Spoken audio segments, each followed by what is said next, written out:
was flying through a storm with a blindfold. You were hiding from the clouds under a rainbow. Walking through life, slipping on ice, but somehow we couldn't run from each other. I was flying through a storm with a blindfold. We met when we were broken, everything out of focus, and our tides were rolling in and out. Then clarity fell on us, and our scars turned to dust, yeah. Our hearts were stolen, even when we were broken. We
Hello everyone and welcome back to the Rating Competitive Scene Series 4. We are in the grand finals today, and as of usual we do have a little bit of a pre-show, so feel free to just listen to us. Just keep it open in the background while you do your chores or whatever.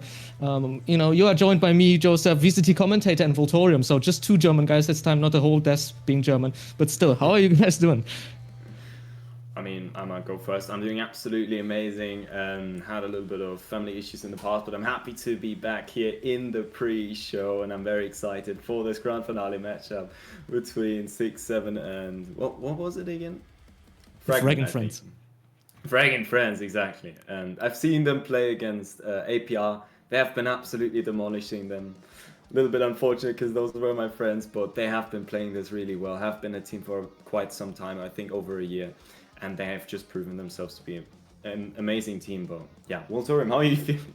I'm good. I only commentated one of the games this split of SixSeven beating out Bunkers previously. They definitely play a scrappy style, and so I'm excited to see what the games are going to be like today. But the other team is definitely the heavy favorites over SixSeven today. Yeah, definitely. And funny enough, even though I've been here the longest, I actually haven't casted either of these teams, even though you guys did. It will be fun. It will be fun, nevertheless. We've just seen, right? I'm pretty sure everybody who is joining us as of now, we've just watched VCT. Everybody, Energy has won the grand finale against Fnatic. I'm sure a lot of you guys are probably sad. Maybe some of you guys are happy as well. I know Danny is not. That's for sure. Otherwise, though, you know, I'm pretty happy about it. But you know, it might be a little bit of bias. I just like watching Psalm and stuff like that. But yeah, still, the VCT final was obviously way too boring. So if you guys decided to join us, the way better finale, of course, between the FraggingFriends and SixSeven. Even though, yeah, as Welltorium said, it is a game between, you know, David and Goliath, right? SixSeven, they haven't had the hardest of paths maybe to the grand finale. They are still in the grand finale, you have to give them that. But I feel like if you were a gambling man, you would probably put your money on FraggingFriends. What do you guys think about that? Yeah, no, FraggingFriends is definitely coming in the favourites, but I think the one thing with SixSeven is they definitely have a couple of players who can definitely pull their weight on a couple of rounds, but they do tend to play through entry fragging a lot. If anyone watches Counter-Strike, they take a bit more of a Counter-Strike approach. They don't flood with a lot of utility. They rely on a lot of ultimates and key abilities, and they definitely like to rely on Viper just to leave one person on a site so that they can just send as many people to just all go in, barrage, and just try and out-aim at times. And sometimes they just need to slow it down, and hopefully they do in this matchup. I mean, I have to go with the meme SixSeven. I mean, it has been a meme that has been dominating social media for too long now, for being such a brain damn meme. But hey, if it made it to the RCS grand finale, I have to root with them. I really hope to see them win. And yeah, I mean, let's see. I haven't seen SixSeven play, but I'm definitely looking forward to see them play today. Well, SixSeven, they did win against Bunkers 13 the last time we've seen them play, which was the semi-lower final, one of the two. I mean, I was pretty sure, or rather, a lot of the viewers were pretty sure that Bunkers 13 would win that pretty easily, even. But it wasn't a blowout in that sense, but it was a 2-0, and the second map wasn't the closest of second maps. But yeah, SixSeven showed us that they can win against the dog, right? They can win against the favorites. And, you know, Bunkers 13 losing out against SixSeven and, you know, falling through the tournament, then landing in the lower final, SixSeven, I mean, landing in the lower final, being able to just go through, since Pucks Esports actually FF'd that lower final, which is unfortunate, but they decided to go to Paris, which, you know, lovely city, and also the grand finale of VCT was there, so all fair. But yeah, SixSeven, they haven't played the lower final. They still got through to the grand finals. They deserved it still. But I think all eyes are on FraggingFriends, I'll be completely honest. I mean, everything in my mind is saying FraggingFriends should win this. Maybe not a 3-0. I don't think it's going to be a 3-0. It's just because SixSeven, I feel like they have like these one or two maps that are just, you know, on their side. But nevertheless, you know, FraggingFriends just they just feel too dominant. Yeah, definitely that is the case. However, there was one thing that any brain rot viewer or anyone might enjoy about SixSeven, and you might want to rally behind them. Because if you love the Odin, you love wall spraying, they bring out the Odins. They brought out double Odins over the AWP on multiple occasions. Steph Curry pretty much had an Odin every single round they could afford it. And they play a lot of Fade as well. They might just spam Fade. They're just going to be there for utility and wall spams. So hopefully they might get some success, and it might just catch someone off guard in a random moment. That might be their way into this. Yeah, I think Talk about playing Steph Curry. off-meta I'm so sorry. strategies.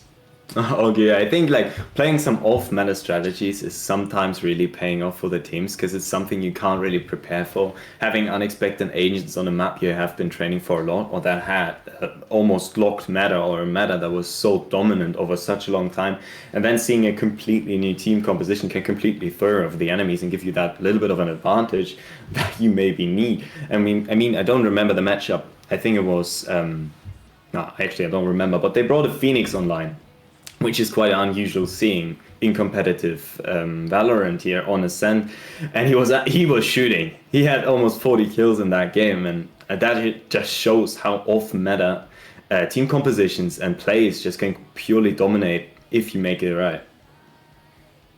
I feel like the meta as of now is probably the perfect method to go for such weird picks, right? Because we've seen so many agents, so many different agents, so many different styles of play going far in different tournaments, right? We've seen DRX with their double duelist, with the Waylay Yoru always, maybe not always, but like most of the times, you know, getting third place.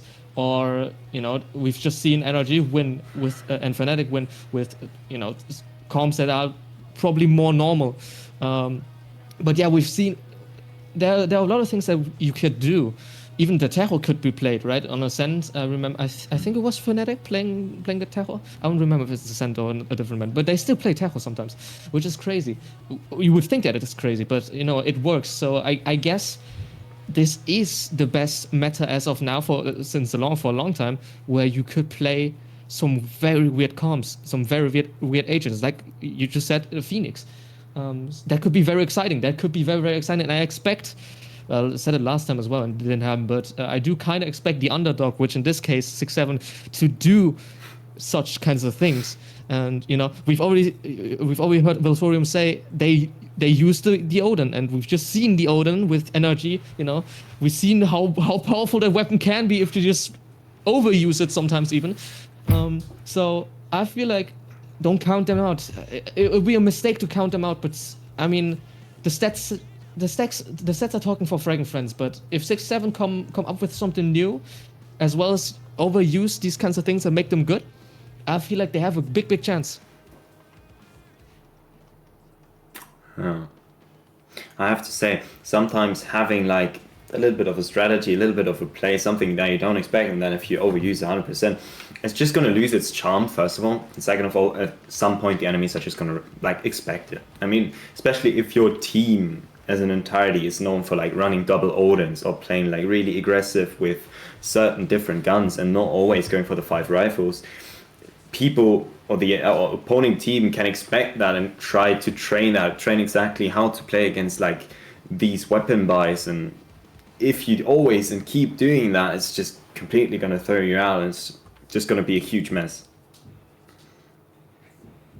Yeah, I'll see. FraggingFriends are coming in with the advantage of they are just the better team in terms of fragging potential in multiple ways.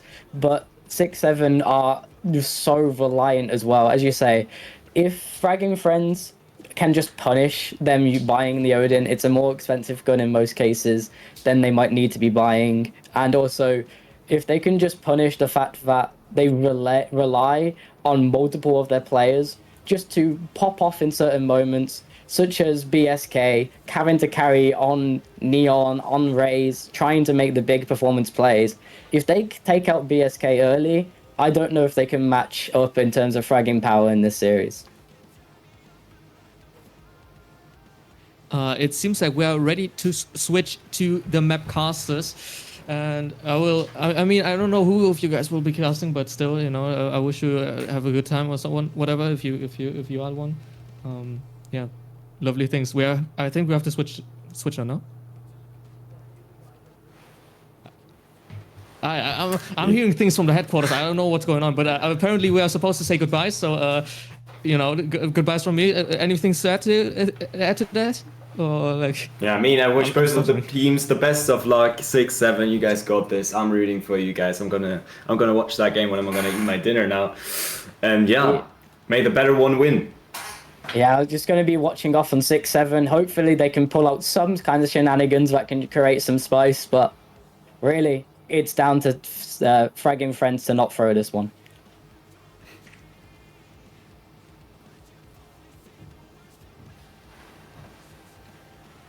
Surprise! It's still me. Somehow I've smuggled my way through the pre-show and landed besides the bold man with the shiny hat himself. Impulsive, how are you doing? We're doing fantastic. A little bit stressed today. I've been pulled by different schedules, a lot of cancellations, a lot of rescheduling, but we're back at it again with the boom, ready to up jump the stigma, nil doop de boo, as always. Casting with you today, Joseph. How are you feeling today, my ninja man? You're wearing a mask today, which is a little bit surprising. What's going on? Are you just staying incognito, or is this what's going on here? I have to keep myself hidden because of the people around, right? You know, like, you've heard of the mod named Danny. He's a bit weird sometimes, so I have to keep myself hidden. But no, jokes aside, it has gotten kind of, it's gotten to be a trademark by me, I guess. I've never cast one without a mask, so might as well just stick to it. And I've never cast it without a bald head. That's not true. I've actually had hair once, but I decided to shave it. And it's cold now. It's colder. A couple of people in chat has already given a bit of a shout out to my bald ass head. I appreciate you guys for supporting the look. I'm staying sexy today, but I'm not seeing a suit on you, Joseph. Is that a design choice, or are you just going with an informal look with a ninja mask? Look, I'm pretty sure every single caster, except for maybe Welltorium, has gotten a suit on. I'm the only caster. I'm the only caster who's been here for a while who hasn't had a suit on, so I might have to change that. But on the other hand, Kumii doesn't pay me enough to do that, so I'll have to wait for a couple of paychecks until I buy myself a suit. So that is a fair statement. But me, ladies and gentlemen, I'm staying sexy in the vicinity, ready to up jump the boogie. As previously mentioned, we're going in for 6-7 versus FraggingFriends today, Joseph. We heard a little bit in the pre-talks about your expectations with this map. FraggingFriends are apparently the overdog, which is not a word stated, but 6-7 coming in as underdog indeed. We're going to swap over to show you the map choices as well. We got Lotus coming up first. Tell us a little bit about this map choice here, Joseph. Yeah, so... Oh, Abyss is banned. Oh, lovely. Okay, Lotus being the first map, I feel like... Okay, even though Lotus is banned, it is the picture of Abyss though, so I'm pretty sure. Okay, headquarters just told me it is Lotus. It's not going to be Abyss. It is the picture of Abyss. Don't be scared by that. It is Lotus. We're not going to watch Abyss. Lovely. Anyway, Lotus being the start, being the map where we start off the series is probably one of the better choices we could have had. It is a fast-paced map. We have 3 sides. That means we have a lot of aggression and a lot of retakes, meaning we possibly, I don't want to jinx it, we possibly have a lot of action going on right from the beginning, which I love. Right? I think everybody loves that. Just a little bit of, you know, coming into a series and have a lot of like fast plays. That's just what you want. That's just what you love. And I feel like that is going to start us off on the right foot. I hope at least.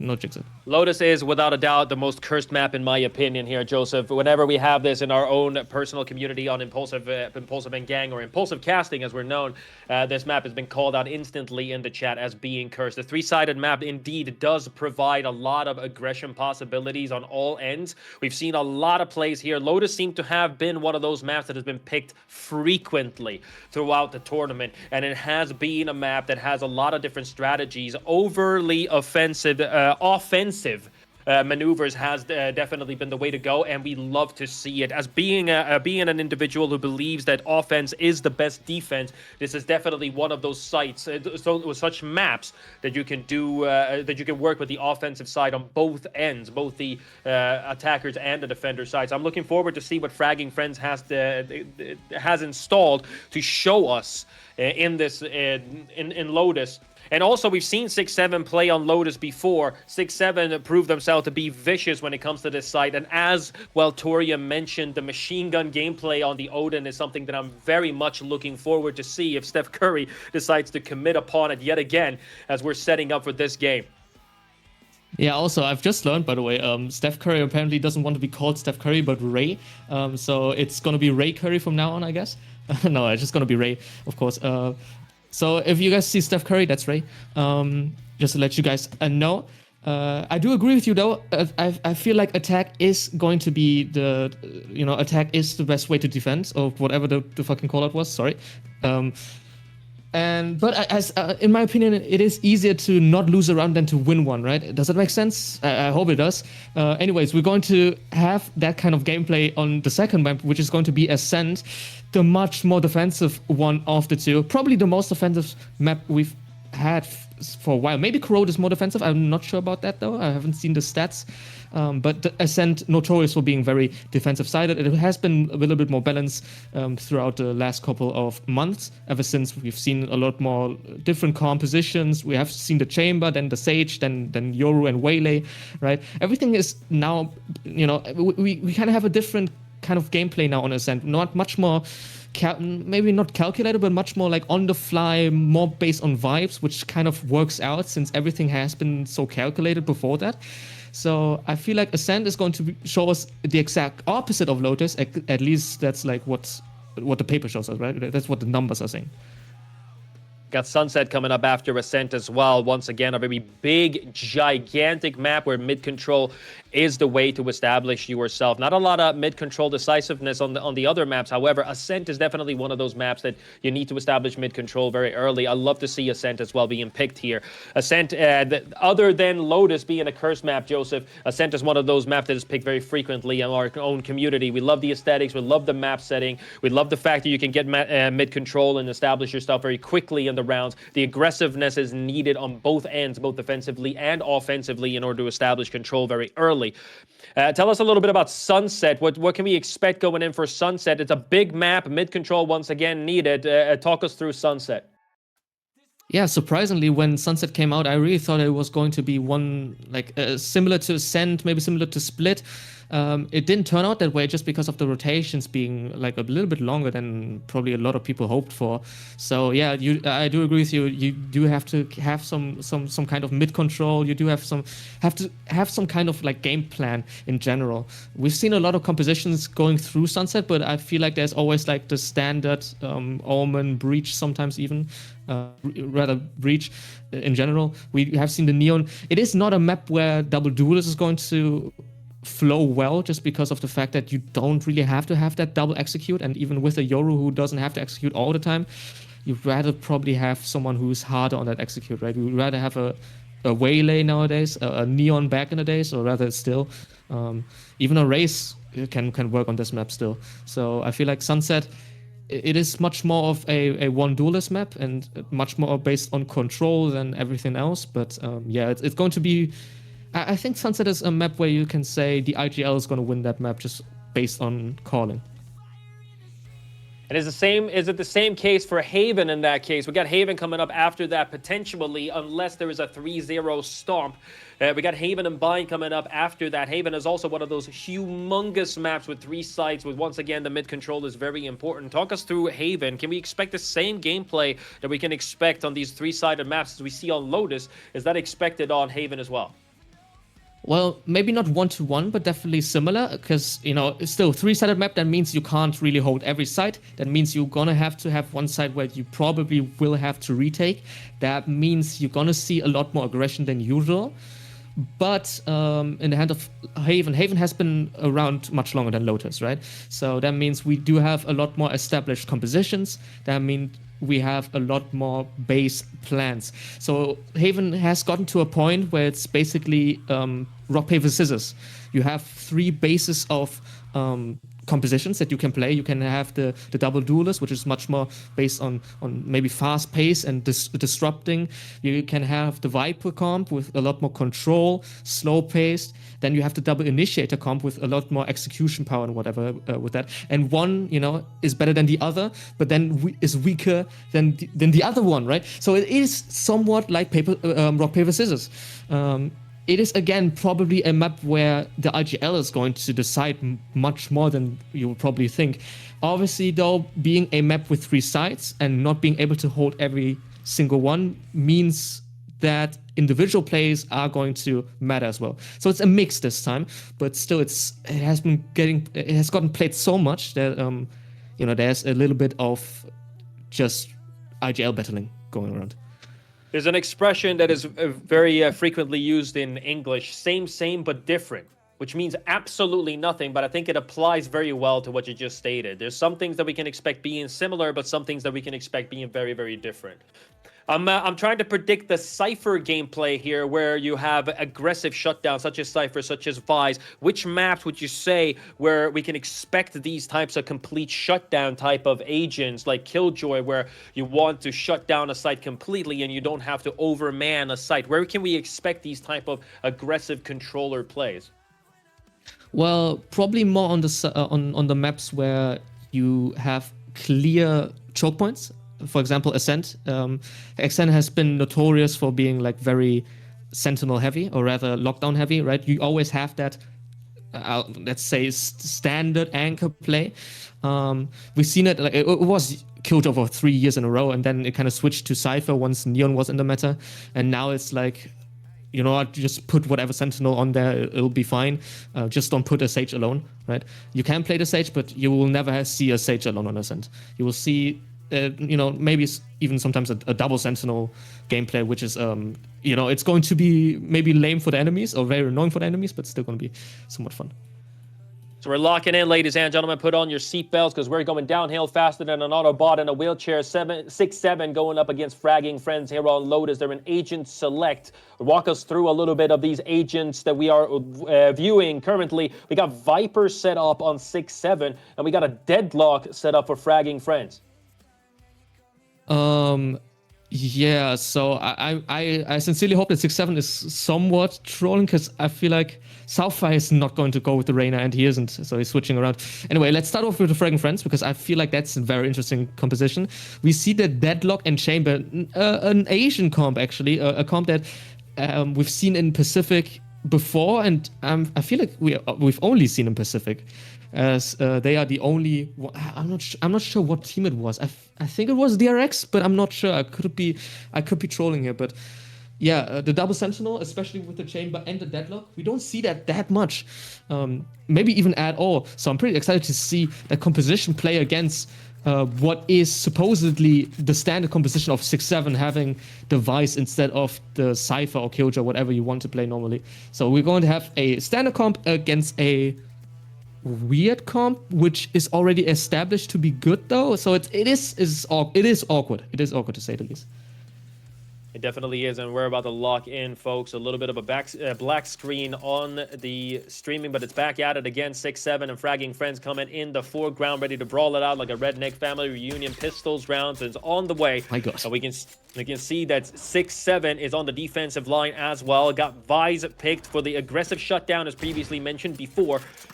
But we're setting up for 3 on the defensive line on A, where Vise is included.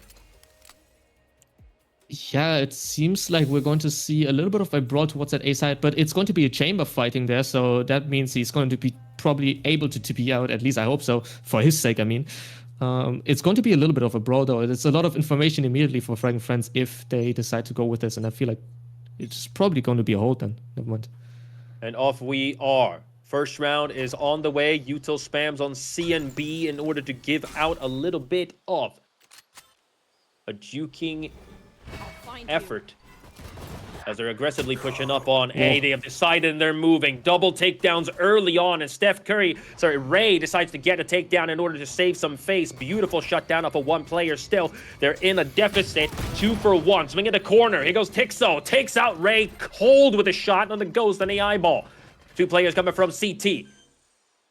Ski. It's going to be a 2v4. Jesus Lord, that's not what you want happen. However, the instantaneous return of the favor. Benka is not having any other shenanigans. Absolutely hammers the man with a shot to the eyeball once again. South FV against 3, getting netted down. A little bit of a glitch in the OBS. However, Turbo is still alive and he is still grooving, bobbing bullets like Muhammad Ali in his prime. South FV is trying to do his best in order to maintain composure. He gets one, swings the corner, and does a beautiful job at it. Sets up the blind, goes for it. However, the Rose getting instantaneously tapped, and Benka lobotomizes South FV for the early take in this round. 1 point for FraggingFriends. And we are having a technical pause on the second round of the match. What do you want to say? I'm sorry, I cut you off a little bit. A technical pause has been called, ladies and gentlemen. A solid effort from FraggingFriends there early on. Great effort to push forward. They got this site, but after that, we saw SixSeven try to return the favor, getting a lot of kills. South FV as well with the last takedown. If that blind went off, it would have looked very crucial, very bad for FraggingFriends. Yeah, definitely. We've seen though SixSeven on that side of A. It was probably the more dominant side there for them, especially on the defense half. The trades just weren't there. The spacing was off. I feel like after holding with 3 people on that A side, they didn't really have a plan B. So FraggingFriends kind of got a somewhat of a easy execute in the end. So we do have to say to South FV, he did try his best to win it out, and I feel like there was a world where he could really win it.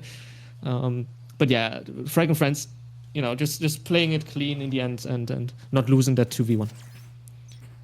Technical pause has been resumed and round 2 is on the way. Artillery purchased on FraggingFriends' side, investing a little bit in their efforts to move up. They have, however, decided very aggressively to go on site A. No juking efforts, no form of distractions on any other site as they're moving forward. Look at this Alpha Q taking the foreground here. The duelists staying behind, which is a bit of a surprise, honestly. Here we go. Oh, what is Alpha that? Q getting instantly tapped by Ski as he's not paying attention to the round the corner. But Turbo, however, moving straight through South FV like a Taco Bell dinner. No resistance shown whatsoever as the site has been taken, but no plan is inside. They're rotating. However, coming from behind, Steph Curry, Ray getting a shot in. Aspie is on the ground and he's not moving. Ski, 22 HP and a dream in a very crucial situation. Turbo shuts down Braze and an effective takedown with the Spectre. They definitely have the artillery advantage. A Bulldog on Ray's hand. But Turbo getting Turbo getting an instantaneous shutdown and Benka getting another one. A second point taken by FraggingFriends. A dominant start. But you know what they say here, and this is definitely not a professional saying, but it's what I stand for, Joseph. The first 2 rounds don't mean nothing. Now the game starts. Probably the teams will disagree somewhat, but yeah, in a sense of casting, I guess it kind of does.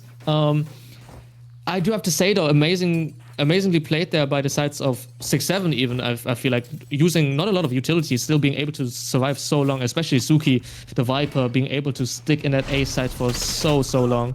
Well, it's FraggingFriends. There's the first kill coming through, by the way. Ray, a spray down with the Odin, getting Alpha Q down.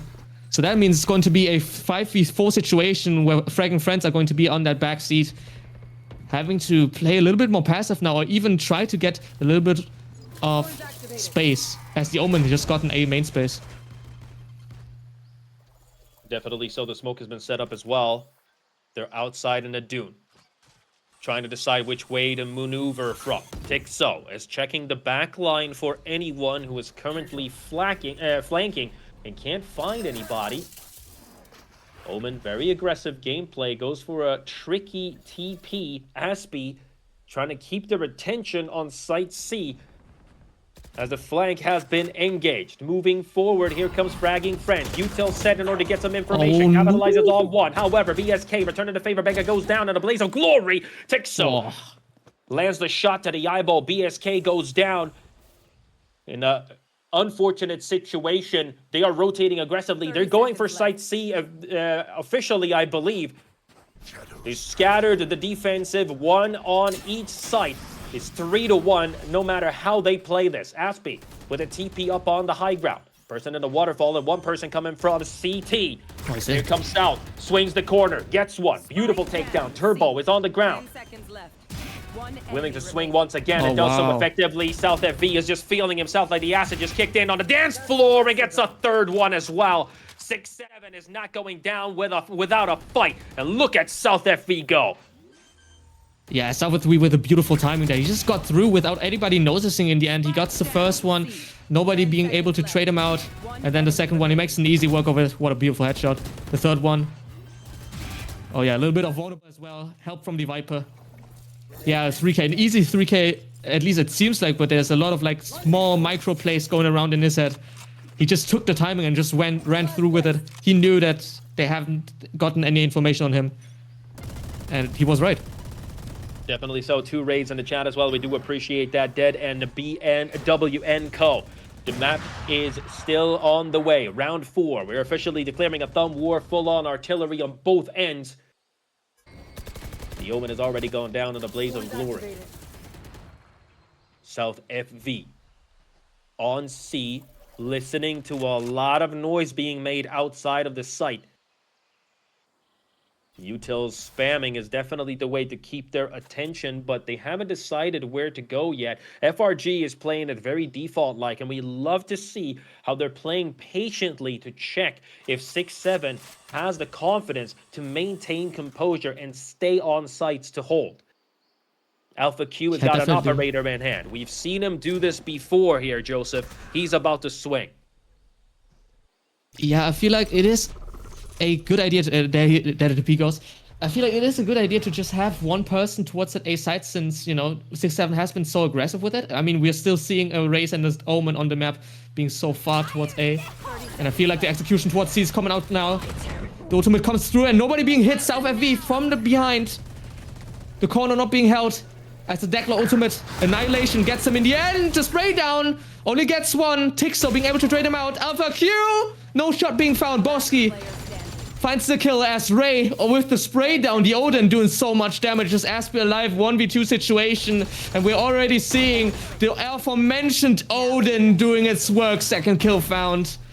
And the second round as well for SixSeven. Nothing done yet. SixSeven showing us, you know, what Brock can do. They can do better. My goodness. And I forgot what I actually wanted to say. Staying very confident in that site, as previously mentioned there, Joseph. They decided to stay on site, not play too eagerly with the over-aggressive gameplay that we've seen previously from SixSeven. We love to see how they're adjusting to their opponents here. Once again, Ray with a machine gun, lobotomizing the effectiveness of the enemy team as they're setting up for round 5. Artillery advantage on SixSeven's side as they're moving up on B. Yeah, but it seems to be a good read there by the sides of FraggingFriends. Nobody on that side of B, as 4 people on the sides of SixSeven were already towards that A side. 3 people, excuse me. And there's the util coming through. That's going to be a dead body. Ray already down. A good combo by Banker. And I forgot who the other one was. Turbo, I think. As Busky now. He's running in already. Paranoid was good. Turbo. No shots being found. 4v4 situation now. Ultimate comes through as well. Boski still. Smoke has to come through now. And Diffuse is already... Oh my goodness, what is that of a shot as the Kickstone makes one as well. Ultimate comes through now as well, and the round win of the Sun just comes through. And we've kind of missed half of it, but it was confusing. So I don't blame anybody for that, but... goddamn, what just happened? That's what you call 2 moonshines in and swinging like a redneck family reunion, ladies and gentlemen. They're collecting teeth like the Tooth Fairy, ready to go in, swinging like a married couple in a crisis. All types of devastating efforts on all ends. Beautiful shutdowns, however. FRG maintaining their composure and their control. One by one, they go down like domino bricks as we're setting up a round 6 in a mix. They got beautiful artillery still on FRG's side. They got the weaponry necessary to bring it back to the bank and cash in that check. We're moving up. On B, 3 already there. 2 in the sand cone, checking, trying to find Ski with that takedown. Machine gun in hand yet again, Ray's hand. He's got an Ares this time, downgrading, but still willing to commit to the spray and pray effort. Let's see if he has his deities on his side, and he definitely does so. Binka getting riddled with more holes than a cartoon cheese. A highly unfortunate situation for this man as he hits the ground faster than an epileptic at a rave party. Let's find out if the remainder of the team can maintain their situation here, their composure, as they've lost a player early. I just lost my mind, I think. Utils in hands of Tixo, who's willing to swing. The deadlock is also there. Tixo with 1, Tixo with 2, counting bodies on his fingers. Fantastic swing by that man. He is out here, ladies and gentlemen. If you did not know, you are about to find out. In the foreground is Aspie, who's bought a bigger, better, and stronger machine gun than Ray does, but Ray has already gotten a kill, and he's willing. South FV goes down in a blaze of glory as well. The only player standing is the man with the machine gun, the foretold child of legends, as he's willing to take on this challenge. Alpha Q, do that to me. What was that? A beautiful one tap without Outlaw. I was not expecting that type of aggressive gameplay there, but it really went down. One by one, they went down swinging. Tixo proving himself in the foreground once again. We love to see it. Tell us a little bit about that round. Yeah, it was an odd round to begin with. I mean, they again called for that B play, and there wasn't really an adaptation by the sides of SixSeven. We've seen the same kind of like gameplay. We've seen the same kind of like setup. We're seeing it again. The B side being completely open. It has worked out for one round, but you know we've seen the eco round going completely wrong as well. So it can be double-sided as Ray dies in the hands of Aspie. Doesn't have to do too much as he still runs in. He gets the second one as well. This third round being down. Banker gets him. And now the side of A completely free for the first time. The 3-sided A play being punished by the FraggingFriends, as it's going to be a 2v5 retake or not even one at all. Seems like they're going to save. That defensive, what a fast round. That defensive hold there on A, Joseph, fell apart faster than my high school relationship. That's not what you want happen. And the save is definitely the way that you should be going for here. 2v4, excuse me, in this scenario. The spike has already been planted. No information given. And it's already been too long before they'll be able to make it back to site. This is just a saving round. The question here for FRG, which I am eager to see, is that if they have the confidence to keep pushing and sort of rob them of the last currency that they have, and Alpha Q is willing to do so, sees one, takes one, sends them to the morgue, another one. Oh, wow. That is absolutely not what you want happen. A complete shutdown from FRG, showing SixSeven the door. No mercy whatsoever. Let's hope that doesn't do too much of a dent in their self-esteem as we're setting up for the next round. Yeah, we're seeing the take immediately after the round begins again, and it looks too easy. Not a lot of util being used there by the sides of SixSeven. Just FraggingFriends throwing whatever is, you know, necessary to get that position, get that space, and not a lot of util coming back through from SixSeven. And now they're taking a timeout. I mean, it is a deserved one, I think, even though they did win round 3 and round 4, which are more important than the first two. After that round, like I mentioned, Joseph, that timeout is definitely something that they needed, because that is a hit. That is not necessarily a round lost, but that is a couple of rounds potentially. That does something to the mentality of players, and they definitely need something in order to recuperate from that measure. And a technical timeout or a coach timeout or whatever is exactly what they need. They need to recuperate, get some encouraging words in, hug a dog, pet their cat, get a kiss on the forehead by their mothers, and get back into the mentality of this game, because that is a tough round to be in. Yeah, definitely. I thought they just took 2 timeouts in a row, which I would have been confused by, but apparently they didn't.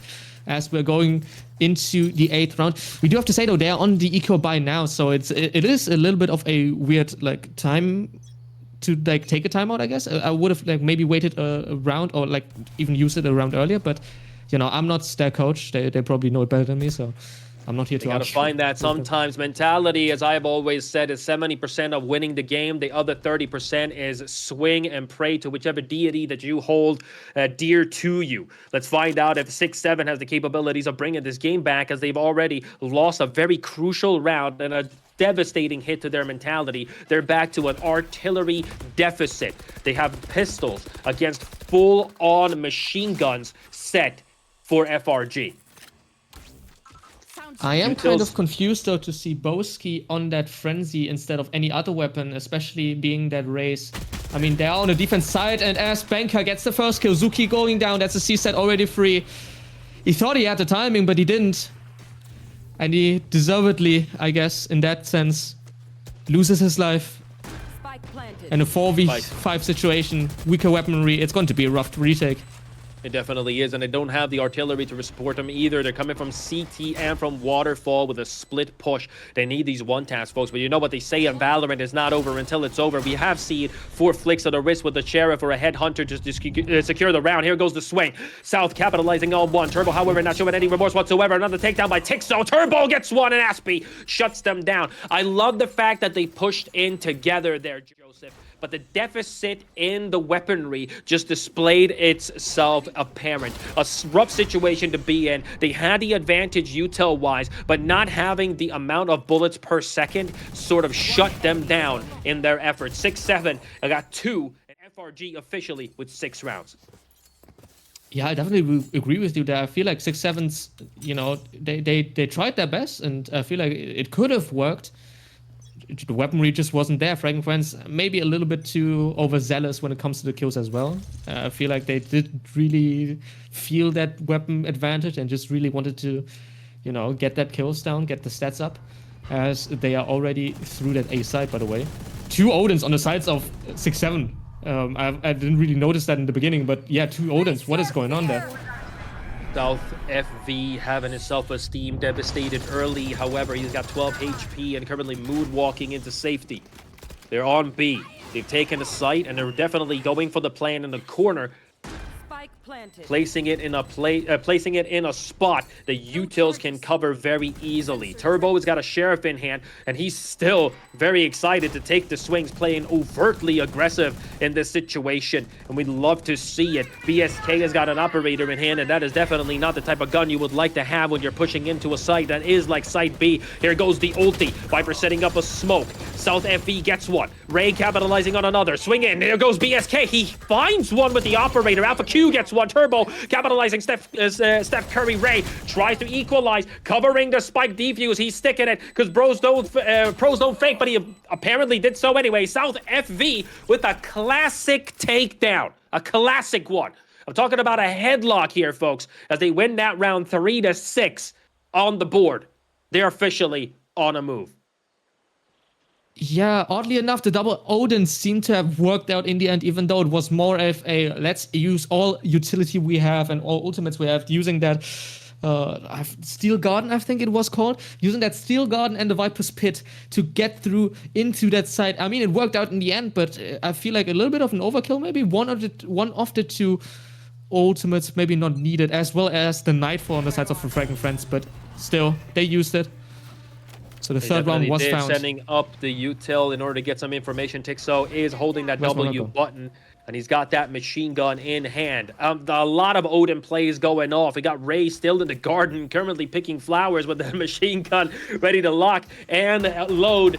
He's got a Guardian teammate there as well, spraying through the wall. A lot of damage already applied. Tixo going down quite heavily, 66 HP as they're swinging the corner. A lot of utils used as well.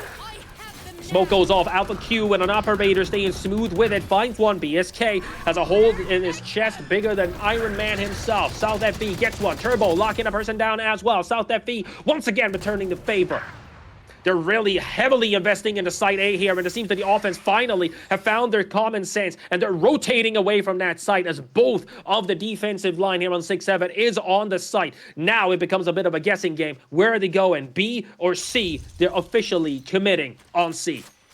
Alpha Q has got that Operator. He's willing to play at close range as well with his 6 HP. Very aggressive gameplay from Alpha Q. 2 coming from CT.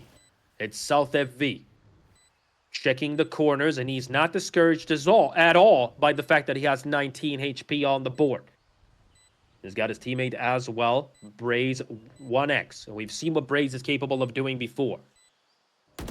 Going in together, finding the team gameplay. Util set. Tixo tries to lock them down, but South is not having any of it.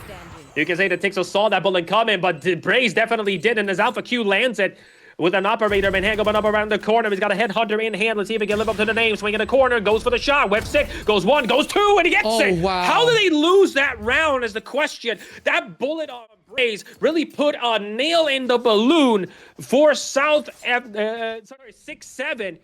as they've lost the round, and the defensive line holds it. FRG one step closer to the victory. Yeah, I feel like looking at this now, looking at the replay, yeah, AlphaQ just a little bit too scared about just dying. Yes, 6 HP, I mean, I understand that, but you've got to have information about Vice being low as well, so a little bit too scared just to swing out a little bit earlier. You could have gotten it. And now, towards that C side, one way goes up, so no real operator line being found. Again, the Odin, that's such a menacing weapon.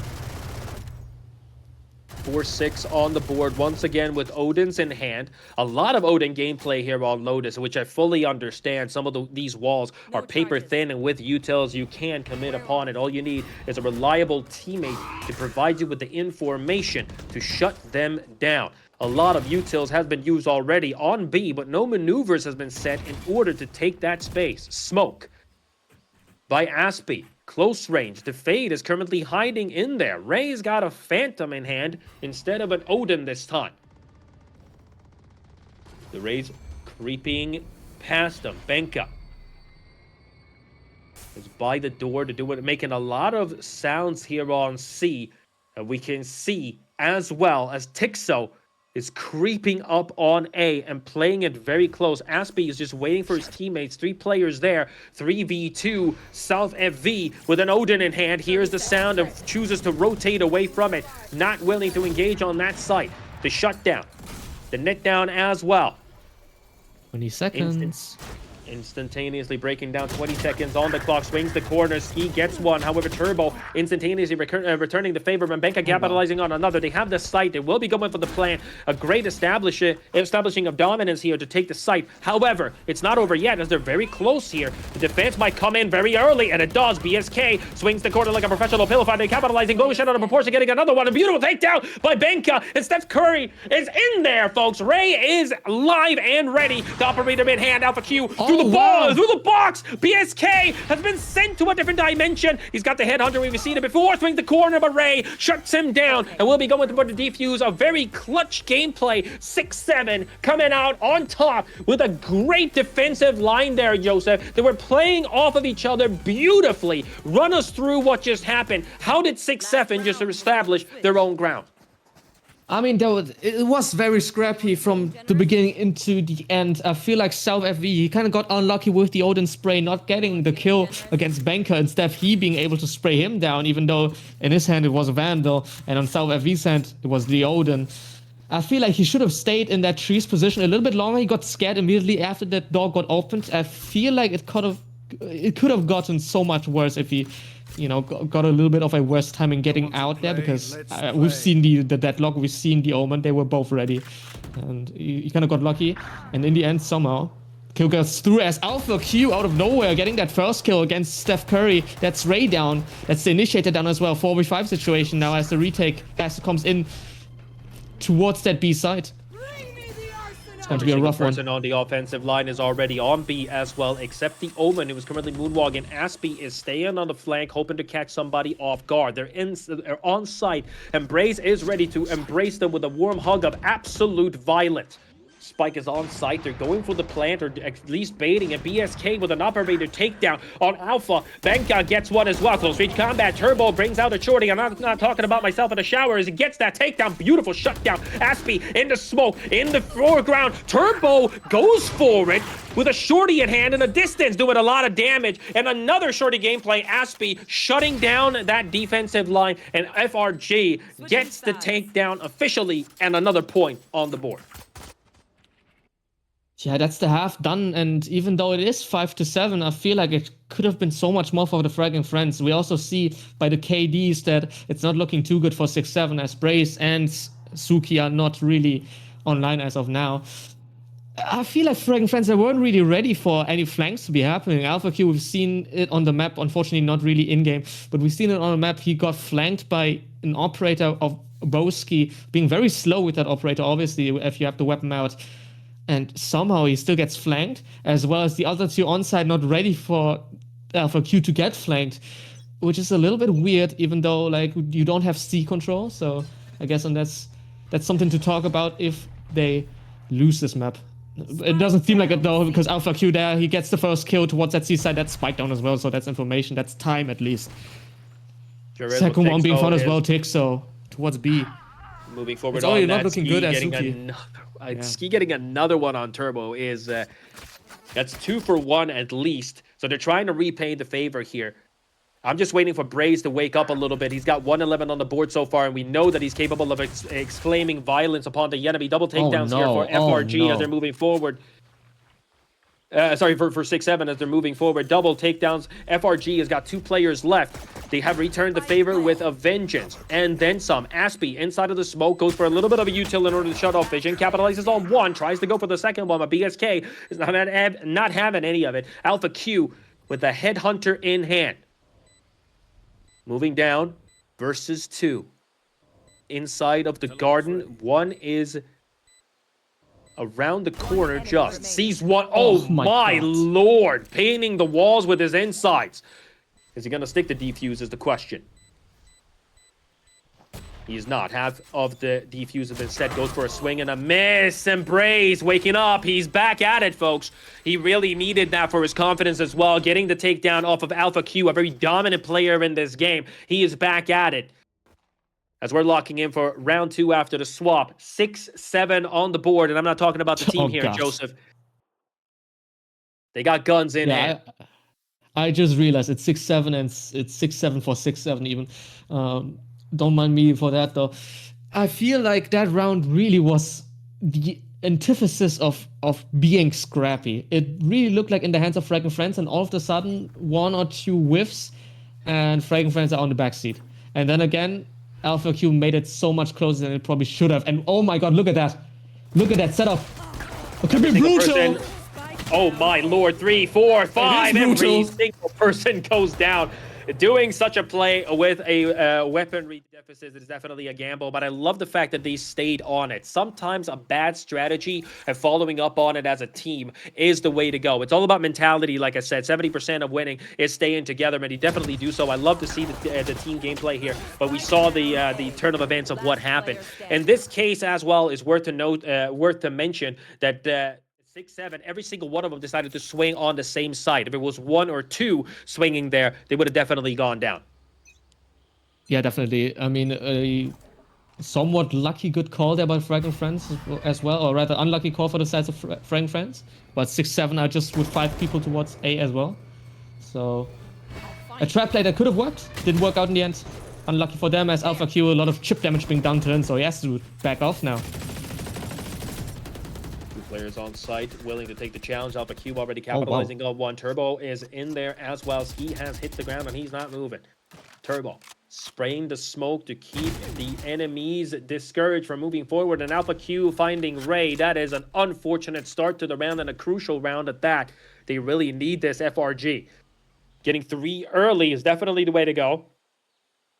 Both players of 6-7 outside of A trying to reestablish their control and finding a different angle to commit upon.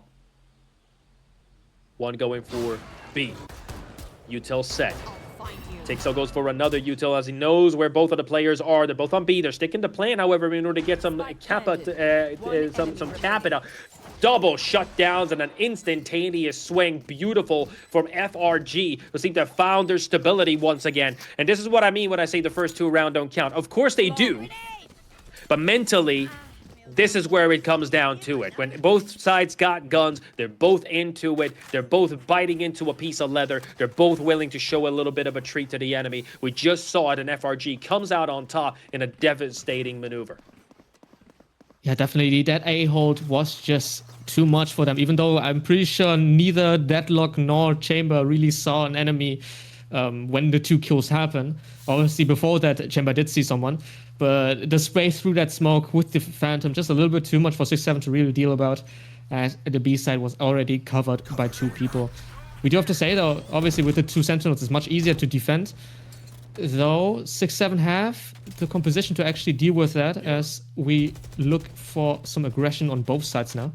Just look at what Alpha Q is doing. This is what I mean when I say that I love his gameplay. He's got an operator in hand, or the ulti pop by the chamber, which is practically equal with higher fire rate, and he's playing way forward. He's willing to move into their DMs, currently sending loving messages. He is inside, ladies and gentlemen, and I love to see this type of gameplay from Alpha Q. No one committing on it, but they're still keeping him occupied, preoccupied with that wall, and the Viper's staying there. Alpha Q has not moved an inch from his position. Up in the foreground. Ski is willing to swing. The wall is up there. Toxin's low. The wall will be going down. And Alpha Q sees him, but doesn't take the shot. Trigger discipline. Aspie, however, in there, brawling it out. Finds one. Goes down in a blaze. BSK is not having any of it. The C side is practically open, except Ray, who is there, currently locking it down with the Phantom in hand. South is not willing to give up a control. Gets Tixo. Turbo gets one. Ski as well. Hits the ground. Swing in the corner, goes for a shot. Alpha Q does not find anyone to commit upon. South, however, finds Turbo, who swings out a bit too aggressive with no utils to cover him. Swing in the corner is Alpha, and he hits the ground as well. A shutdown as SixSeven is showing a bit of a dominant gameplay here, Joseph.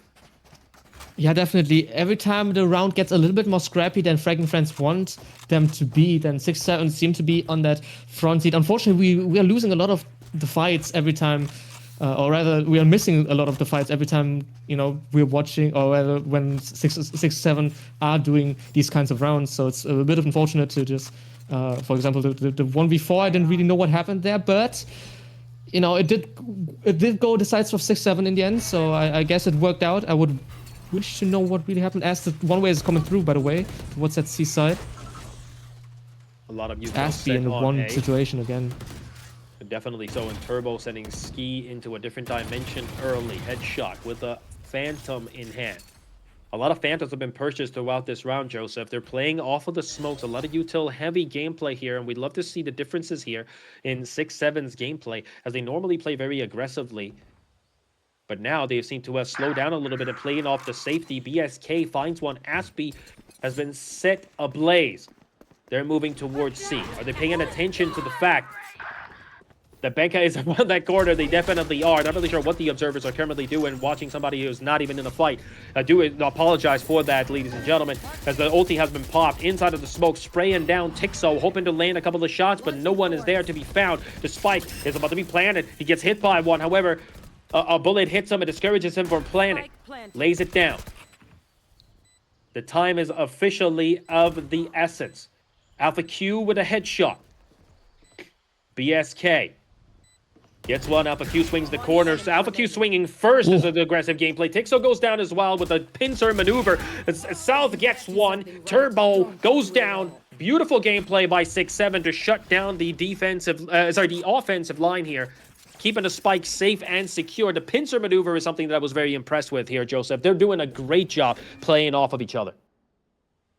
Yeah, definitely. We are seeing a timeout, by the way, by the sides of, I think it is FraggingFriends. I would be confused if otherwise. We do have to say, though, rather I have to say, though, I've done it for every other person, so I have to do it again. Brace is on pie. 3-1-4. It is unfortunate, but he has 13 assists, so he's doing something right at least, right? You have to talk about his utility. It has been pretty much amazing, but he hasn't been fragging, which is unfortunate in that sense. Seeing that 6-7, by the way, only buy Phantoms, every single one of them buy Phantoms, which is objectively the better weapon.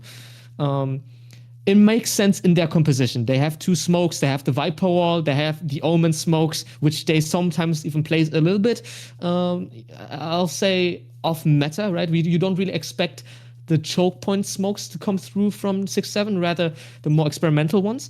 So it makes sense that they have the Phantoms. You can just spray through the smokes without any repercussions, as there are no traces coming through. FraggingFriends, though, seem to have an answer to that, which is you just put someone behind that smoke and then another one who is watching the wall so he doesn't get flashed. So it does work out for FraggingFriends as well, but they're not in the driver's seat no more, so they have to do something new, maybe. Look at how they're playing here, Joseph. 3 players coming from the sand dune. Exactly. I'm really loving to see this type of gameplay. They're playing very aggressively. They got the pistols in hand, and they're willing to gamble it. Everything on black, as they say. South has gotten one. However, Alpha Q repaying the favor and an instantaneous capitalization with a headhunter who's got literally 1 HP, willing to swing the corner. I love how aggressive this man plays. I'm definitely a fan. You've gotten one from me, Alpha Q. As you're moving up here, Tixo is coming from a different angle to do a pincer maneuver through the smoke and gets one. Braze has been absolutely sent. Folded like a 3rd grade love letter. They have the sight here on A, and they will be going for the plant, but getting 2 kills early, they got all the artillery back. They got weaponry now on 2 out of 4 players. 3 out of 4. Tixo gets one, another one. Ski goes down in a blaze. Steph Curry gets 1, gets 2. Ray is in there. Turbo, however, hoping to repay the favor. 1 player left standing is only BSK, who needs to lock this down versus the 2 remaining players. Alpha Q and Turbo both got guns now, and they're taking on the challenge of BSK. Alpha Q goes down. He had 1 HP, and he was willing to gamble it. Everything on red, as you say, goes for the net. Tries to lock him down and does so. Puts him in a little bit of an uncomfortable position, swinging around the corner. BSK not really sure which side to commit upon. Goes forward and gets it. That could have ended very poorly, and it definitely did so. BSK coming out on top. Great round for 6-7. Oh, amazing round to watch. I mean, it was just Ray, Curry, as we call him, and Boski just, doing their I mean, it's just these 2 holding it down in the end. They just did so well on that A side. And I do have to say, though, I feel like 6-7 kind of reacted a little bit slow towards the aggression of FraggingFriends, but it still worked out in the end with just these 2 people fragging it out. FraggingFriends, they did their best. They tried their best. The first part was good. The second part, well, could do some work, but, I mean, they did lose the round, so... Still a fantastic round. They had all full pistols there, Joseph, and they got 4 out of 5. That is exactly what you want happen. The best case scenario is, of course, getting the round in its totality, but still a solid effort to shut them down 1 by 1 with the pistols in hand. Alpha Q still maintaining a mentality of total offense, which has made a fan out of me. BSK swinging the corner, and Tixon has gone down in a blaze. Ulti popped by the Viper, a definite discouragement for the defensive line as they're hoping to win this site. Ray on it. Turbo goes down. Going for a little bit of util spamming into the smoke. They need to get the Viper takedown or just rotate off and sell this round. And they've done so, Joseph. They are backing out and pulling out faster than an unwanted pregnancy. They don't want anything to do with this site whatsoever. And I completely understand. That is a difficult situation to be in. You're 2-man low, and that Viper ulti will secure the round. Yeah, I mean, looking at that scoreline, it doesn't really make sense that 6-7 is winning, but they are. They're just so good and so disciplined once they get into a position where they are able to just shoot it out in the end. I mean, we see Boski just getting a lot of confidence as he dies on the hands of Aspie, by the way. But he has gotten so much confidence in the last couple of rounds, especially the last 3 rounds, as he has gotten multi-kill after multi-kill, and now he decides to not only entry, but entry with style as he gets to kill as well. 11th round being found, by the way. It's not looking good for FraggingFriends anymore, even though they had, stats-wise, it's so much more in the hands of FraggingFriends. It looks so weird, but it is just true. 6-7 is winning, and FraggingFriends, I don't know, they're just fragging but not winning. Doesn't make sense. Everybody loves an underdog story, and we're witnessing it firsthand. 11-8 for 6-7 as we're going towards the point. Swing in the corner, but a lot of utils used by Turbo, hoping to find somebody off angle. Finds one Benka from behind with a shorty. Sends BSK into a different dimension. That shotgun gameplay is definitely what you want happen. Close range combat is the way to go. It seems as well that 6-7 is going for more of a scrappy gameplay that FRG has proven themselves to struggle a little bit with dealing. Alpha Q, close range south, whiffing. Unfortunately, Tixo getting another on the board. 6-7 has lost 3. FRG, not a single player. Moving in. Up on the high ground. Goes for the util, but Turbo finds him with a bulldog and barks him into submission. Tixo gets another one and is feeling himself jumping around in joy as they have gotten another point on the board. 11-9 currently, and they're getting one step closer to victory. One step closer indeed, but FraggingFriends getting this round kind of flawless. It wasn't really spectacular. It was just normal fights. 6-7, they didn't really do anything, which I'm confused about because every single round where they did try to do something out of the book, it looked really well thought out. It looked really good. But now they just look like they will run through A and then a little bit overzealous, getting through some smokes, trying to get some kills, and Alpha Q just shuts them down, right? He's just too good with the weapons as of now. As the 9th round is being found by the sides of FraggingFriends towards that C side now. Utah send up in the air, hoping to get some information. It does so effectively. Finds one. 3 players out there. However, South FV gets one through the smoke, which is very devastating. Braze capitalizing as well. Aspie returning the favor, trying to equalize or at least save face for his teammates. The wall's been set on A. No face is shown. However, Alpha Q is up on a ledge somehow. Currently watching them like a hawk and finds one. Gets one. Swinging around the corner. Alpha Q! What? Do that to me, Daddy! Another one! Alpha Q is feeling himself like an OnlyFans girl trying to pay her tuition. He is inside, currently breakdancing on the dance floor. Beautiful shutdown by Alpha Q with 4 takedowns and a very decisive gameplay. Do that to me, Alpha Q. I'll buy you dinner. Oh my goodness, did you see that headhunter shot? What is that? He's just out of nowhere. He just gets those 2 headhunter. He gets the one swinging like further away as well, like first. It doesn't make sense, and he still gets it. It looks so beautiful. What an amazing play. Alpha Q, he's 27 and 12, by the way. He couldn't do anything better. Oh, that is a beautiful start. That is a beautiful start, Joseph. He needed that, and he's still in it. I feel like he's in the hype still from the last round. Finds one in the air, weaving like he just don't care, and shuts him down cold. Alpha Q with an operator shutdown, putting his team on his back and carrying him through like crying toddlers at a carnival brace. However, sending Turbo. Ski gets one as well. Aspie has found the floor and stays there resting. They've got the site, however. They might be able to go for a plant here. Ski is trying to plant, but getting shut off of it with a util sent by the enemy race. Ski looking for the corners. They're covering every angle currently. Up on site. A moving forward. They are definitely going to be able to get that plant. Well, up on the high ledge.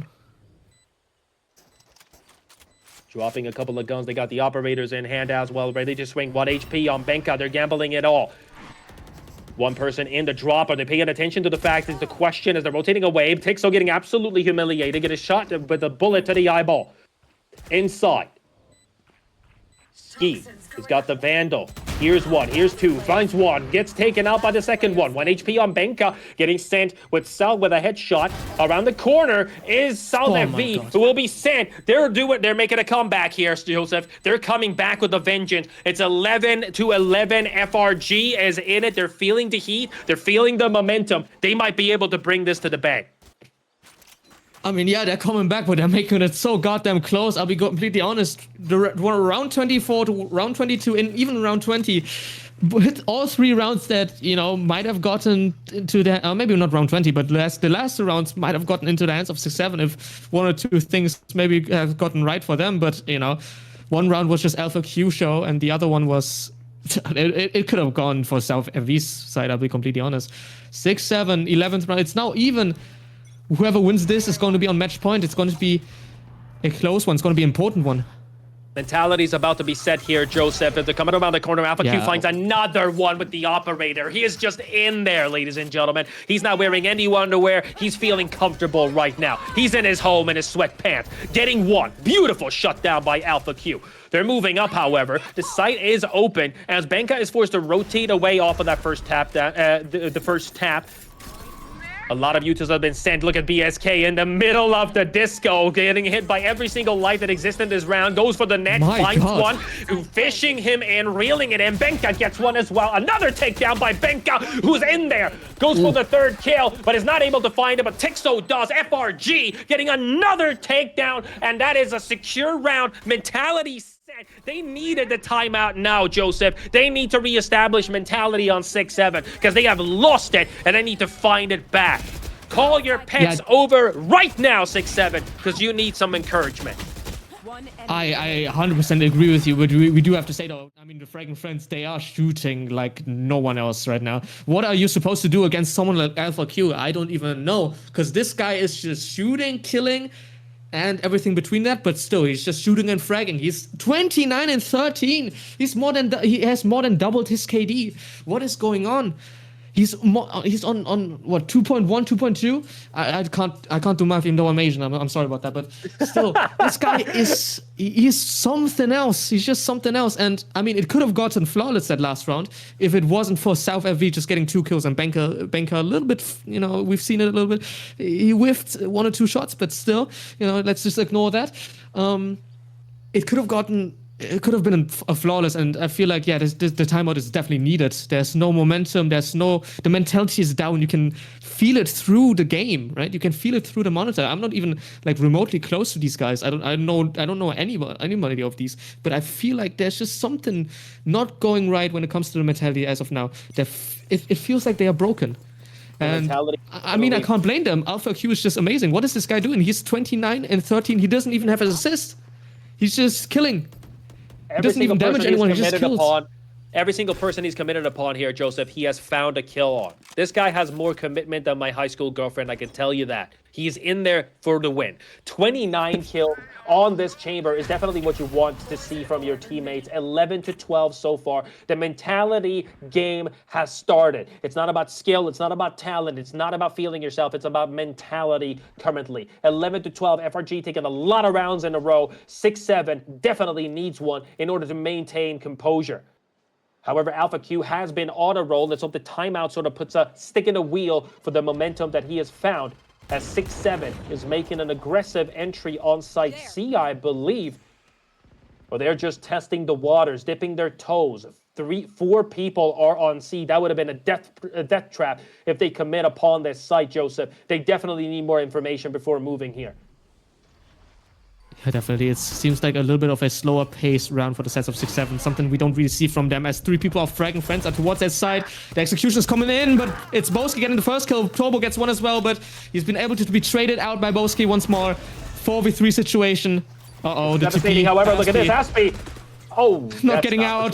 That's not what you want to happen. Joseph goes around the corner, gets 1, capitalizing. Alpha Q, however, he's finding 1. He's got the chamber ulti popped in hand. He's ready to take him on a bicycle tour de France, or tour de whatever it's called. The Frenchman has got the... Oh, that's not... I think that's the nail in a coffin there, Joseph. The ulti has been popped, but you might as well invest here, Alpha Q. If you win this, I will be punching through one of my screens. There's no way he gets this, right? He finds one still. Oh my god. But the ace from BSK will be securing the round. 12-12, FRG versus SixSeven. I saw it. I had the vision. I was worried there, Joseph. I thought he was going to get that.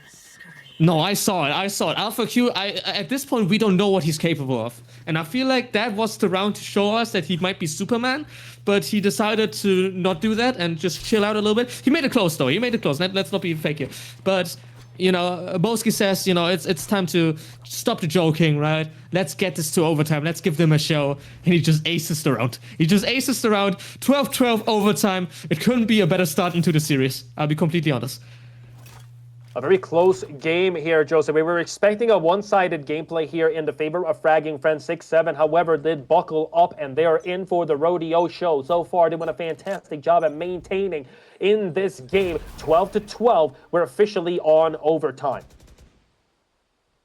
They got Phantoms on both sides. Machine gun back in the hands of Ray. We've seen what this man is capable of doing with this before. Or what Ray is capable of doing with the machine gun, excuse me. Aspie is backing out a little bit as the wall's been set by Device. Was to moonwalk away, but Benka is willing to check the door and find South. That is not a great start to the round. Left very alone on this site is the Viper player Ski against the entirety of the offense. Up on... yeah, that's the anchor down as well. That's very rough, as Ray now has to rotate over to the A side. The Odin in hand, he could do a lot of damage, especially on the defense. Nobody found yet, so... well, as I say that, he jump peeks once more and sees 2, as far as I know. Utility now coming in, and I feel like it's going to be Suki all over again. Where's FRG going here, Joseph? They decided to back out from A and going towards B instead. Broke the wall and they're swinging. This is devastating because this is more in the advantage for Ray, who's got a machine gun in hand. So keeping a distance on A is definitely the way to go, but they're rotating and they seem to be committing here. Plant has been set. Overtime, round 1. And look at it. Look at how SixSeven are committing. Every single angle are pushing up aggressively on the same side. However, Alpha Q, once again, started with a bang. Tixo capitalizing as well. 2 players already going down in the blaze of glory. Ray has been taken out of commission as well. Another takedown by Tixo. That is not how you do that, Joseph. That is not how you do that. They found themselves in a great situation of pushing up every single angle, but they went 1 and 1. They should have counted it down and pushed together. What do you think? Yeah, I mean, they switch halves and all of a sudden SixSeven, they don't really seem to have a game plan anymore, or at least FraggingFriends had a better one at that. A flawless round to begin the overtime is not something you really want to see, especially if you're a fan of SixSeven. But, you know, I wouldn't count them out yet. I mean, we've seen the ace from Boski, I think, South FV, sorry. He's a due to one as well. Truly so. Setting up for the offense. They're going towards C this time. Braze gets one early. That is exactly the type of offense they need in order to establish themselves early. But everyone is there, and 3 players are already on C swinging. Benga gets one. Why are we watching Alpha Q holding absolutely nothing right now when they're brawling it out on C? 4 people, 5 people have already gone down in this duel. Alpha Q is currently picking flowers, checking his boogers, and getting the wax out of his ears as the brawl has been set on C. A lot of takedowns are as they're going up for the fade. 1 player left standing on this side. Tixo is there. Alpha Q holding the other. 3v2. We've been informed by HQ that it was a technical issue that stopped us from moving towards that battle. We do apologize for that, ladies and gentlemen. As we're trying to cover it better this time, Tixo is up on the high ground, hoping to capitalize on these 3 players who's moving up. They already have the site, but nobody's going for the plant. I'm not really sure what's going on here. Indecisiveness is not a mentality to have now when the points matter. 6-7 is in there. He gets one. Tixo goes down. Alpha Q is very alone. We've seen him clutch out these situations before. However, though, let's see if he finds one. Goes for the shot, whiffs it. In the backline. Goes through the box and finds them. Good shot. A lot of damage, and he's got the Vandal now. He definitely just needs 1, 2, 3 flicks on the wrist like a hip-hop classic. Let's find out if he does so. Alpha Q, they know where he is. Util sent in order to get some information and discouragement for moving forward. Gets one. Capitalization with a headshot. That's exactly what you want from Alpha Q. Smoke has been set. Alpha Q moving forward. Finds one, or should I say someone finds him. Braze shuts down the offense. Alpha Q has got us on the edge of our seats every round here, Joseph. Yeah, I don't know what you mean, by the way, by the fight on C. I only saw the chamber, so I think it's all good. I'm just kidding. Besides that, though, Braze, all of a sudden, you know, he hasn't had the greatest of rounds, but he still got that 3K in overtime. When it matters the most, he's there. So I guess you can cut him some slack. Braze, out of nowhere, I guess, with 1 HP, swings out Alpha Q. He swings out Thanos, and he just kills him. So fair enough to him. Going to another round of overtime now. Gotta be 15 if you want to win this. 13-13, ladies and gentlemen. If this was a boxing match, this would have been the decisive round. However, let's find out which team has the mentality to maintain. And this is just the first map here, Joseph. They gotta keep going after this. A tune switch in the environment as BSK is playing aggressive. We'll love to see it. Look at them go. They seem to have gone back to their roots. 6-7, playing very close range combat. Goes around the corner. Why? What? Why do we swap? BSK gets one, and Bandika gets one as well. 2 players go down in a blaze of glory. Sorry, we're locking in for the rest of the round. Now, for we fall situation, Natsuki dying. Finds him and sends him to Narnia. 4 players committing up on site C, but a beautiful shutdown. That util is very crucial to shut down the offense. However, because Ibenka is still invested in it, gets the net down and gets the shutdown. South Q gets bound down and gets absolutely devastated. 30 seconds. A lot of util 12 HP left on the sides of Ray. It's 2v4 as well here, Joseph. Yeah. Not really much you can do on the sides of 6-7, but you have to try something. It's overtime. You don't really need to save anything. There's enough money for the next round. You just got to try to win this. As a paranoia in hand. Swings out now. They just got Damage? to oh Kill no, found. that's not what Oh, happened. wow. Tixo have been turned into a stew. Benka, however, no. eager to return the favor, gets one. Beautiful. That's what I'm talking about when it comes to team play, Joseph. That's what I'm talking Yeah. about. That was a 1, Yeah. 2, 3, and all of a sudden the entirety of the Chinese army and their population was in front of you shooting at you. That's the type of coordination I'm looking for. Beautiful play by FRG. Yeah, that is teamwork. That is an amazing triple peak. There's nothing you can do there. Honestly, you can put Aspas there, you can put Tens there, nobody's going to win that. There's no chance. It was just, that is a well-played triple peak. It's just a good, it's just well done, to be fair. It's just, so FraggingFriends deservedly, I guess, win that 14th round. But, I mean, SixSeven, the attack of SixSeven, they haven't been looking too bad, so you got to be scared for them, for the size of FraggingFriends at least. Alpha Q sees no! one, goes for the shot, but whips it for the first time. I've never seen Alpha Q choke in those situations, but we see it here, folks. Everyone is human, and Alpha Q proving himself to be that just now. Goes for the shot on Ski, but Ski stays alive and does a lot of damage as well. Alpha Q's got 61 HP, and he's forced to rotate away in a detrimental situation. Ski with the 6 HP finds one, gets one. DSK is taking another commission. Ski goes down as well by Turbo that pops out of nowhere. Both in the angle, both in the drop. That is a devastating position, folks. That's one grenade away from being a complete shutdown, but Steph Curry gets one, gets two, equalizing in the situation. The spike has been planted. It's not been planted. They're still waiting. What's going on here? Why is he not planning? Indeed. I feel like they're waiting for a little bit of information, maybe trying to bait somebody out to push off as Aspie through that smoke, getting brace. It's a 2v3 now. As in the hands of Alpha Q, that's an operator as well. It could do a lot of damage. Steph Curry makes the 3-pointer as Alpha Q gets one more. 22 HP though. One little bit of spray through that box could kill him. 2v1 situation. South FV. Corner, but his teammate doesn't cover. Oh my goodness, he gets the defuse but dies in the end in the hands of Turbo. So that's the 15th round being found. And a win for the FraggingFriends. 15-13 as the overtime goes down and FraggingFriends get the first map. It couldn't start any better as we go into an overtime and a map that probably shouldn't have been overtime to begin with, but somehow SixSeven bring it back, then FraggingFriends bring it back. In the OT, we see two. I mean, we've seen an ace. We've seen so many clutches. We've seen I mean, I guess we lost a lot of footage as well at the same time, but still, a great match to begin with. Truly so. We were expecting it to be one-sided for FRG, but SixSeven gave them a run for their money. I love to see it. And the aggressive gameplay coming out from both sides. It's something that I'm looking forward to in this next coming up match. But before that, we're going to give you a 10-minute break, a breather. Go get some water. Go fart in your sister's room. Go punch your dad for being a dick. I don't know.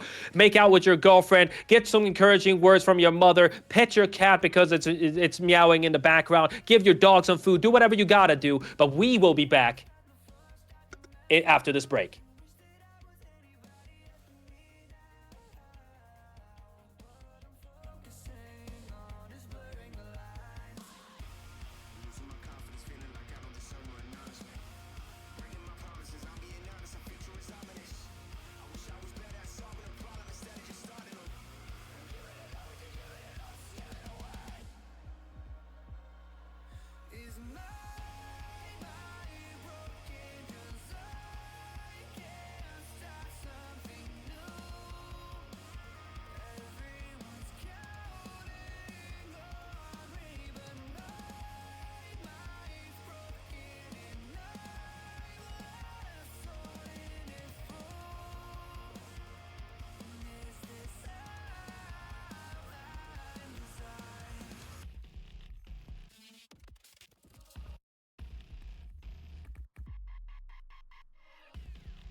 We're back at it again, ladies and gentlemen, ready to slam dunk the funk, put on up. You gotta get that feeling. We were in it to win it, ladies and gentlemen. A 6-7 doing a fantastic job and hoping to put a stop to FRG, but FRG just coming out on top with the first point here on RCS Series number 4. My name is Impulsive from Impulsive Casting, and I'll be doing a play-by-play casting throughout this game. I'm joined by Joseph himself. Joseph, how are you doing?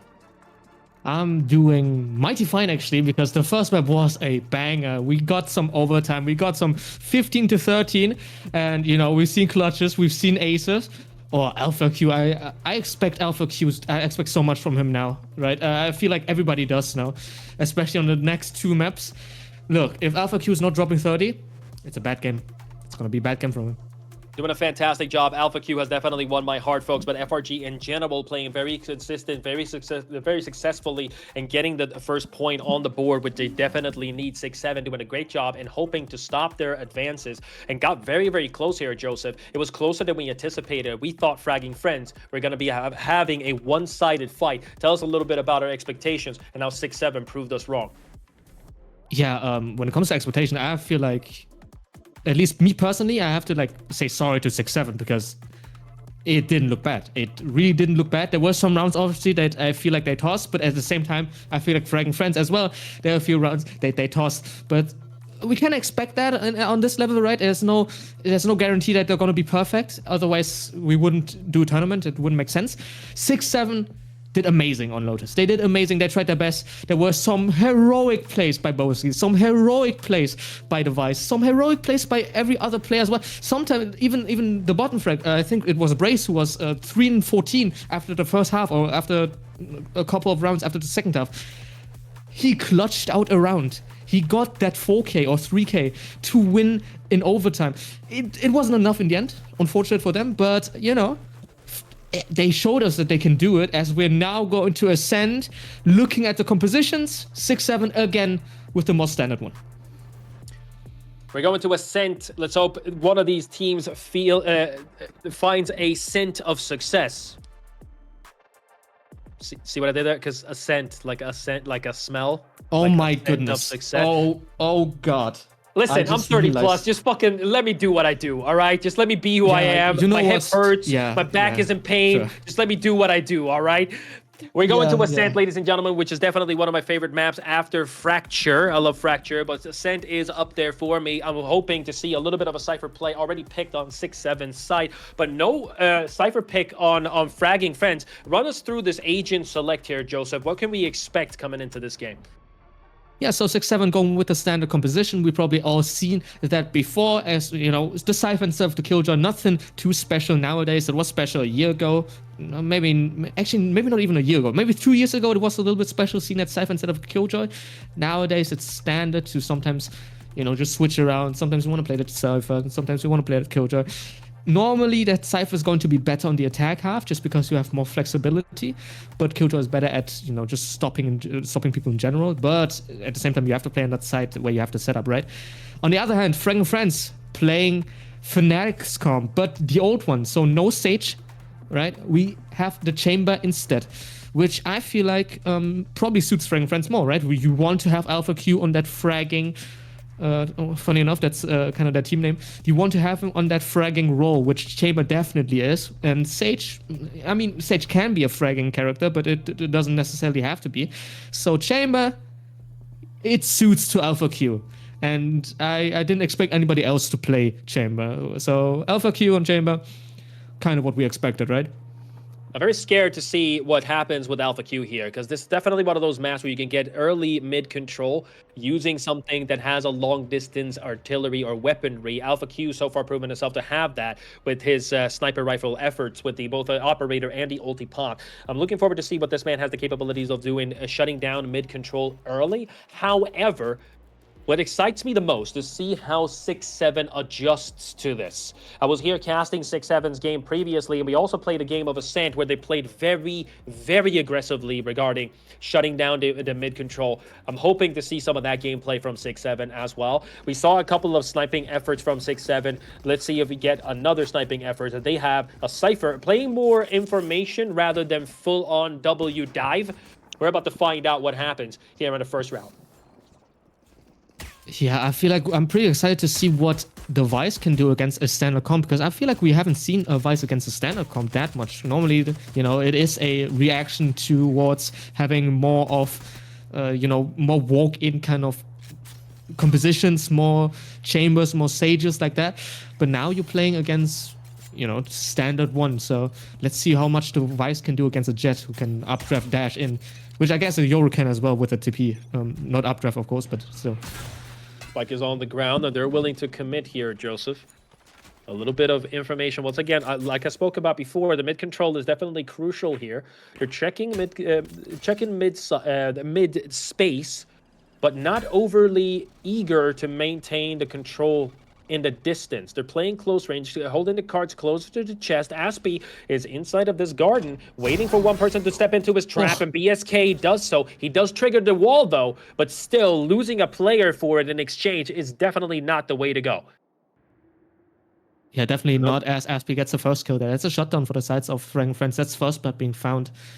And it was important for the sides of SixSeven as well. That's the entry possibly down as well. So now they have to try to find a space where they can really walk in, which is tough on the center as the choke points are so narrow. Aspie still on this here, Joseph. He finds one, goes forward, takes a shot, but whips it, goes for the util and lands it as well. Steph Curry, Ray is forced to moonwalk away into safety. They're going towards site. This is also a clutching situation. A lot of open spaces here. Alpha Q on the high ground, goes for the shot, but whips it. Spike will be planted on the other side of the generator. On site, however, 2 players. Taking space. Alpha Q finds one, takes one, sends him to the morgue. Dropping down from the inside hell. Ray gets painted.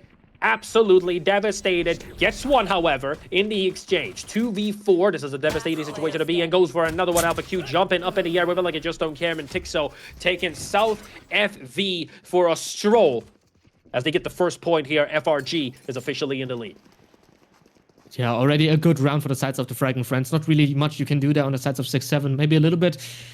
Maybe the spacing was a little bit off. Maybe the timing. I feel like Boski really went for that space too early. I feel like it's a bit risky to go for such aggressive plays, such aggressive slow plays, especially where you're solo, just try to walk in, try to find some space that deep into sides, or rather into tree, I guess. That's a bit risky, and it kind of bit them in the end. FraggingFriends getting an easy first kill, and then just, you know, cleaning it off. Not much you can do there on the sides of 6-7. Let's see what kind of Christmas treat BSK has purchased. He's going for a Bucky play here. Not really sure what he's going to be able to do with this, as there's a long distance moving up on this side. Goes for the flash, goes for a lot of utils here set up. Devised wires would have been shut. Aggressive, see this, Ray is stuck. Not being able to move, but no maneuvers whatsoever from the people on the ramp, and I do believe that that is the way to go. Going for the molly, pushing them backwards. Pixel, however, hunting people down the old school way with a bow and arrow. Shocking a person into quick submission. Shots go off. Up on the high ground, willing to check it. Goes for a shot. Alpha Q going through the wall and lands one, finds one, finds two. South Q coming from behind, gets a lot of kills. However, look at FRG. Triple shutdowns after that, and a solid defuse. A huge brawl going off there, Joseph. What happened? I mean, I looked much closer than it probably was in the end. I mean, South did shoot the clone in the end, so that's kind of rough for him.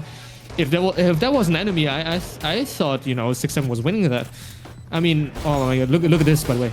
Yeah, he did great to get to the first two, but unfortunately, Turbo from the other side, with the Spectre in hand, he just gets the rest, right? So not much you can do there in the end. I think South did his best, tried his best, but the rest of the team let him down a little bit, but, you know, I don't blame them. It's just a bit of a rough situation, as FraggingFriends have no money. No money in the bank, but we're setting up a round 3 in the vicinity. Let's see which team has the capabilities of up-jumping the boogie, as BSK is moving down the middle lane, ready to get down into the groove. Going for the flash, up in the air. Yoru lands it. 3 people cannot see anything. Alpha Q with the capitalization. South FV. However, getting one. BSK gets another one. A great brawl in the middle. They're really fighting for this mid-control, Joseph, and I love to see it. This is definitely the way you should go about in Ascent. Getting the mid-control is so crucial, especially on the offensive side, in order to give yourself opportunities to move around the map. Aspie going around the corner, not paying attention to the fact that the person is behind him. He's not even looking! He's not looking! They just passed each other! What is this? He's creeping No, up turn on him and around. goes Oh for my the kill. God. He does not go for the knife, which is respectful. Gets another one, Aspie. A complete shit show, followed by a shit show, followed by a miraculous comeback. 2 tank downs. Fantastic play by Aspie, followed up with a complete miss. BSK gets a turbo 2v2 currently on the board. An equalizing effort from Aspie. Imagine that. Imagine passing a person. Like in those situations, if you could smell the enemy, you would have been able to find out that he was there. That's why you don't wear perfume on game day, ladies and gentlemen, because you'll give up your positions in situations like that. Aspie is on it still, on Spike, goes for one, but BSK finds him and sends him to the canvas. 10 seconds on the board. One player left standing is Tixo. They will definitely get the plan if they go for it, and they are going for it. Spike planted. Tixo goes around the corner. One behind the vents. One on the boxes as well. This is a shutdown. Both swinging at the same time. I love it. Played. I just love Well it. played. You know what I mean? I want my birthday cake yeah. to be as beautiful as that. I want my bride to come out on my wedding day as beautiful as that. They're counting down 3, 2, 1, and they're both swinging. It is impossible to come back from that, Joseph. And they get the round, of course. Yeah, definitely. By the way, this replay is, oh god. Yeah, it happened twice in a round, by the way. I don't know if you noticed, but it happened twice because towards mid, when the chamber was peeking out, the Jet just walked by and nobody noticed until the Jet turned around because somebody was probably calling or calming.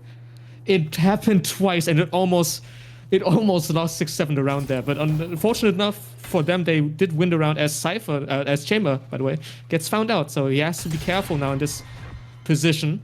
He has no TP. Oh, he does have a TP. Never mind. AlphaQ finds one. What? A shot He to still gets the a kill? eyeball. That's disgusting. I love it. I love to see it. Just give me more of that, AlphaQ. Going aggressively, getting into a corner he definitely should not be in, Joseph, and he finds the shot with the operator. Just sends one on his merry way, and he also gets that mentality. You know what I'm saying? Getting the first kill in the round definitely puts your team at an advantage mentally. Not only gameplay-wise, but mentally. Another takedown with a headshot. He's not even going for the chest anymore. Aspie gets one. Tixo gets another one. On fire like a hobo's dumpster in a winter cold. Benka gets another. That's what I'm talking about when it comes to the mentality here, Joseph. The first kill from AlphaQ puts him in momentum, and you see how his team feels it and engages on it. I love to see it. FRG with another point. It is Thanos once more. I feel like after he got that first kill, all of a sudden it felt like he's an unstoppable force. Or an unmovable object in that case, I guess. Oh man, it's just, I feel like it's amazing to just watch him play, to be fair. Round 5 on the way. The cash deficit is apparent on SixSeven's side. 1-3. They got proper artillery or weaponry as stated on FRG's side. Spraying down the smoke. Turbo is hoping to discourage the enemies from engaging on his side. BSK is with him, moving up aggressively. He knows one is in the market. He sees the clone pass bot. PSK's playing this aggressively. He's willing to swing this corner, I believe. Staying inside of the smoke, finds one, goes for him. It takes, however, getting 1, 2, and 3 on the board. BSK gets one in order to equalize the person inside of the market. BSK sends his kidneys on the market. $50 a pop for a kidney, and he gets it. 3 kills for 3 kills so far. Trading blows. Goes in for it. AlphaQ with a takedown on an operator. South is the only person left standing, or is he? Gets one. AlphaQ goes down to the blaze with a classic in hand, which is kind of devastating, but he's feeling it. 1 player versus 1. Tixo goes through the wall.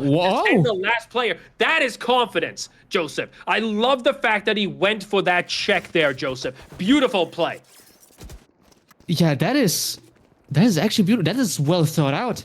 Tixo, he really just did math there. You just put 1 and 1 together, and his only result was just he has to be behind both. He has to be just somewhere around that place. So he spams it, he gets the kill. That is beautiful. That is actually beautiful. I agree. That is just well played. I feel like FraggingFriends right now, everybody is on that. He's on another level. They're thinking far beyond of what we are capable of. That is amazing. Ready to swipe, dive, and roll like a desperate woman on Tinder looking for love. Let's see if he can find something. However, BSK is going on a knife to a gunfight. Tickles so goes for the old school way of hunting. Takes one person down, goes for the ulti. Lands another one as well, doing a lot of damage. Alpha Q with the capitalization. Spike is on the ground. That is a devastating situation. But why is Alpha Q here? Can you explain this to me, Joseph? What is going on right now? He's in the back line wait, what? with an operator, and he's on the defense. I have no idea what this player is on about, but he's doing some crazy shenanigans, and I love every single part of it. He's looking for another one. BSK is forced to back in and into the spike because he's gained the control. That is not what you want happen on the offense, because now you got an Alpha Q to move through.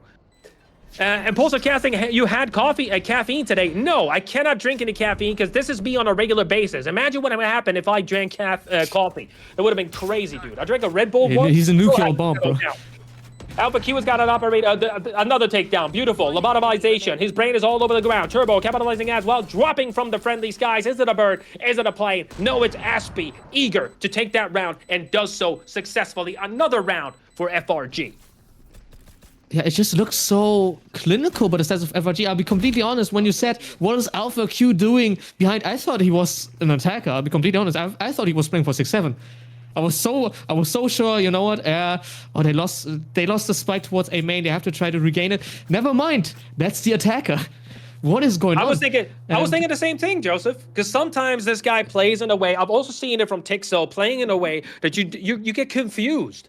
Because he's not supposed to be there, but he is for some reason. And also, what also surprises me, Joseph, was that he was there with an ulti popped on the chamber. If he was there with a Vandal or a Phantom, it would have made sense that he's flanking. But what is he doing there with an ulti on the chamber? Yeah, I mean, I got confused. I'm so confused just because I didn't focus in the beginning of the round, so I have no idea why that happened, how that happened. And then after a while looking at the map, all of a sudden it was a retake, a 4v3 retake where FraggingFriends are with 4 people towards, which looked like they were attacking, to be fair. So I don't know what's happening. I didn't know what was happening, and yeah, I have to log in, I feel like, as we get a tactical timer by SixSeven, by the way. So feel free to, get something to drink. Clear your throats, as Andrew says. It's important. Keep hydrated with the speed you're commenting. Casters' throats matters. Hey, yo, slide into my DMs, Andrew. Buy me dinner first, if you know what I'm saying. The timeout call by SixSeven, and definitely necessary here, Joseph, because they are struggling. But we've seen SixSeven in these situations before, and they're definitely ready to get back into this game. Pause called, and they're back at it. Let's see if they gain some optimism and encouraging words from their coaches. Oh, they definitely did. Beautiful shot. Good start. Alpha Q is a very crucial player to take down BSK with another one. Ooh. They're bringing it back. And this is also something that I appreciate a lot seeing here, Joseph. Whenever they do a coach timeout, they come back with a bang. They almost instantaneously win the round that is connected to it. It's really working out. On A, spike has been planted, already taken out 2 players here. They're definitely in the lead. Weapon is not, however, in the lead here. They're going up against some heavy weaponry. Some information gained, a lot of information gained. BSK is down in hell, willing to swing. Here goes Benka. Gets what? Ooh. Raze, folded. Raze has been catching a lot of strays here, getting taken out of commission. Here goes Ski, and Benka capitalizing as well. However, BSK is not having any other shenanigans capitalizing. Tixo goes down once again from the high ground, and SixSeven reeling in the fish to their canoe. We see that a lot here, Joseph. They get the coach the timeout, mentality reset, and they get the win instantaneously. Yeah, I first of all, I have to get used to SixSeven being just a normal name in the game now. At the same time, yeah, it is just a good timeout. I feel like they adjusted really well. Immediately tried to punish whoever was pushing up mid, which in this case was Alpha Q, so you got Thanos down immediately, which is amazing for the sets of SixSeven. And then you just clinically play it to the end. Truly so. 2-5 so far. Counting bodies on his fingers in the lead. Let's see if their capabilities of maintaining composure here. Tixo has been doing a great job in getting the takedowns today. So far on fire here on a set. This is definitely his map. Let's see if he continues with such an aggressive gameplay. Going for the spike plant is the man himself. A wire set. Braze is holding. Keeping market at bay. Ulti pop by the Yoru inside. Watching his opponents very close range. Goes for the classic. What? I love how the fact that they're switching to the classic mid-fight here in order to maintain control, and they're getting another one. Another double capitalization, 2 for 2 so far south. Getting another, that's God. 3 for 3. This is a bloody-ass brawl. Currently, bodies hitting the floor, and I'm not talking about an old-school rock classic here, folks. As Tixo has got 31 HP and a dream. BSK finds one, finds two, and secures the round. 6-7 are back in momentum. That is exactly what I talked about when it came to 6-7 winning rounds on Lotus. They need those scrappy fights, because every time the fight gets just remotely scrappy, it feels like they have much more control than FraggingFriends have. FraggingFriends really want to play their game. They want to play the game of FraggingFriends, the slow-paced game, the where, you know, individual plays get picked off and punished. But 6-7, they just want to scrap. They just want the battlefield to be bloody. And it worked out in this case. As we amazingly see every fight, by the way. Which I feel like that has to be honored. Really well done. Brass Knuckles on here, Joseph. They got pocket knives as well, ready, equipped, and brawling it out. Up with the TP aggressively. He's on the other side. The Omen brings 1-1-X. What? He's done that with a shotgun. Alpha Q to the smoke. I don't know. I honestly have no idea how this guy is doing it. He's doing it. Through the smoke, from the side of the world, capitalizing on one early on. And that's mentality early. Here goes BSK. Finds two, gets one before going down. That is crucial in this situation. 3 players up on the Raptors. Ski goes for the flash. Curry gets one. Close range combat. They're really brawling it out here, trying to go for the close range oh my brawling. God! 2 takedowns for Ray. He needs one. It's Alpha Q versus Ray. Bobbin, weaving, sees it. Oh, a close range brawl, but this time coming out on FRG's side. They still stuck to it. They stuck to the strategy that you spoke of before, Joseph. They really want to stay up close and personal. They want to be able to rearrange their mustaches with their teeth and tongue, if you know what I'm saying. It's getting personal here. Very romantic in its exchanges of brawls and banter. But this time, it seems that FRG came out on top. Yeah, I mean, that was... It was scrappy, but it was still beautiful in that sense. I feel like, you know, from my reaction, you could have you could tell that I didn't understand how Alpha Q just got that 1 kill on Aspie, not on Aspie, sorry, on Brace. But yet, I was confused and in awe at the same time, which is a good thing, I think. It's a tough position to be in for Brace, who's been catching these off. What? Another takedown. Aspie through the smoke. Util.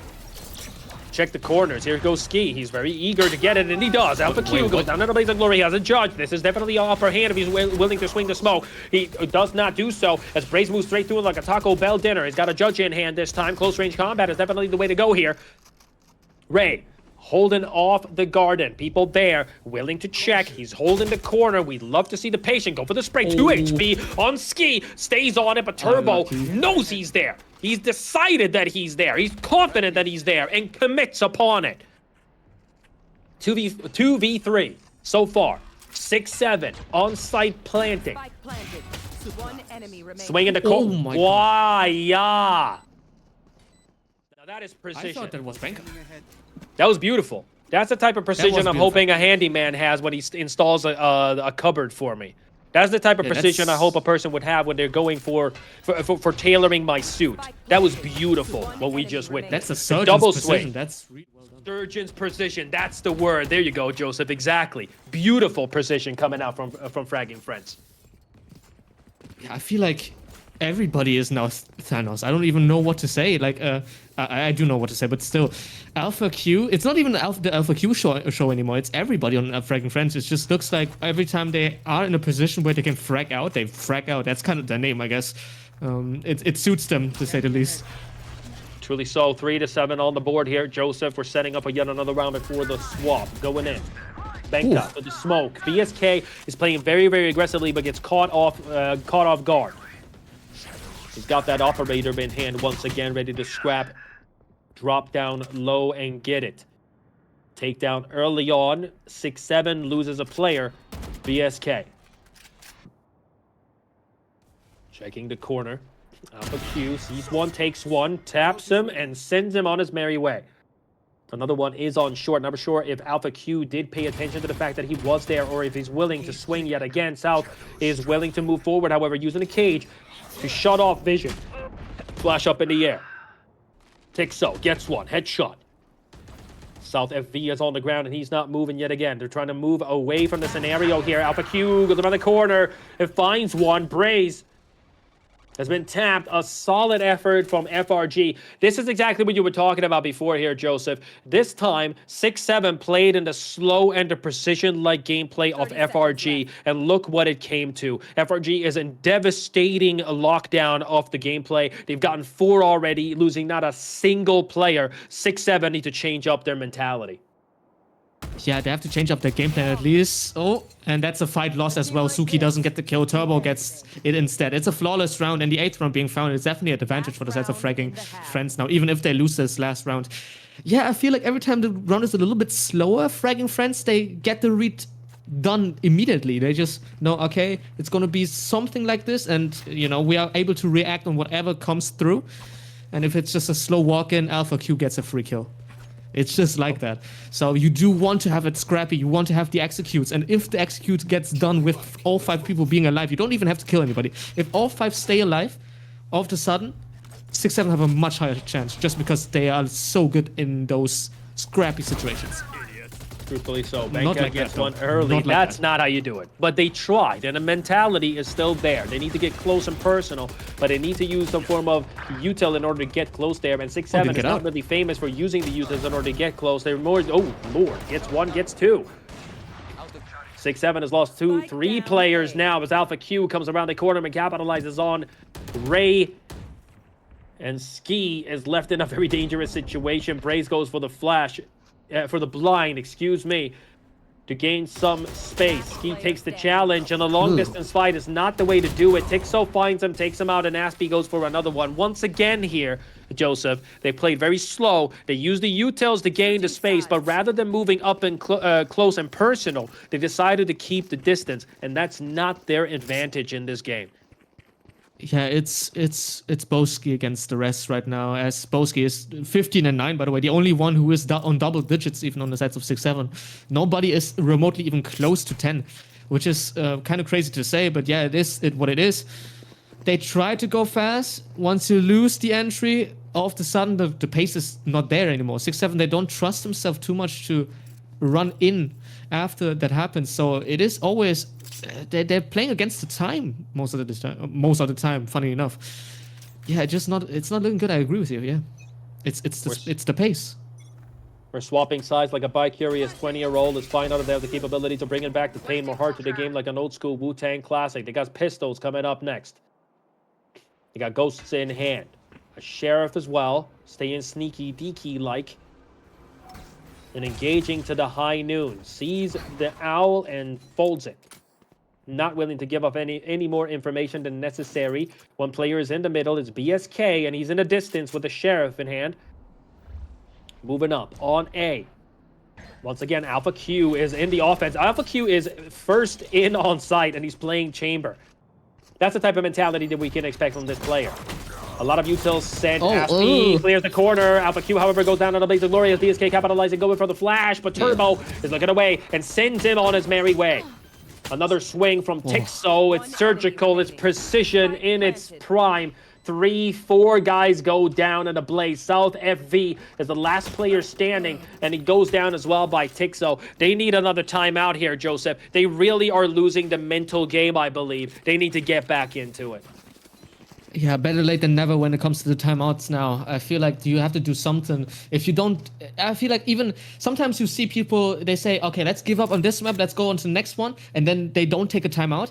I feel like that's a bad omen. That's not only a bad omen, that's a bad showing as well, because every match is, or every map is winnable, and FraggingFriends is going to think that they have them so dominantly on their foot that they will not stop on the next map. But if you take the timeout on the other hand, you will show them that you want to fight. You want to, try at least. And they will have respect in that case. In this case, right now, if you don't take a timeout in the next map, in the next time, if you have to, if you're able to, if you lose this, it's not looking good, man. Round 14 has been set. We're off. BSK willing to take the chances and go aggressive. I love the fact that he's going for it, though. The mentality is there, but unfortunately, for some reason, it seems the FRG always have the answer, and they're sending it with the first bullet sent each round, which is highly unfortunate for BSK. Willing to check it. Valorant timing is what we call that, ladies and gentlemen. You got a util in hand, and all of a sudden you have a very abusive man in front of you who's willing to exclaim his childhood traumas in your face, and you just saw it firsthand. Absolute devastation. Turbo hits the ground. Willing to swing the core. Alpha Q with the Marshall. Is that how we're doing it? We're downgrading and yet staying on it. Utils used a lot of them there as well. He's in a rut, in a pickle. South FV is about to get aggressively pushed by the enemy team as they're moving up. Here goes Tixo, sees one. Here goes Omen, jumps in, but he gets one. That's good. He gets one at least. It's 2v3. It's not over yet. Spike has been planted. Benka with a lobotomization on Ski, and Braze being set on fire, literally. As that is the end of that round. 3-11 on the board. It's looking very grim for SixSeven. It definitely is, and I feel like we are not seeing any 9-3 curse as of now. The 11th round is being found, and it's still dominant. No money, by the way, on the sides of SixSeven. Look at that buy. It's scrappy, to say the least. It's only Zuki with a rifle. The rest, a Bucky, 2 sheriffs, an RS of all weapons. We've seen RS. Obviously, it's going to be... Oh, by the way, Zuki's on Pi. I have to mention that. Obviously, 3.14. But still, it's not looking good, man.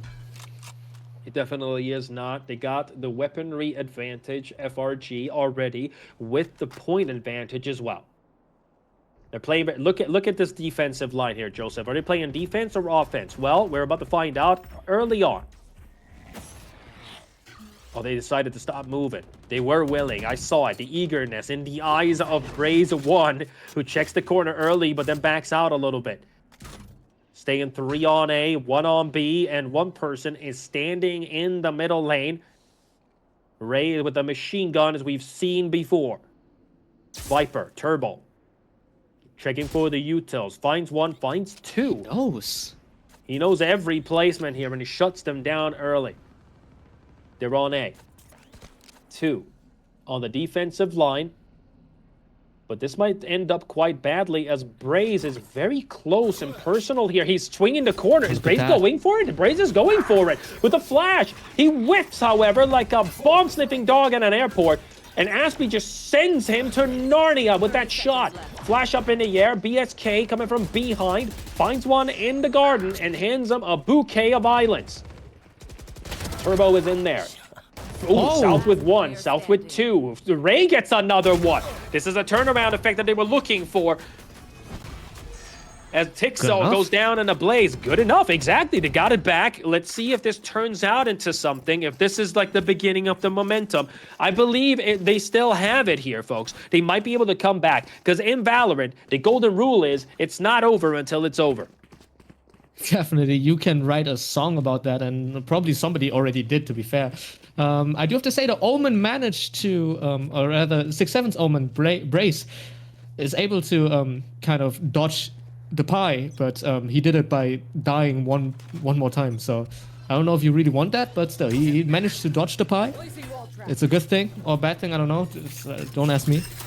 Yeah, it's not looking... Stats-wise, it's not looking good for SixSeven. Let's just say like that. Even though they won 4 rounds, or even though they just only won 4 rounds, I guess, it's not looking good. A lot of utils used already on site B. Cypher already having every single trap that he has set up practically checked. He has a wire in the middle, and the camera set as well. Camera goes down. However, Alpha Q swallows a bullet like the good boy he is, and goes down with a belly full of lead. Willing to swing the corner as BSK sees the illusion moving up to him close and personal. He can whiff that illusion scent. Going for the flash, Benka swings the market. BSK is behind. Does not pay attention to the fact that Benka moved into the market and is not willing to engage on it either. They have the lockdown on the Yoru. 4 people standing outside of A. And they got Braze there as well, standing inside of his own smoke. 30 seconds left. Rotation efforts have been set. They're going towards B. 3 people in the market, eager to move forward, and they definitely will be doing so. As another smoke goes off to shut off the boathouse on the right side. Benka swings and gets it. South has been folded like a third-grade love letter in the smoke with the classic in hand, even though he has a proper gun. Turbo gets one, Ski gets another, capitalization by Tixo, who sends him out on a merry way. BSK takes one as well. Look at the time as it ticks down, and SixSeven will be winning on a default setting. Time has run out. He's got 19 HP. Yeah, that was a close one, to say the least. Somehow he just gets out, and the round being won by SixSeven. And, you know, I may have talked a little bit too early when it came to the curse, because, you know, all of a sudden they won 2 rounds in a row. But I wouldn't put too much onto it, as they were scrappy, especially the last one there. It could have gone either way. Tixo somehow just staying alive in boat. He gets through and then gets Steph Curry as well. Hello? How does that happen? Let's see if it happens again as we're setting up for yet another round. Round 17 in the mist. Guns deficit on FRG's side. They have been in this situation before, and last time they got 4 out of 5 takedowns against SixSeven. They're setting up. And once again, look, where is Alpha Q? Why is the chamber pushing up? This guy confuses every single inch of me. The Yoru as well, playing very, very cool, calm, and collected, but Alpha Q is eager to move forward. Goes for a couple of shots. BSK knows the dangers, and South finds a different angle. BSK finds one as well. That's exactly what you want. Happens! South! With a beautiful flick of the wrist like a hip-hop classic. 3 kills, and Aspie will be sent to Narnia in a package by, I don't know what kind of post office you guys have where you guys live. So, and I was going to say the Swedish one, but unfortunately, I think that you guys don't know about it, so I'm just going to leave it at that. He was packaged and sent, is what I'm going for here. An unfortunate situation, but a solid effort from SixSeven. Beautiful display of team coordination there, Joseph. They seem to have found each other now. Yeah, I mean, that was a clean round, to say the least. Yeah, I do have to say, though, Alpha Q has balls of steel. Because what is that man doing? He has so much confidence in just walking up and trying to find that fight. I mean, it hasn't really turned out his way in the last 2 fights, but still, it is respectable to have so much confidence.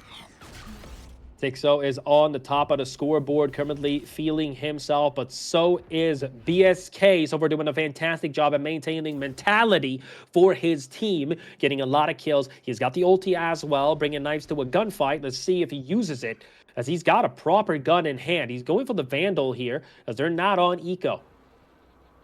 FRG has got proper weaponry as well. It constantly says that Aspie is dead, but he's definitely not, folks.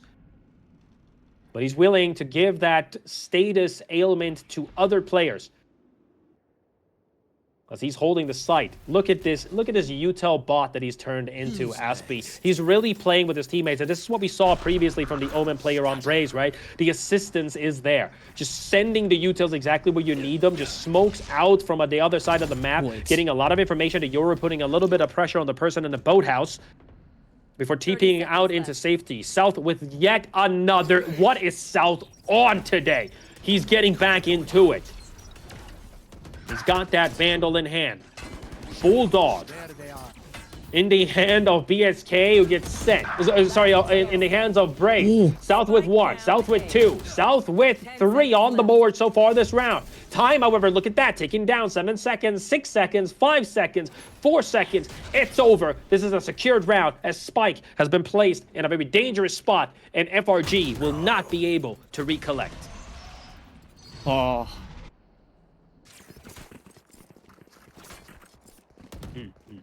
And HQ is telling us that Aspie is actually not dead, it's just data that is missing. But do not worry, we will see when he's dead, and apparently he's grayed out. We don't look at the overlay that much, so excuse us on that sense. We do have to say, though, 6-7 all of a sudden, 4 runs in a row. Maybe the curse is real, as South is on 18 and 13. He's shooting now. He's definitely shooting. At the same time, I don't know if you noticed, but I think Aspie, he used his ultimate and he ulted right next to himself. Well, that's definitely not the way to do it. They seem to have found a different strategy here, Joseph. FRG is sticking together like glue. But they're moving up on A. A lot of utils. They're playing 5-man. No more defaults in the front line. Going straight through it like a Taco Bell dinner. No resistance shown whatsoever. Benka getting a kill. Aspie following up. BSK has been sent to the morgue as well. A shallow grave has been dug for this player as Braze is trying to recover with a couple of shots down into the ground. The spike has been planted. Swapping the guns as well. Investing a little bit in their top players. Beautiful shot by Alpha Q. Another takedown by Alpha Q, and Turbo getting a kill with the Stinger. That was an effective shutdown. FRG just need to stick together here, Joseph. They just need to find their teammates again. Yeah, FRG, they are showing us that, you know what, our gameplay is not, our usual gameplay at least, it's not working out right now. Let's change it up, let's speed it up. They didn't even need a timeout to call that. So it's amazing how fast they really tried to adapt on that. Maybe it was just a call out of nowhere, I guess. They could have just gotten it out of nowhere. It looked good though. The pace change didn't, at least SixSeven didn't expect it, so well done. 7-12 match point on the board. FRG going with what we just previously stated here, Joseph, sticking together like pages in a teenager's nudie mag under their bed. Let's see if the closeness of this team is what they need in order to secure this game completely. Already one map. What is this? In the lead, but BSK coming from behind, ready to creep up on it like a dirty uncle at Gym Clasko, about to get another one. Turbo has been lobotomized. He saw that bullet coming. However, Alpha Q is eager to equalize. Aspie capitalizing as well with an Odin. Coming from CT side swinging. Alpha Q has none of it. 2v3. BSK is still behind them. Inside. What an eco indeed last round.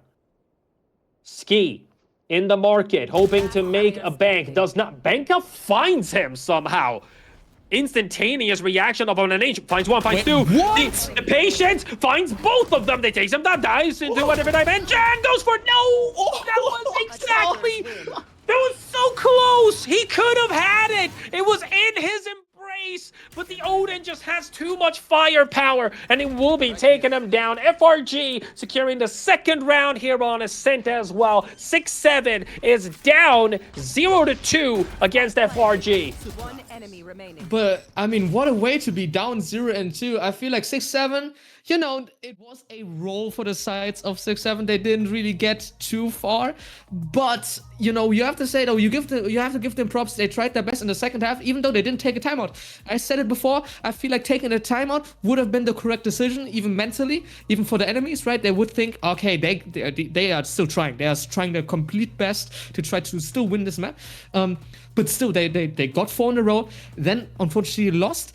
But you know, the last round we just seen, that was amazing. BSK from behind, he gets 4 people in the end. A quarter kill. He could have aced to clutch the round to keep them alive. Didn't happen.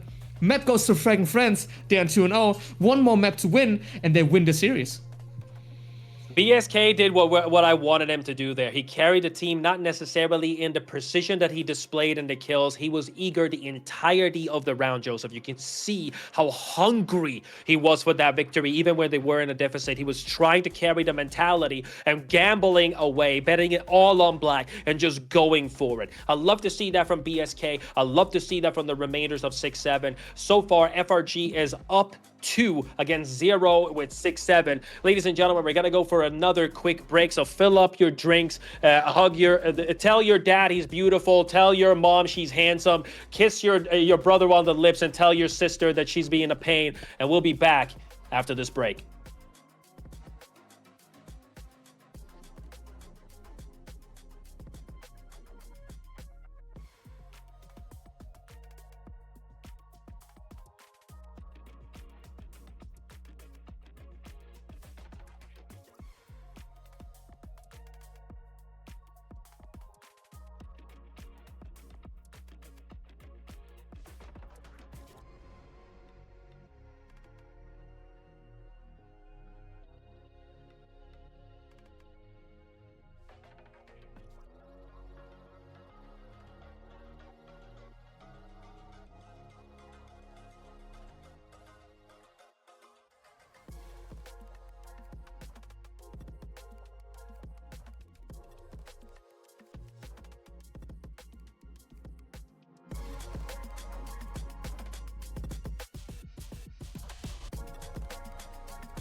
And welcome back from the break, ladies and gentlemen. We're back at it again, ready to slam dunk the funk, put on up. You gotta get that feeling. You know what it say. You know what they say. It's not a party until a hamster is involved. And I own a fucking pet store. My name is Impulsive Empathy, and I'm very Impulsive from Impulsive Casting. I'm very eager to bring you the next game here, round 3, with Fragging Friends against SixSeven. I'm joined by Joseph himself. Joseph, how are you doing? I am doing mighty fine, even though it is pretty late now in Germany. As we can see out of the window, it's pretty much dark. I think it is pretty much dark in your place as well. But you do have lights, so that's a kind of a plus. I don't have the courtesy of putting up my lights. I can't be bothered, to be fair. So, yeah. Anyways, how are you doing? Because it is, it is getting a bit late. Fragging Friends still shooting as always. But how are you doing? I'm doing good, man. I'm doing good. I'm staying excited about what's going on here. Fragging Friends doing a great job at maintaining control so far, 2-0 against SixSeven. I've been looking forward to casting this final as well. I love the opportunity, and thank you so much for RCS Series IV for giving me the opportunity to do so. If you would like to hire us for any coming events that you guys have, or if you're if you have anything that's coming up, do reach out to us, Impulsive Casting. You can find us on Discord, Twitch, and you can find us also through Gmail. So do keep an eye out and contact us through the Discord here on Series 4. Joseph, do you have any way that they can contact you? Twitter, at Jokozuma LOL to find me on. No, it's just Jokozuma. I think it's Jokozuma LOL. The guy, the profile picture, or rather the bio that says RCS caster, that's me. I do tweet sometimes, so feel free to follow me there. I do tweet in German sometimes as well, so don't ask yourself like who's this guy? It's just me, but in German, right? I'm still funny, I hope. At least yeah, that's what. So do reach out to either one of us. Excuse me. Do reach out to any one of us on Twitter, ladies and gentlemen. Impulsive Casting or Joker. What was it? Joker. Jokozuma. Joker Zoomer or Impulsive Casting. Do reach out to any one of us if you would like to hire casters for your own events or coming tournaments. But currently, we're locked in, loaded, ready to get down into the groove with SixSeven going up against Fragging Friends. We're on Sunset now, Joseph. Tell us a little bit about the expectations that we have coming up in this map. Yeah, I don't know what expectations we have now, because I just looked at the composition by Fragging Friends. I thought it was just a random hover, but now I just realized that's the composition they're going with. It's going to be Sage and Chamber. Yeah, we've seen Sage before on this map, we've seen Chamber before on this map, we've seen Double Sentinel before on this map, but never those two together. It's going to be exciting. I think this is a first timer. Obviously, it is pretty much standard when it comes to the composition. We've seen solo Sage as well. It is not the greatest of things, but it is working. As again, Aspie, still, we're losing data on him. He's just a little bit bugged, I guess. He doesn't have data apparently. He's not bugged. He just doesn't have data, which is weird, but nothing you can do about it, I guess. But yeah, this composition is really odd. Obviously, Alpha Q in the chamber, nothing else you would expect. Turbo now on the Sage. I'm really looking forward towards this Fragging Friends composition, I'll be completely honest. But SixSeven, double duelist. What I think Fnatic played this today and they lost the finals, so I don't know if we really want to go with that. BSK is on the Neon and he's ready to zoom into the foreground with a lightning speed. Let's see about the capabilities of doing so. He put his team's mentality on his back and he was willing to carry like crying toddlers at a carnival. Let's find out if BSK have the capabilities of doing so now as well. He's got the ghosts in hand, where every single player except Braze, who's going for full utils, which is understandable with the smokes off of Omen. The same thing coming off with the defensive line. Fragging Friends setting up full offensive capabilities on A. A lot of players going for the ghost pistol generally, Joseph. But me personally, I'm more of a classic man. Let's see if scaring the enemy team into quick submission is the way to go. As they got ghosts. It's funny when you're 30, all right? Just let me have it. Let me have it, all right? It's funnier when the older you get. Moving aggressively here. They're going forward into the elbow. They go, and they're willing to push up aggressively here. Steph Curry, Ray in the back line of sight. The wall goes off to shut off the sight into two. Great shot to the eyeball. Turbo capitalizing, going for the other one. South not being able to secure the kill. Ski gets one. BSK gets one. BSK gets two. They shut off the sight in two there, Joseph. But they shut off the wrong side. Unfortunately, the entirety of SixSeven was waiting on the other end. And the outcome speaks for itself. I think that was I think they wanted to do that, which in the first place I thought it was like, okay, it might be a missed wall. I was a little bit confused, but I think that was the idea. All 5 of them were running through elbow to the back side of A and then walling off the rest of the side so they can't be, you know, crushed by both sides. But the fight towards backside, it didn't work out in the end, as it was a Neon, a Yoru, and I don't remember what the last guy was, but it's just too much. Oh, what a TP. Look at Aspie. Look at Aspie. Where is he going? He's on a picnic doing whatever he wants. He finds one as well in that kill. Where the communication? Using a smoke, TP. Ski getting 3 with 2 shots. That is not what you want happen. And South just shutting down the remaining players. Holy Christ, SixSeven is back at it again with a bang. 2 kills early. 2 rounds, early. And they're in the lead officially. Yeah, I mean, what just happened? I feel like the communications there with Aspie teleporting through spawn, or rather through mid, was a little bit weird. Brace just didn't look towards his left side.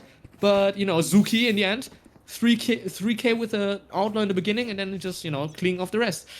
Easy enough. I do have to mention though, Zuki is on the Yoru, something that we didn't really expect too much out of him at least. So SixSeven definitely with the composition that maybe not suits them 100%, but it is working out so far at least. Dipping the toe in the water to check the temperature on site B. No one's there, however, as they're forced to rotate away. They're going towards A instead. Sees one in the middle. Turbo getting a shot in off a Ray and sends him into a different dimension. That is a beautiful shot coming out from this player. Definitely the necessity they needed. FRG currently in a deficit when it comes to the rounds, but still in it to win it as they're going forward here.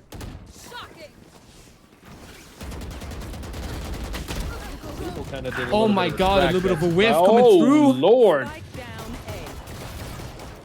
But somehow still 3 people left on the sides of the FraggingFriends. As Turbo's wall is doing a lot of work there. Spike has been playing it and is taken away. Turbo is trying to maintain his wall. Alpha Q gets one. Ski once again with the outlaw. I love the fact that he's back at it again with the sniper rifle. We've seen it before and we're seeing it again. He needs 2 more.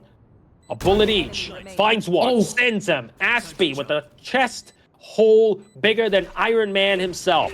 Alpha Q, the sniper player on the other end, is currently chilling in the corner. He needs to find him off handles. Gets a lot of damage in, and Aspie... Sorry. Alpha Q uses the TP in order to get away. Its time is definitely taken away. He needs to get the one necessity shot. 3 HP on Alpha Q. Trying to get in movement and gets the headshot. And the spike is kept safe by FRG. Oh my god.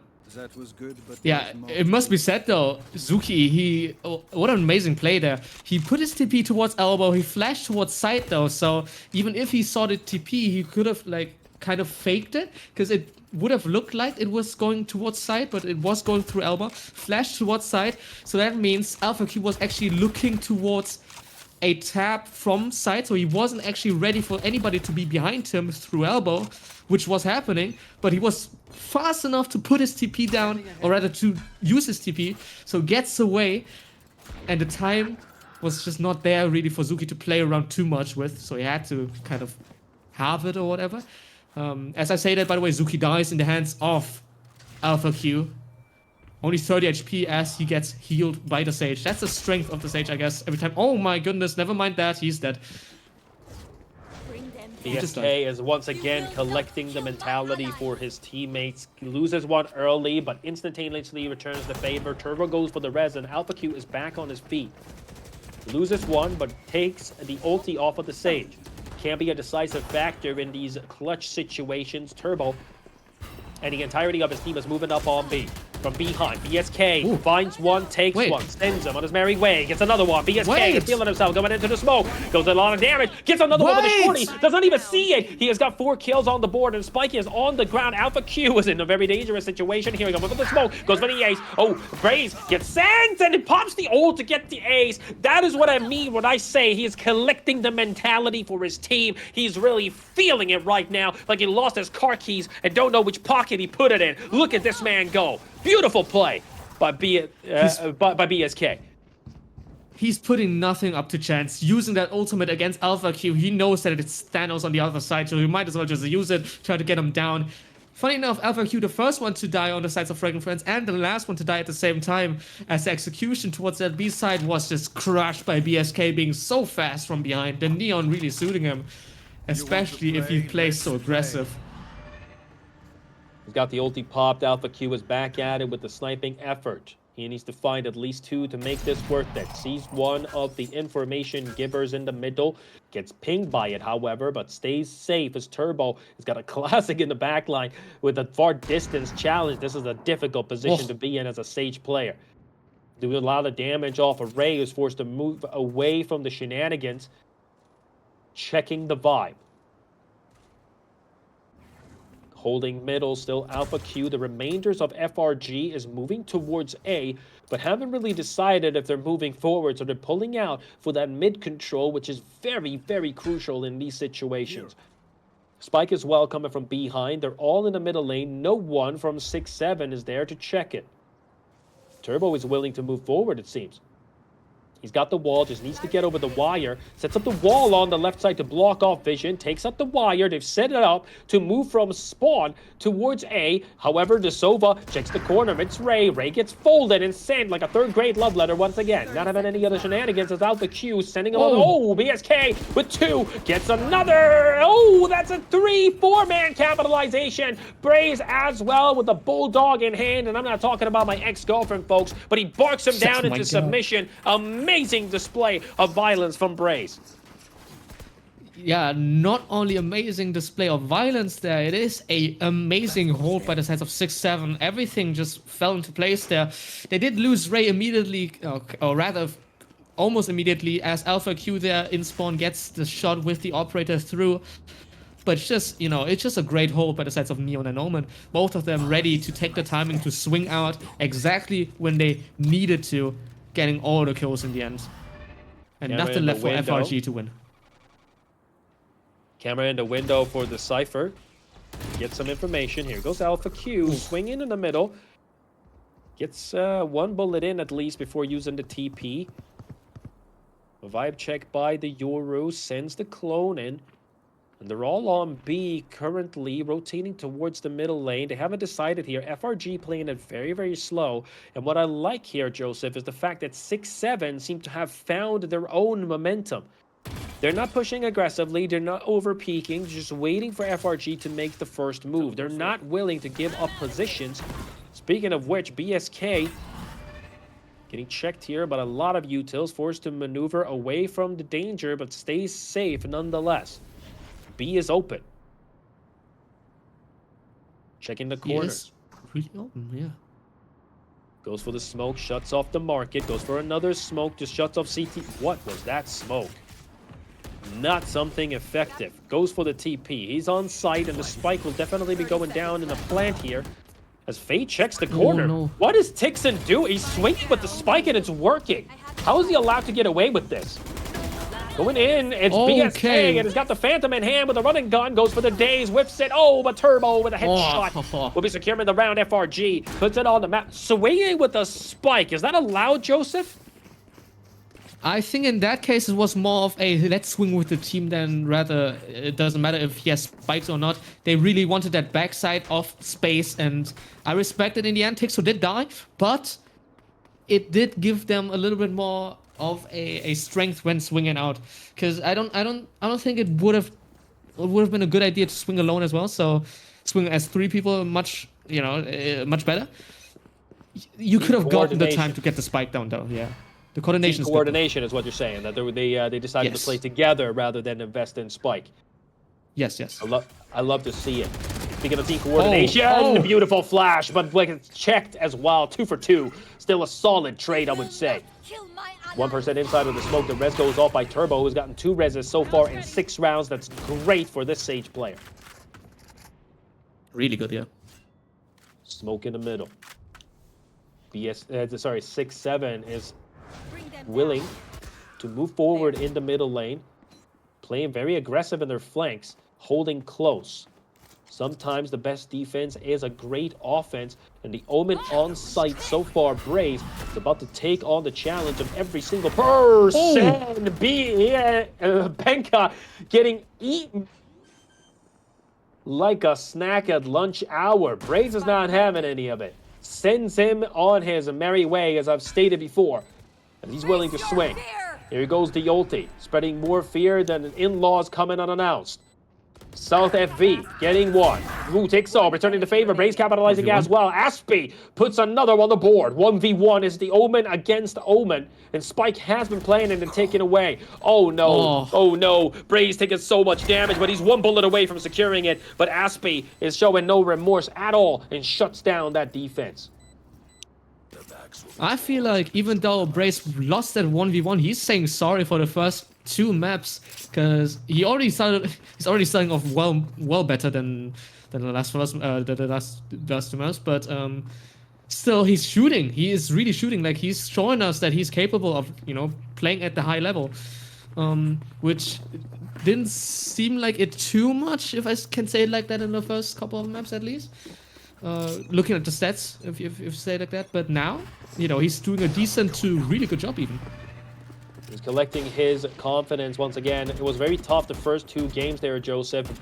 Braze catching every stray bullet that practically was sent in his merry way, and he got folded so many times. That does have an effect on a person's self-esteem. Coming into this one, however, it seems that he's refreshed and back at it again, straight out of the shower, towel around his waist, and he is about to get dirty with it. Doing a great job so far. Braze is in there to win it, and they're on Site C. Site B, sorry, excuse me. My dyslexia kicks in sometimes. I do apologize for that. There's only A and B here. Middle lane is definitely the way to go to maintain composure. Alpha Q is there, holding down middle, but is he paying attention to the fact that the Omen is currently creeping up in the market? He is not. Person is short, getting stunned, but is forced to TP out of it. Ski is not overstaying his welcome. Alpha Q has got an outlaw in hand and staying an outlaw with it. Steph Q. Steph Curry, I mean. Ray even. Getting taken out cold.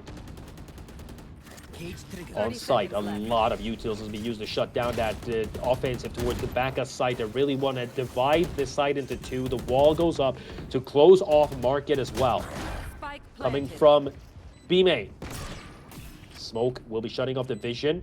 They're holding the market. They also have a player on the other side. BSK has got the judge in hand, coming up to the wall. Aspie is eager. Aspie is willing. Diving through. BSK goes past Aspie and gets one. Ski gets another. BSK covers it and pops the ulti and fingers Alpha Q into submission. What was that? That was confusing gameplay with a diving past him there, Joseph. I think that just created such a disarray on FraggingFriends' side that they couldn't recuperate. The first miss on BSK created such an opening that they fell apart. Again, it's again the chaos that really, you know, keeps SixSeven alive here. And yes, they are in the driver's seat, but every time the game gets a little bit slower and in the hands of FraggingFriends, they're not giving it up. But this time, SixSeven able to disturb the site so much that in the end it's going to be BSK with a 4K. 16 to 4 this guy. He might be, I mean, Alpha Q might be Thanos, but he's supposedly Iron Man. Here we go, BSK moving up. Getting one, getting 2, counting bodies, getting another one. Oh my lord! Yeah, yes. Yes. Oh my lord. He just took their private parts and put it in a blender. They need to restart, man. They got to go to bed and wake up on fresh and anew. 6-7 is out here, ladies and gentlemen, and they're ready to brawl it out. They're out here swinging like a married couple in a crisis. I love that shit. Look at that. BSK with 1-2, swinging the corner of his Braze and BSK, and they played with the surgical precision and off of their teammates there. I love to see it. I mean, screw Iron Man, to be honest. He's Superman at this point, or somebody who's better. I don't watch superheroes if you haven't noticed yet. But yeah, this guy, he's been on a different level ever since the Ascent. Even on Lotus, he was great, but on Ascent, he was even better. And now, he's winning this half right now for the size of 6-7. He's playing it for the mentality, as we've seen before. BSK carrying, and Braze is with him. Braze is feeling himself in this game, folks. He is mentally reset, and he's back at it. BSK with another one. The offense is just not working. The close range utils set by FRG is definitely not the way to go. They might need to call a timeout here to recuperate, folks, because this is not the way you play this game. They're in the short. Holding off Alpha Q, trusting his aim once again, and he definitely should. We've seen him perform previously. Ray in the close range combat, checking with W. We're not gonna talk. We're gonna delete the ball. We're not gonna talk about that shock arrow. Let's just let's remove that, and we'll be back. There we go. Even Steph Curry misses. Truly so, unbelievably so. Great takedown. Aspie finds Ray and sends him. Alpha Q is eager to move forward. Two players from behind. Checks the corner instead of taking sight. Wait, this guy. It's definitely confusing. Aspie swings the corner, gets one. BSK is on the ground, but he needs to get 3 more kills in order to secure this round. The spike is on the ground. He finds the spike, does not have the ult for TP. Willing to check the corners. 2 players coming from CT. Don't go 1-1 is my statement here, but Ski secures the round before we are even in a dangerous position. Great play. 7-3. SixSeven is in the lead. No. Screw the 7-3. 24-5. It's been 10 rounds. That's let great. that sink in. Just let that sink in. BSK just 4K'd the last 3 rounds in a row. He's in Steph there, Curry. Steph Curry. Ray, he's on 0 kills and 8 deaths right now. His teammate, 24-5. He's getting 3 kills around. What? That's crazy. That's crazy. Yeah, I was actually not paying attention to that, Joseph. That's actually a great point. BSK, once again, putting the mentality of his team on his back, and he is really in there to win it, folks. 24 kills on the board, Joseph. That's crazy. That's not real. This guy's not real. 7-3 on the board. Alpha Q once again in the headlights of the enemy team's truck car. 7-3. Outlaw in hands of Ski. He has gotten a lot of success with this gun previously. 6-7 proven themselves to be very dominant here on Sunset. FRG is rotating, going towards B side. They're all in the market, hoping to purchase a victory here. A lot of utils sent in by Steph Curry, hoping to get something out of it. Gets 1, gets 2 kills off of it. Aspie, however, trying to equalize. Alpha Q getting another one. BSK coming from behind with the Zappy Dappy popped already. Getting 1, getting 2, getting 3. What is going on? He's still on it. Who is this BSK man? No, that's not real. Last round before the switch. That's his 4th ult, I think, even. Or 3rd. He's I don't in know. here, folks. I don't know what's going on here, Joseph, but BSK really locked in for this game here on Sunset. This is definitely his show and his show alone. Somebody put a spotlight on this man. Beautiful play by BSK. There's a huge difference between the 2 Neon players right now, and I don't want to really say it, but the one guy is on 1-12 and the other one is on 27-5. It hasn't been, the first half hasn't been done yet. And one has died more than the rounds are even, like, than there are rounds. And the other one just has an amazing KD. Like, unbelievable KD. What is going on? Benka's definitely struggling, and he wasn't struggling before either, Joseph. That man was doing a great job doing the Oh, my lord. The Aspie is on the ground once again, and he is not moving at all. BSK is crazy. What the fuck? Yes, he is. BSK is currently feeling himself in the front line, folks. He is in it to win it, keeping his team's mentality up. 8-3 on the board. They definitely need to get at least 1 more here. FRG hoping to count the rounds. Spike down. Mid. Takedowns, however, by Turbo will be putting up 1 step closer in the res. Turbo getting 3 reses off now. Turbo's doing a great job as well here, Joseph. It needs to be stated. Yeah, I mean, Turbo has... I don't know if he has fragged out, actually. I haven't really looked at his KD. I've only been focused on on the 2 Neons. But, you know, getting 3 reses in, that is exactly what you want the Sage to do on the attack. Half as he gets a kill there on BSK. That's Thanos, Iron Man, that's the whole Avengers down. And all of a sudden, the round is very winnable for the sides of FRG. 30 kills, half is crazy. Definitely, BSK goes down to the Blaze of Glory. Benka, however, is currently on it. Gets 1 off of Brave. Second one. Sees another one coming from B main. Swinging a corner. Not willing to take the challenge, however, stays safe, which is great in the consciousness of team play. Not over peaking in these situations. Ray sending a couple of arrows in order to check the vibe and gets one as well. 77 HP on Benka, who's forced to rotate away, gets the healing to get back on it. Alpha Q capitalizing. Tixo goes down to the Blaze of Glory as well. 1v3 as Turbo is willing to swing around the corner, but Alpha Q secures the round. BSK goes down early here, Joseph, and the round goes for FRG. Switching sides. Clean round for the sides of FRG. The FraggingFriends finding a little bit of space when playing more slowly, and that they did. Now Tixo is, by the way, the guy who has more deaths than rounds counted. Round 13, he has 13 deaths, so he could end up with 14 deaths now in round 14. BSK going down almost as the first person of 6-7, that kind of hurt them. And normally you would say a single player can't really carry a team that much, but I mean, we can't understate it. This guy is something else right now. And even FraggingFriends, they don't know what to really do. They haven't taken a timeout yet. And I feel like they still trust themselves to do it without one going to the second half. We're swapping sides, like looking for the cool part of the pillow as they're moving up once again. They're on the offense. Here they go. Ooh. Frag 6-7 is officially pressuring into them with more of a push than a low fiber constipation. Here goes the stun as well. Cannot see anything, but he's willing to swing either way. Aspie is hoping to maintain composure, and he does so effectively. Benga capitalizing. Aspie getting another one. No one's checking this Omen. He finds two already. He knows what the enemy is. Double takedowns from 6-7, who knows where he is now. Jumping up in the air. Wait, like it just on camera. Slam dunks on Aspie, who is on the ground and he's not moving. Alpha Q versus 2. Spike has been planted. He needs all the information he can get. Oh my God. Getting a little bit of information up a Steph Curry, he knows where he is now.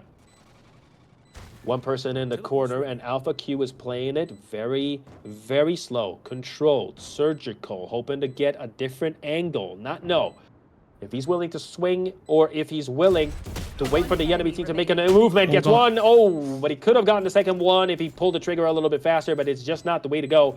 And Steph Curry, with a close range, with a classic, gets one. This is where it gets rough here, Joseph, because they were already in a deficit and they lost the first round.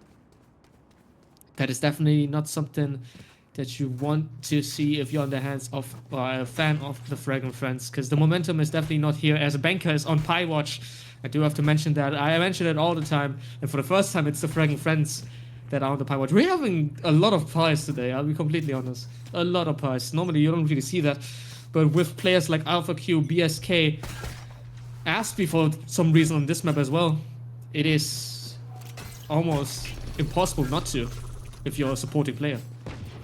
Full gun setup for FRG. Staying together, not willing to split up, but it seems that they have gone back on their own plan and they're all over the map currently. They got Judge in BSK's hand, which means trouble, violence. Look at BSK. He's willing. Oh God! Moving up in the market. Two players on the right side. Sees one. Oh, what is Omen looking at? He doesn't be in the behind him, but he's whipping the shots and he goes down. What is Benka doing? Brother man, put on a suit and feel sexy and reset your mentality. That's not how you do it. Going in, get another takedown off of it. No. Sorry. What? What is going on? A complete shit show that is going on right now, ladies and gentlemen. This is a difficult situation to be in for FraggingFriends. They need to call a timeout here, Joseph. They need to recuperate, because Turbo will be folded as well and nailed to the wall like a postmodern painting. They need to find some mentality here and some stability. I don't know what's going on, but it's definitely not mental. They need a mental check on FRG. I'll be completely honest. I was so sure that on the sides of FraggingFriends were no mentality issues or whatever, even though Banker's pied, by the way. He's 3.14. But I was so sure that FraggingFriends had no mentality issues just because they won the last two maps so well, right? But now with those two misplays, individual misplays, I'm not sure anymore. They need a timeout, and they didn't do one. They just didn't do one. They didn't want to waste time, as SixSeven so far has been displaying some dominant gameplay. We love to see it. The aggressiveness of BSK is definitely paying off. And like we previously mentioned, the brawling effort is definitely the way to go. BSK with another takedown off of the Judge gameplay, diving into the DMs like a hungry cougar, looking for our next victim. 3 capitalizations already by FRG. BSK, however, trying to equalize, getting one, getting 3 kills before going down. Solid effort by BSK, but it's not enough as FRG shuts down that round and gets the early point. They need to continue with that methods here, Joseph. They are struggling on FRG's side. Yeah, not only struggling on a sense of a macro, since SixSeven, they have shown us that they can really... what I didn't really mention but was on their defense half, SixSeven, they really went for trap plays for the first time, and it worked out. BSK in the end dropped 30 almost in the first half, which all set... it was set up for him, but yet you have to be able to get the 30 kills. On a macro level, though, still, SixSeven did well there, and now the fragging friends for the first time, it feels like they don't really have an answer, as they did win the last round, though. Oh no, what is this timing? Sets up the wall. Benka Pi has been stated. Yes, and Benka as well. That's very surprising, actually, Louis. Benka doing a fantastic job during the first 2 maps, even though they lost. Still a solid effort from Benka. And, sorry, even though they won both of the rounds, solid efforts from Benka, maintaining the composure. But now, swapping over to Sunset, he's just not in the game. Inside of the market, the bazaar, hoping to find something to make a profit out of. Does so. Three takedowns in an instant. That's not what you need on SixSeven side, but Ski gets two shutdowns through the smoke. Solid efforts. They got Benka coming up from behind. And Braze is already on site. 1v3. And he's got the spike. We need BSK to cool down. We need BSK to continue on with his madness. This man is on fire like a hobo's dumpster in a winter cold. Braze gets one, but gets taken out by Tixo. And solid effort as FRG gets another point on the board. I agree with chat, though. Like, this is not normal. 33-9. I mean, the first half was even more amazing, but something is not going right. BSK is on a different level. He took something. He might have drunken a Red Bull or something, but like... God damn. On the sides of FRG, though, I have to say, besides Alpha, Q, and Aspie, I feel like the rest has rather... I wouldn't say given up, that's a harsh word to say, but I feel like individually, they're not on point right now. We've seen Bankcraft top frag before. We've seen Tixo do a lot of damage before. We've seen Turbo as well. I mean, he did well in this map as well, but yeah, they're not there, right? They're not there individually. We haven't seen them bot frag, like, individually. We haven't seen any of them bot frag. And right now, almost everybody is. Early check, the wall goes up, and Euro's in the sky. BSK, however, has got a Bucky in hand, and he's ready to pump it out louder. Beautiful takedown on Turbo. He has been folded. Going around the corner, BSK is still feeling it. Getting 2, getting 3 kills. How many ultis happening the 4th? What is this man on? Somebody, please, stop this man from the... absolute violence that he's displaying, going for yet another kill. However, Alpha Q shuts him down. Somebody needs to write an additional paragraph in the Geneva Convention, because this man is on fire currently. Alpha Q, speaking of which, gets 1, gets 2. He's got an ulti in hand as well. We've seen what Alpha Q is capable of doing with this before, but South coming from behind, shutting it down with a shot to the temple, sending him off his merry way. BSK, Joseph, he is on fire. Yeah,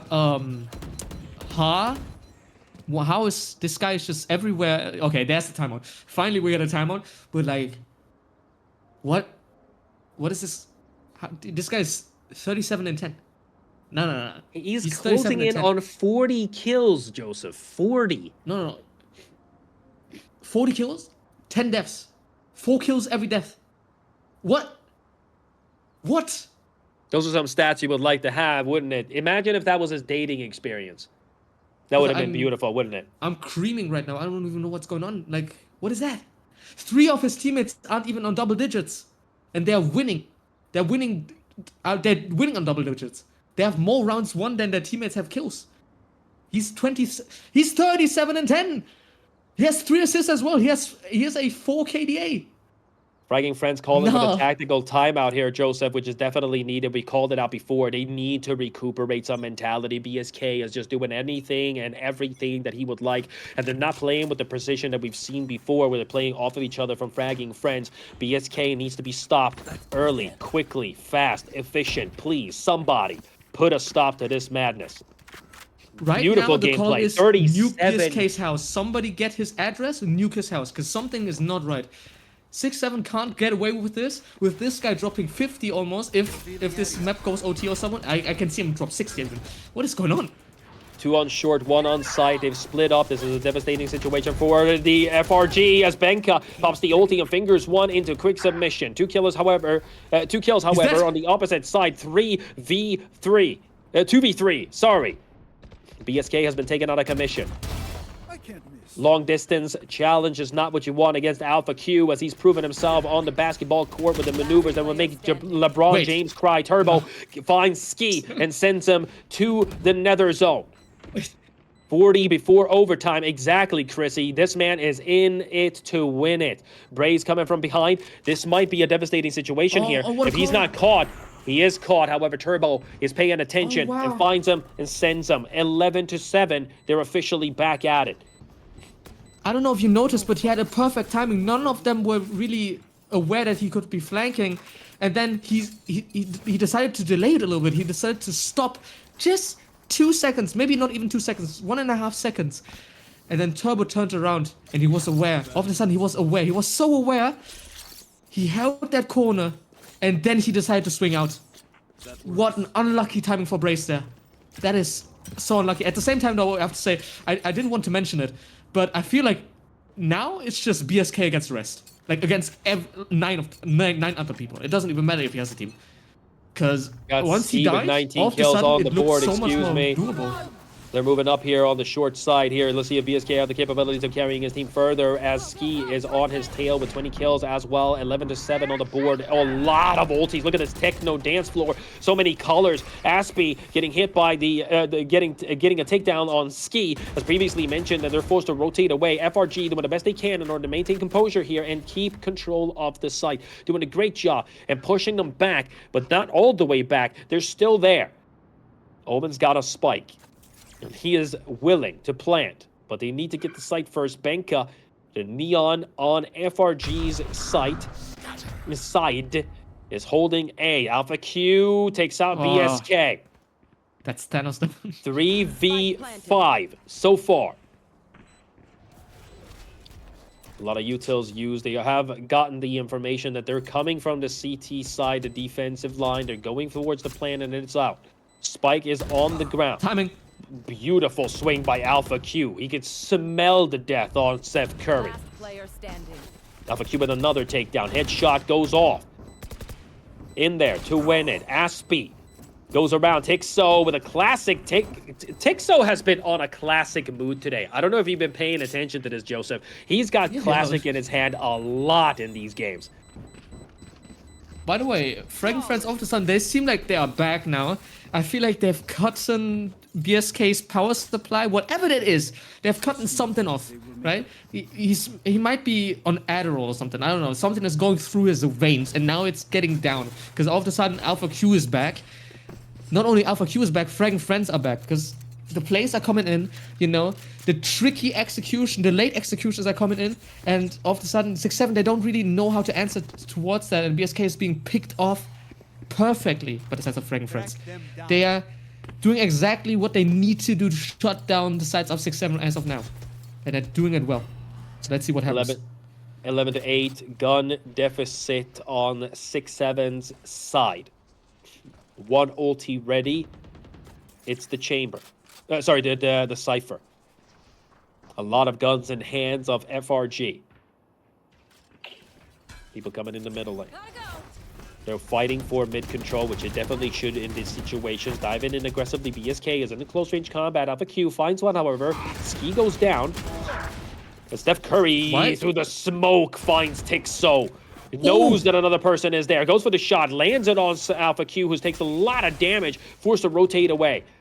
They got free reign now. One player's there. Aspie finds him, dives in, goes forward. Benka has found his confidence and is playing off of it. They're going towards A, and they have an Omen player already there. Aspie is waiting for them with a warm embrace of violence. 5 HP and a dream as they're coming up. Oh, South jumping. FB jumping into him with the stinger. That's confidence right there. But apparently 5 HP is a devastating situation to be in. Spike has been planted. 91 HP on Steph Curry. On Ray, staying close. Versus 4, coming from a different angle. That was a perfect lineup, but Alpha Q checks it early, and a takedown as well on the player on Spike. The replay has been set. Watch the perfect potential lineup here. Turbo is coming from a different angle. Steph Curry is on site. Look at this, what happens here when South comes up. They're all in a perfect line if he would have gotten that spray. But it's just not enough as Alpha Q finds him early and sends him away and gets the round. 11-9 so far, Joseph. They're back in the game. Something has to be given to the FraggingFriends, by the way. Was something that a lot of people don't really mention, but they are so amazingly aware of plays that are possibly happening. Like, all the time I see them turn around at the exact moment when people are about to swing, which is good. It's really, really good. That is exactly what you want from a team. Everybody is so aware. We've seen Alpha Q did it just last round. We've seen Turbo do it. And by the way, Alpha Q is he's almost on 30 kills as well. So like we are having Thanos against Thanos or something. By the amount of how many times I called him Thanos as I say that, it's Zuki getting the first blood on Alpha Q. That's one Thanos down, to say the least. They got But the moment I say it, dust. there might be a World War now. A lot of people coming from CT. Everyone on the defensive line. No one has made an entry. This is going to get very rough, heavy, knees weak, and weak as hips as we're swinging on the dance floor. In he goes. Look at Benka. He's definitely found his groove. I love to see how this man is playing aggressively, willing to take the next challenge. Steph Curry, however, nailing him to the ground. He's on the floor and not moving. SixSeven getting another one on the board. 12-9. FRG is in a deficit. Need 3 rounds in a row to take this into overtime. My goodness. Not only do they need 3 rounds in a row to get it over overtime, for the first time we have 6-7 on that match point. Ever since, I don't think they were on the match point on Lotus. I could be wrong there. It's been a while, to be fair. BSK is he needs 1 kill to get 40 before OT even. And Alpha needs 4 to get 30. Something is not right. This lobby is cursed. Spike laid down in the middle. FRG has returned to the defensive line yet again. They got an operator in hand. Ski getting 1 and Aspie capitalizing on Ski in an instant. A good trade. This is what I like to see from FRG. They got to start playing off of each other the way that they've done before. They're playing very split-like, very default-like, which is definitely not working in their favor. A site is currently left alone by Aspie. And if they have the utils in order to check this corner, they could definitely send him on his merry way as he's in a difficult situation here. He's on short, which can be checked. Aspie going for a little bit of information, goes for the blind as well. BSK willing to swing, goes in, finds a TP, and gets some. Aspie is playing way too indecisively, way too defensive. He should be taking the challenge there. Tixo around the corner, getting hunted down by the Sova, Steph Curry. South has gotten 1 headshot. I believe that this is a devastating position. If they get it back from this, it's a rough. It's definitely a rough round. 4v2, operator in hand on Alpha Q. They need to engage on the site as well. That's a drop that will be giving out his information. Checks the corner, which alerts BSK. Goes for the shot. Alpha Q whiffs it in the air. Here goes Turbo, jumping out of the smoke, doesn't pay attention to BSK, who's currently sitting in the corner with another takedown. BSK with 40+ kills as 6-7 brings it to the bank. Yeah, I mean, I don't have to say anything about that, right? It was just BSK's round. Every single first half, amazing. Second half, still amazing. This guy's on a different level. He has 40+ kills, and I mean, it's not because the sides of FraggingFriends weren't fragging anymore in that sense. We still see Alpha Q on almost 30 kills. That is not something that is normal, right? This one guy is consistently doing 30. This one guy almost did 50 if he just kept it going. What is going on? That was an amazing map. And individually, probably one of the best maps I've seen by a player ever. A little sloppy gameplay, I would like to say, from FRG generally. A lot of rounds they lost because they weren't playing in the same precision-like way that we saw in the first 2 maps. They weren't playing off of each other. They split up way too much. I believe the Sage pick definitely could have worked, but in this case, it just didn't. Because the space needed for FRG that they had from the first 2 rounds were just completely lost by the fact that they had a wall and a res. Mind you, the Sage did get an unbelievable amount of reses throughout this game. Great play by Turbo, but it's just the lacking of space created by that Sage pick that just didn't work out at all. I think the walls as well worked out way too much for SixSeven's favor, who likes to play up close and personal, and it didn't work out for FRG, who needs open spaces. I'm hoping to see a little bit of change from FRG coming up in the next round of Haven. 2-1 so far. SixSeven getting that win on Sunset, and we'll be engaged in this round as well. For me, on the other hand, here, Joseph, I would like to say I need to unfortunately dip. It's been a pleasure, a wonder, and an amazing experience to be here with you here on RCS Series 4. We're going to have a substitute jump in for me. If you would like to hire me for any of your occasions in the tournament in the future, make sure to reach out to me. Impulsive Casting on Twitter. You can find me on Instagram. You can find me on YouTube. You can find me on Twitch as well. If you'd like to shoot me a message on Discord, you're very welcome to do so. Thank you so much, RCS Series 4, for having me on. Joseph as well, thank you so much for the casting. Good luck in these games coming up. I will be watching eagerly with you to see if FRG has what it takes to get it to the bank, or if SixSeven, the underdog, brings it all the way to victory. That being said, Joseph, we're going in on another break. Once again, find your dog and lick it. Find your cat and kiss it. Teach your parent some curse words. Do something to get back into the mentality of the violence that you're about to experience here after we come back from this 10-minute break.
Nesta casa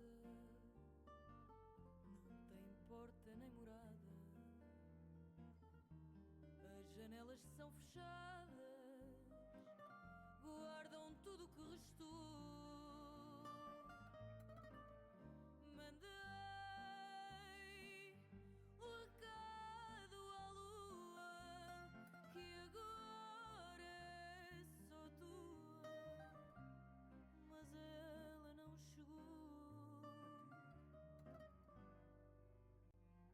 Dizia que encontrei um passarinho e não queria andar sozinho neste céu que se fechou.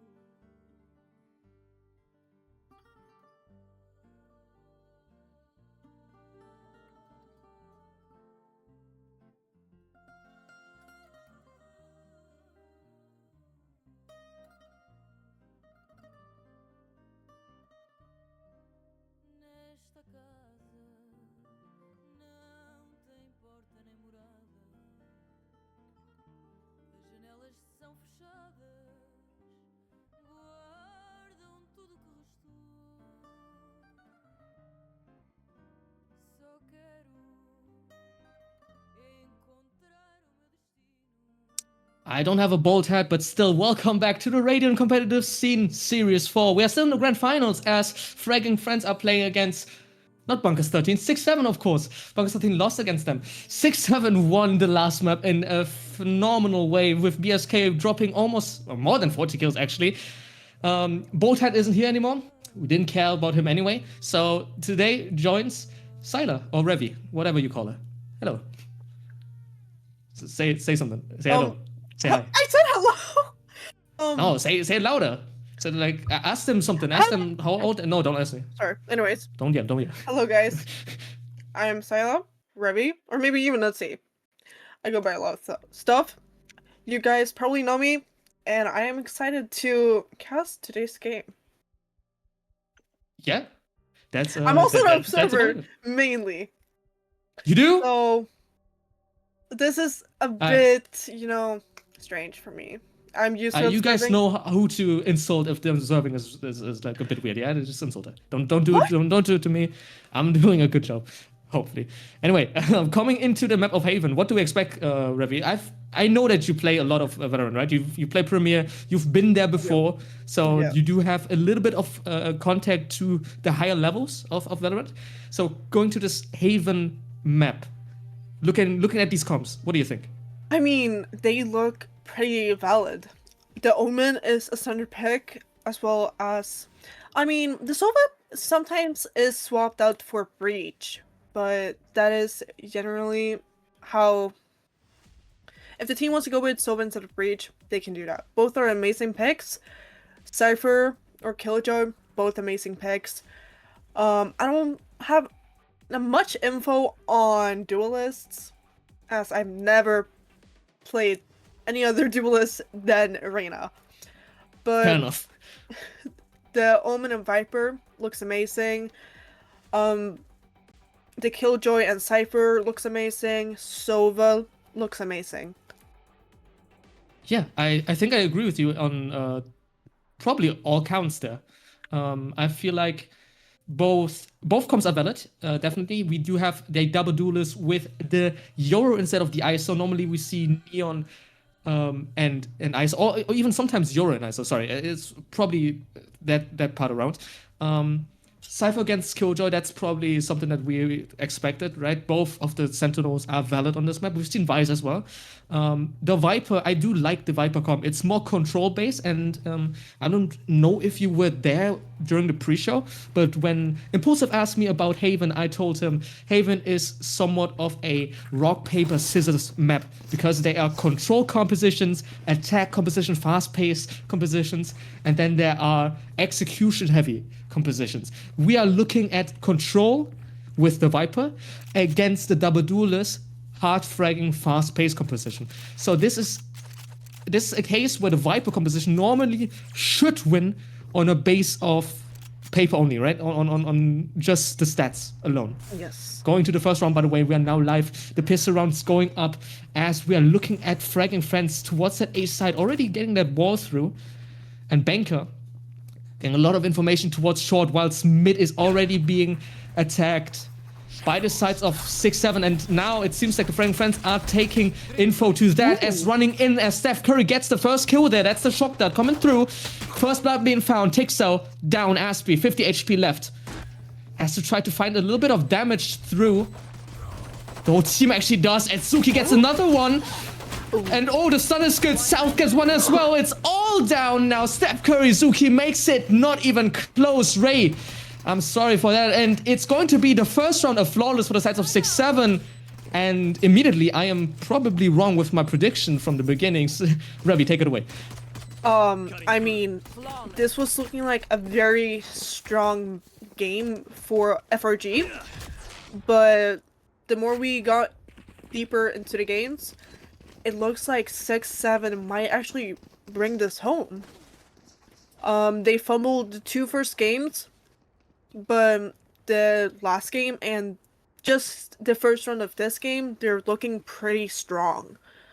We have 2 kills for the Yoru, 2 kills for Sova, and 1 kill for the Cypher. Meanwhile, the enemy team FraggingFriends got 0 kills that round. Yeah, that is definitely something to look out for. They're definitely not on the heat seat anymore as Alpha Q is already low. Oh my goodness, but they're running in and the FraggingFriends actually getting the kills as they buy up Stingers.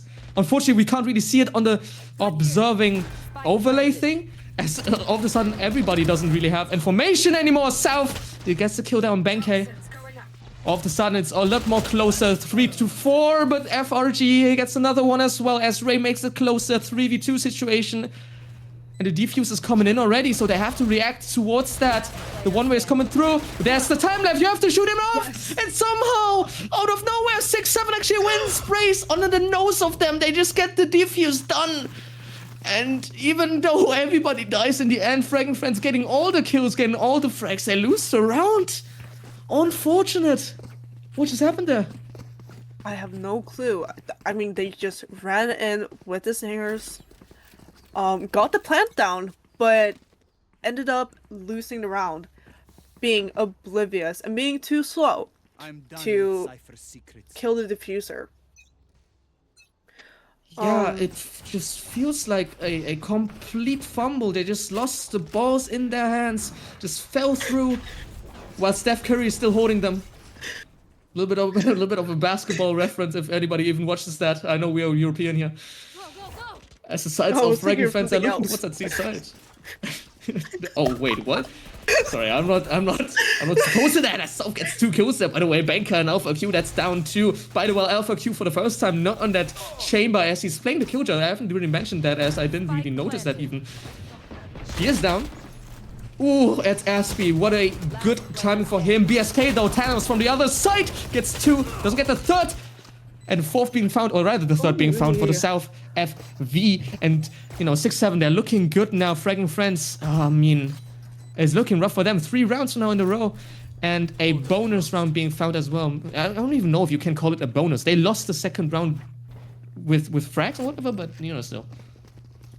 They lost the 2nd round, but... No, they lost every life in the 2nd round. Oh wait, sorry, right. My bad. My bad. No, all good. But look at it, they seem to be getting all the kills and getting the defuse. I mean, really strong. Almost everyone. Actually no. Our very friends, Turbo, and I do not remember. It's Turbo and Benka died 3 times. Redstone and FraggingFriends died twice. Yeah, it's not looking good for the FraggingFriends as of now, but I do expect him to kind of find some footing, especially now with the normal buy against a... I suspect it's a full buy against a full buy. Obviously, it's a little bit hard not seeing the economy. As Alpha Q already dies in the hands of BSK, the 2 best players as of now, fighting each other. One dies, the other one stands, and this time it's going to be BSK standing. Actually, he died as well in the hands of Aspie. It's going to be a 4v4. As I didn't notice that. Brace. Alone with that Sova. So it's not actually alone. It's 2 people towards that A side. B side is going to be the one being attacked. Only 10 HP on Tixo, by the way. I didn't really notice. I didn't even know what happened. Ultimate coming out. That is Hunter's Fury. South has to get out. And get out he does. Ultimate doesn't hit anybody as far as I know. Turbo finds some information. Why is Valorant music playing? What is going on? 30 seconds left. 4v4 situation. Spike scanning down. Planted. As South, he's actually in the middle of 3 people right now. He is in somewhat of a dire situation. He does get a kill though, Aspie going down. Being able to be traded out, and that's Banker down as well. Steph Curry finds him, against the second one as well. Turbo making it closer. It's a 1v2 situation, and he dies in the hands of Ray as well. It's going to be the 4th round being found now. It's dire situations for the sides of FraggingFriends. There's nothing you can really do now. You gotta lock in. Yeah, no, FraggingFriends have lost their game. Kind of. I mean, I think they got a bit cocky, which made their egos skyrocket. And I think we all know that if your ego is too high, you will not be able to win. Yes, I agree. You will make egotistical choices, leading for you to die. You will be taking 1v1s, you will be taking 1v4s, whatever. You will be taking fights alone. SixSeven does seem to be playing together, although, which is giving them an advantage. I definitely agree with you. I feel like we are seeing exactly that ego problem on the sides of FRG. Alpha Q on 0 and 3. The Killjoy player keeps peeking as the first person. Obviously, the job of the Killjoy on this map is somewhat of a lurky play, but not that early. It's been a minute and 15, or we still have a minute and 15 seconds on the clock, and he's already pretty far up. Now obviously he's not doing it alone, but the last round was a bit too early for my liking, and did bite them in the end. Operate on the hands of Zuki, by the way. Could do a lot of damage. He's already so far up, and BSK actually has the Odin in the hand. And if you think this guy can do a lot with the rifle, we shall wait for whatever the Odin is capable of. Towards middle, Alpha Q. I think we just he gets a good timing. Ooh. Oh, the kill is still in the hands of BSK as the first blood being found by him. 6-7 now, back in the driver's seat once more. In the 5th round, it could be on the silver platter, as only 30 seconds is left now for the sides of FraggingFriends. They have to do anything. They have to do something. B is not a option anymore, as BSK. Broski has so much information. Look at that. He's already walking through. He's already flanking. And now the execution comes in. And it's actually Zuki going down. That's the operator going down. That's the weapon that you don't really want to go down. Going down! Brace not able to do anything as well now.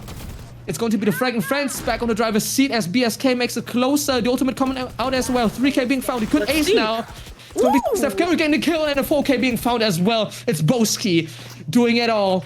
The 5th round being found. And yeah, FraggingFriends, they need to take a timeout. What am I saying? Like, they need to take a timeout. Yeah, no, this is not looking good. They need to, like you said, take a time out, talk with their coach, get their mind in the game again. Because right now, 6-7 is just walking all over them.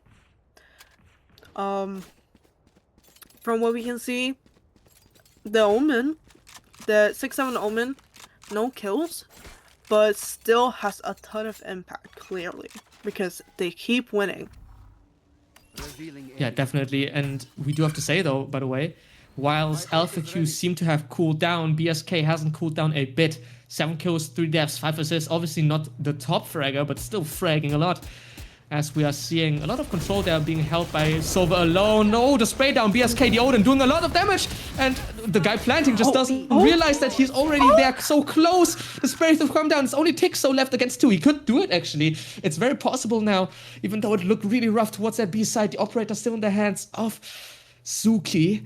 It's going to be Ray and Zuki, the 2 people with the weirdest names. And Tixo dies in the hands of Steph Curry in the end. A 3-pointer being thrown at his face. And nothing he can defend for. It's looking like a roll. These rounds are going by very fast. That B execute failed miserably. They tried rushing onto B, but they were not expecting that Odin. They didn't even get the plant down. They just got walked over once again. They need, I've said it so many times, but they really need to get their head in the game. They can still take this home, but it will be very hard if they do not get their egos down and just do not lock in and focus.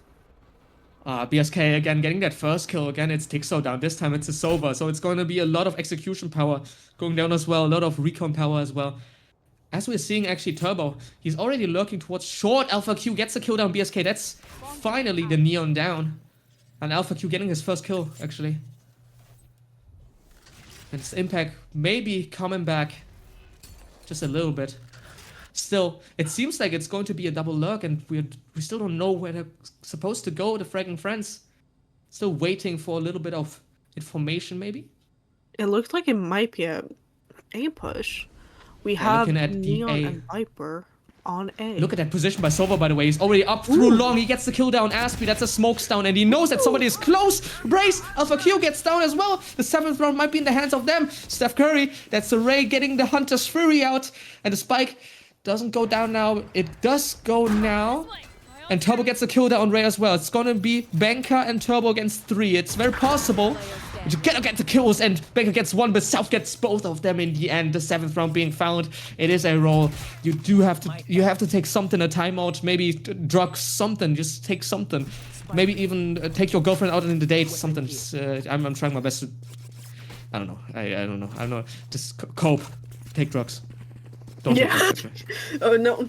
Don't take drugs, or take drugs. I don't know. We do not condone it though.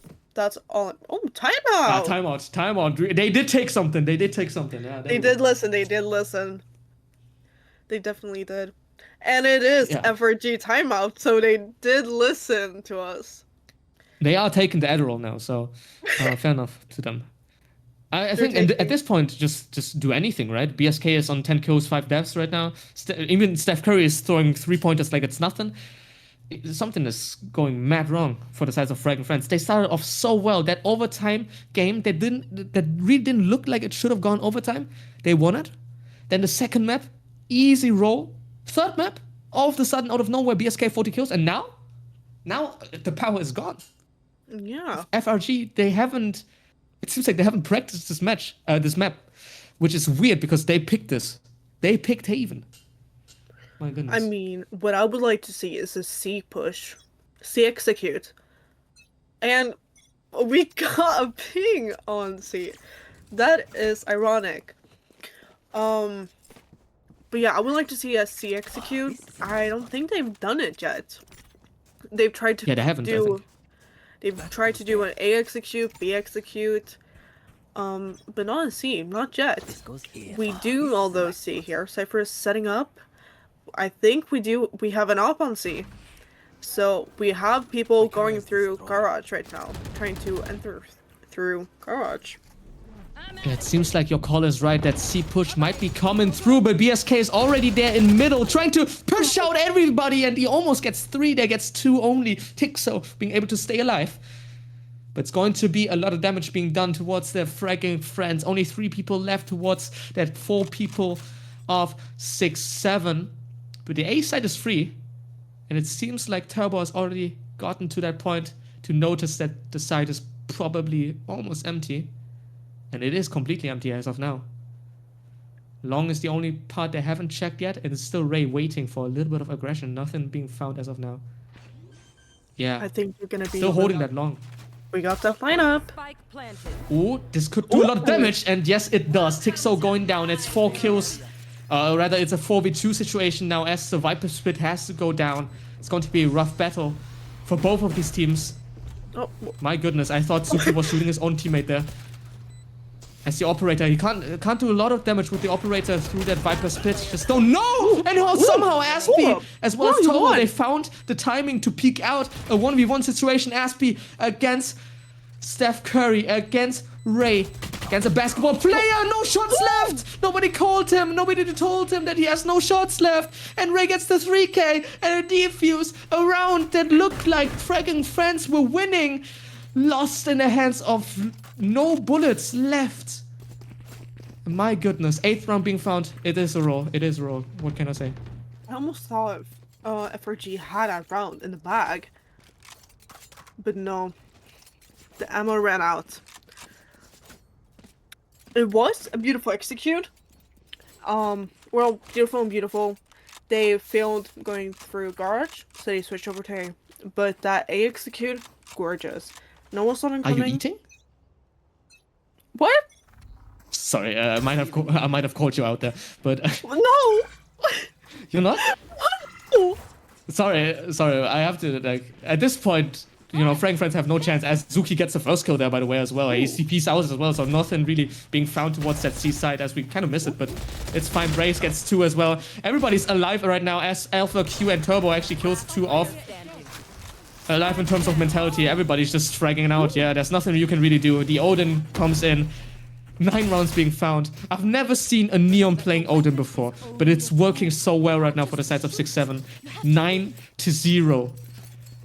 Utter domination by the underdog. What is going on?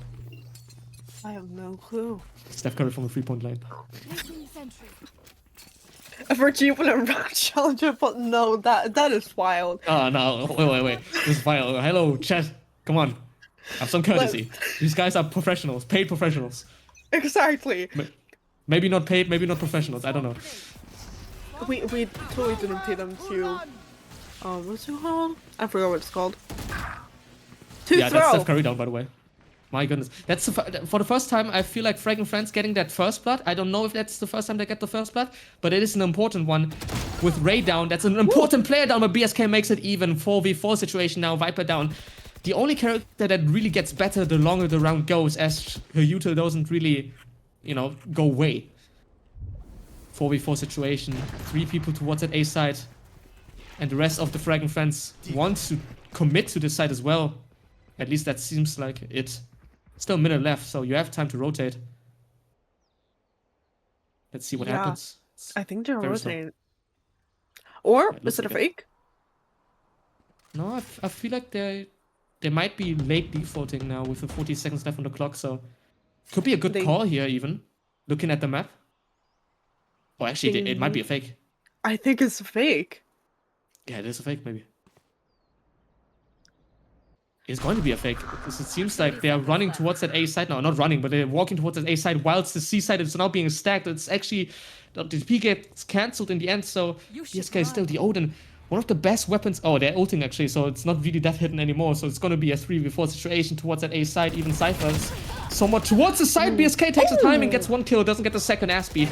Still alive, 13 HP left. Suki, the operator, doing lots. Oh, what a play! He ults and then he jumps around like he's just prime Mike Tyson or something. Turkso gets a kill, but nothing being found in the end. South makes it 10 double digits, and it's only been 10 rounds. 10-0. My goodness. This might just be a 13-0. It might be. And that's scary.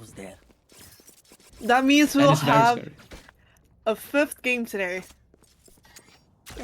I don't know if I can. Oh, my goodness. If the 5th game is a 13-0 as well, I might cry actually.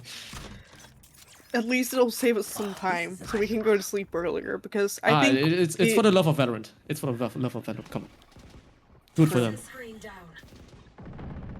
I'm having fun. I don't know about you, as BSK gets 2 through the wall. I don't know if there was any dart or something, but he gets 2 through the wall in mid.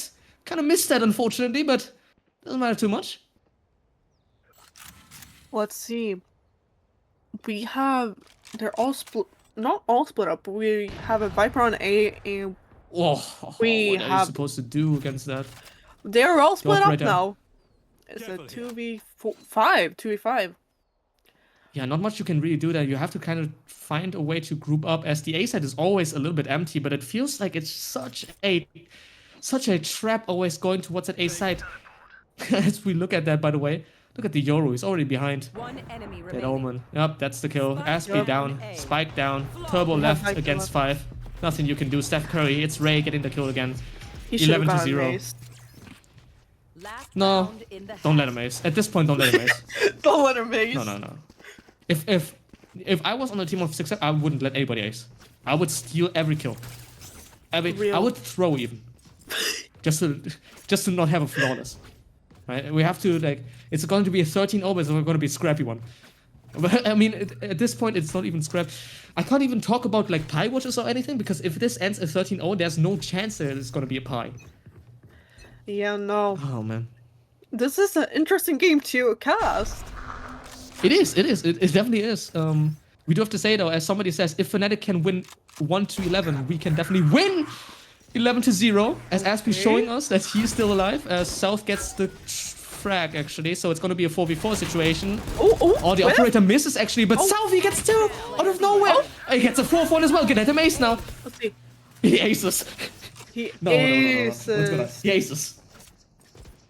No, it's not going. It's something. It's 12-0 right now, chat. I don't. It's 12-0. We do have Alpha Q on Pywatch as well as Banker.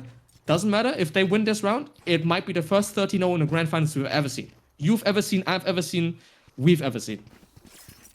And FraggingFriends were on map point. Not map point, but they could have won the tournament with the last map. By the way, this is crazy. This is unheard of. I've never seen it, and I've been here for soon a year. So I think that says something. We've barely had nearly 13-0s, so this would definitely make RCS history. This is already history. 12-0 after 6-7, looking so rough in the first 2 maps. Or rather, the second map. The first one map was kind of decent. They did end up in the overtime as well. It's going to be a push up by FraggingFriends towards that C side, by the way. Now the tripwire being broken. But look at that position by the Cypher. He's in spawn. Oh, he's being caught off though. Turbo and Alpha getting 2 kills. And all of a sudden they are alive with a 3v5 situation. There's no way you can lose this, right? There's no way you can lose this. And in the hands of Zuki and BSK as well as Brace, they have to do their best now to try to win this pistol round, to win it, to try to get it to 13-0. Aspie, there's a kill against BSK. So it's Boski down. It's a 2v5 situation now as Zuki makes it a little bit closer now. 2v3? Oh, he gets the second one as well. That's how he does that. He's still on 70 HP as well, so it's not really low. Weaponry obviously on the sides of FraggingFriends. He gets the third one as well. What is happening? 3k being found. Oh my goodness, and Alpha Q. He misses his shots against Breeze. It's a 2v2 situation. It's very winnable. Out of nowhere. It could be over. A 13-0 is on the table. And now time is of the essence for the FraggingFriends. They have to get the space in time, defuse it, and possibly kill both of them. Zuki is only on 40 HP though, so he's one shot towards that ghost shot. It's possibly a 1.5v2, but it's Zuki getting another kill, a 4k being found, and it's going to be a 1v1 now as Alpha Q gets another kill, and he gets a second one as well. No 13-0 being found as Brace misses his shot, and Alpha Q says it's not over until I say it's over. First round being found, first pistol being found, and it's an 12-1. Holy, that was unexpected. I mean, what would be even more unexpected is if they just go on a winning streak right now. Take it to overtime. That would be insane. One chatter said it before, and I feel like he might be onto something. If Fnatic is able to win 11-1, these teams are able to win 12-1. They just have to get it together, and I feel like FraggingFriends are a team that can get it together. But every time I say that, it seems like they are like losing confidence. But Zuki already running in as Turbo gets the first kill there. That's FRG's first blood being found. Aspie gets one as well. The TP being immediately punished. In the hands of BSK, there's a Bulldog. It is a dangerous weapon, especially on such a fast closing up character. But can't really do much about the weaponry being so long-sighted for the sides of Alpha Q. Gets 2 as well. Could be a flawless as BSK actually gets a kill there. It's Boski getting 1 frag. Does it get the second one as well? Oh, he makes it beautiful. Tixo falling in the hands of BSK. As it's only BSK actually left. It's only Boski left. Overlay might say there's South as well, but I don't think South is alive. Or I might think be blind. He's dead. Yeah, he must be dead. And oh my god, he is takes the dead. timing, but the timing is wrong as he runs into 3 people. He slides in. Shot being shot. Banker only on 8 HP, but you know, round not being found. The second round being found for the FraggingFriends instead. No 13-0 and no 13-1. They might have saved themselves from history. They might. I mean, if they make a comeback and win this, that will also make history. Yeah. I wouldn't disagree with that. After a 12-0 going overtime, that is... I don't think that ever happened. That has never happened. Ever. Yeah. Banker, by the way, is still on Pi Watch. And for the first time, I can actually talk about a Pi Watch being possible again. On this map, at least. Anyway, in the hands of Banker, there is an Outlaw. We've seen how much damage this weapon can do, and looking at what shields they've got in the hands of SixSeven, only 2 people are able to survive a shot. So it's going to be a rough time if he gets one off. 2 shots actually getting off, but nothing to be found. As it's going to be a slow-paced round for the sides of SixSeven. Obviously, their buy is not the best, but the same is on the hands of FragFriends. They only have one rifle, and that rifle already finds BSK. There's ski down, flash comes through, paranoia, TPS. Oh, that's going to be a play.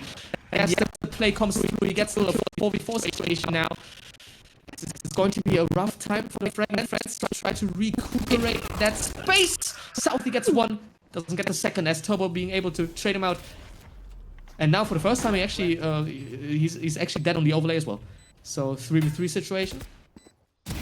And it's going to be Turbo getting a kill on Zuki. So it's making them, FragingFriends making it a lot more closer. It's going to be a 3v1 situation now. Brace alone against 2. The smoke is about to disintegrate. So you have to think about what you want to do. And he swings out, doesn't get the kill. Tixo instead gets the kill. Spraying a little bit on his body as well. Third round being found. And if we ignore that 6-7 out of 12, then this is looking mighty fine for the second half, or for the start of the second half for FraggingFriends. They might just win this tournament. I think we jinxed it. FRG, Maybe. We might have jinxed it. FRG might take this home. I mean, only you're time will now, tell. so you can jinx as well. Don't forget that. Right.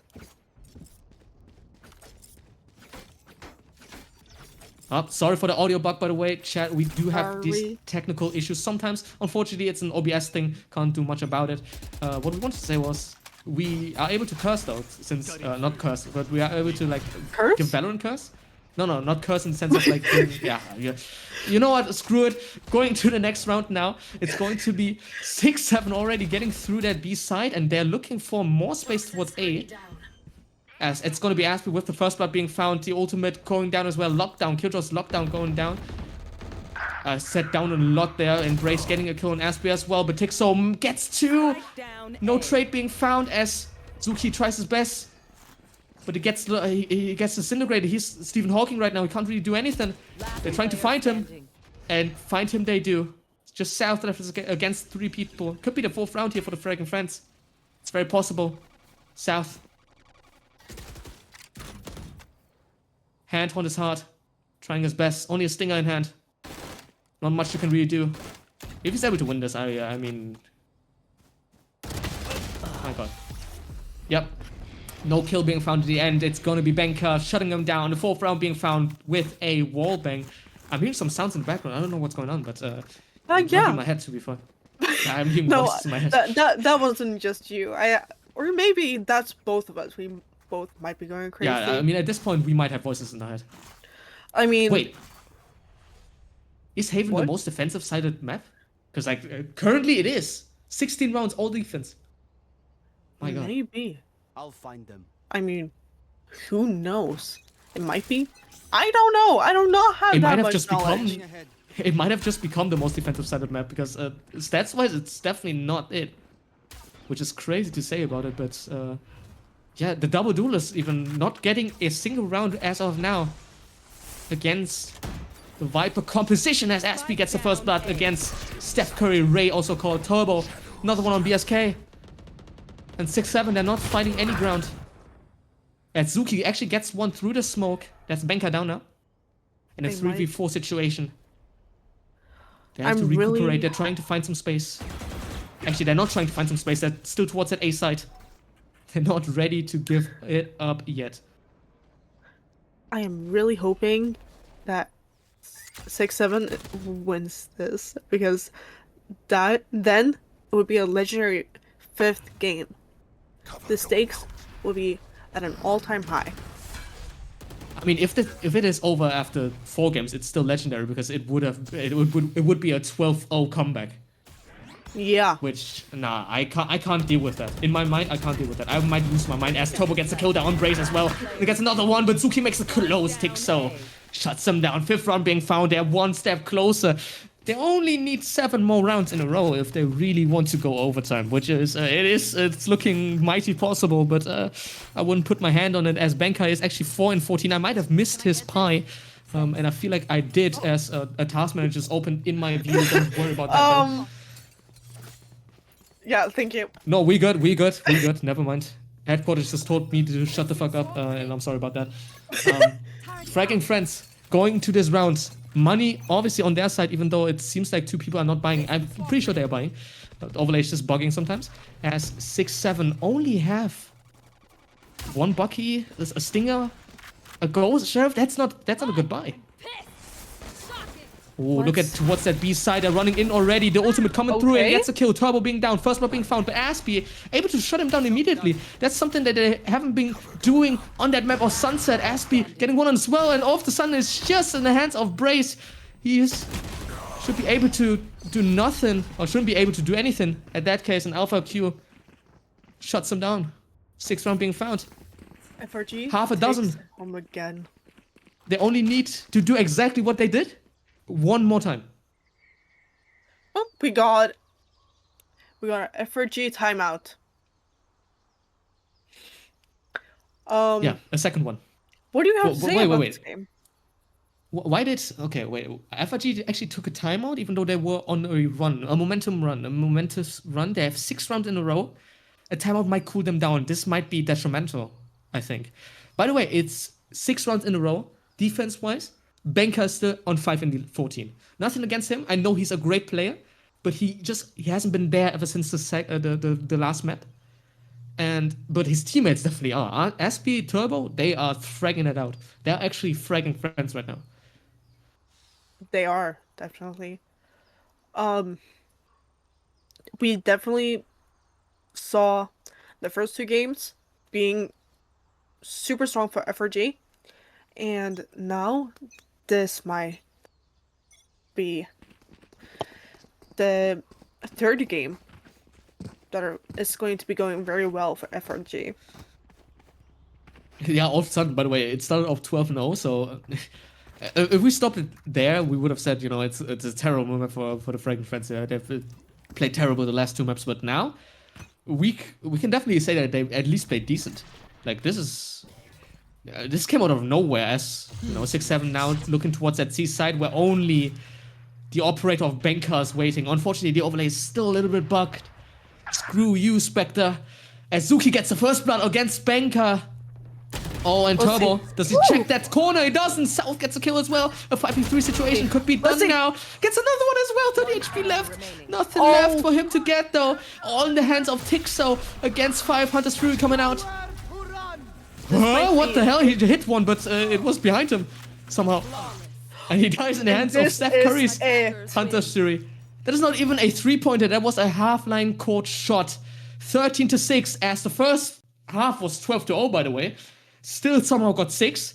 Ended up being 13-6. We're going into a map 5. And FraggingFriends, all of a sudden, it looks like they are out of steam. 6-7 or 6-7. They want it all. They want to win this. I mean, that... I have no words. Yeah, lost for words. Same thing. Lost for words. It's just, I don't know what just happened. Anyway, we need some time to recuperate ourselves as well. We need some time to think about what just happened, what we just saw. You need time to think about that as well. take something to drink. Don't forget to lick your dog and kiss your cat. I think it was. I will cut my hair short to, you know, do something. Yeah. You need someone who has a bald head, right? So I'll do it after this tournament. Anyway, we'll see you in 10 minutes or something. Yeah, goodbye.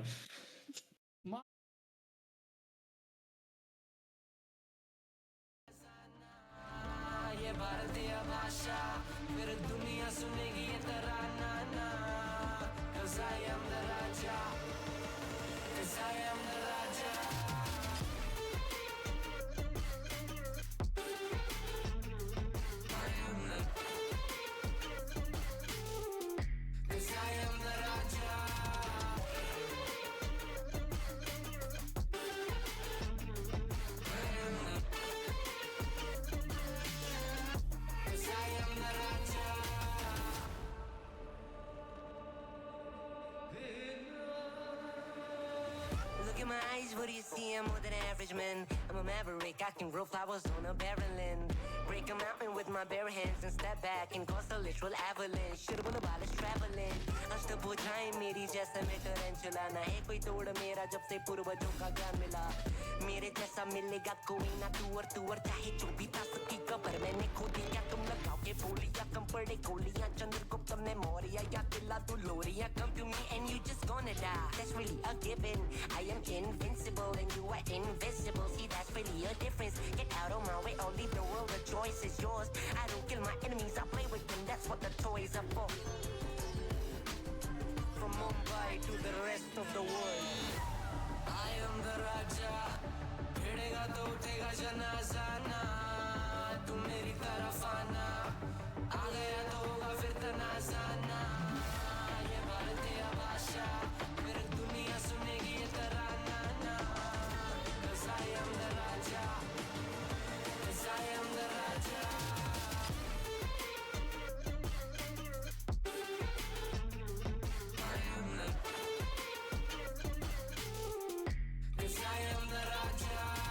Put your back down on your knees, would you kiss the ring? Put your back down on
Hello everyone and welcome back to the Rating Competitive Scene Series 4. We are still in the Grand Finals, Map 5 as of now. FraggingFriends against SixSeven. Believe it or not, the team called SixSeven the meme team that we like to call. I still have to get used to that name. They won the last map in a phenomenal way, right? 12-0 in the first half. Unfortunately, lost 6 in a row. But FraggingFriends were trying their best to kind of keep it intact. They were trying their best to even, at least show them that they're still able to fight. And able to fight they were. Getting 6 rounds in a row after getting 12-0 isn't the easiest thing to do. Unfortunately, they did lose though in the hands of SixSeven. Now we're going into the 5th map of Bind, I think? It was Bind, yeah, it was Bind. Bind going to be the last map, the decider map. And joining me is not Revi, since she's dead. It's gonna be Welltorium. Hello. Hello. Watched the last part of that last map, and it was definitely a one-sided stomp for the majority of it. However, 6 rounds later, after seeing 18 rounds, defensive side wins only. Finally, SixSeven close it on out, and they actually dominate that last round as if they didn't just lose 6 rounds and a half. But it is definitely kind of their own play style. They still do play their own way, and it is a cluster of them just grouping up and trying whatever strategies they think of working in the moment, whereas FraggingFriends do have a little bit more of a clinical side to them when they are winning. But it'd be interesting to see what they go with coming into this game number 5. Yeah, game number 5. It's going to be Bind. By the way, just to clarify, Revi did not pass away. Don't worry about that. Do not DM me about it. FraggingFriends against SixSeven now going into the Bind. We already see a Sage being hovered, a Tahoe being hovered, that's crazy, and Astra against a Brim, possibly a Astra against a Brim, which, we've seen in VCT as well.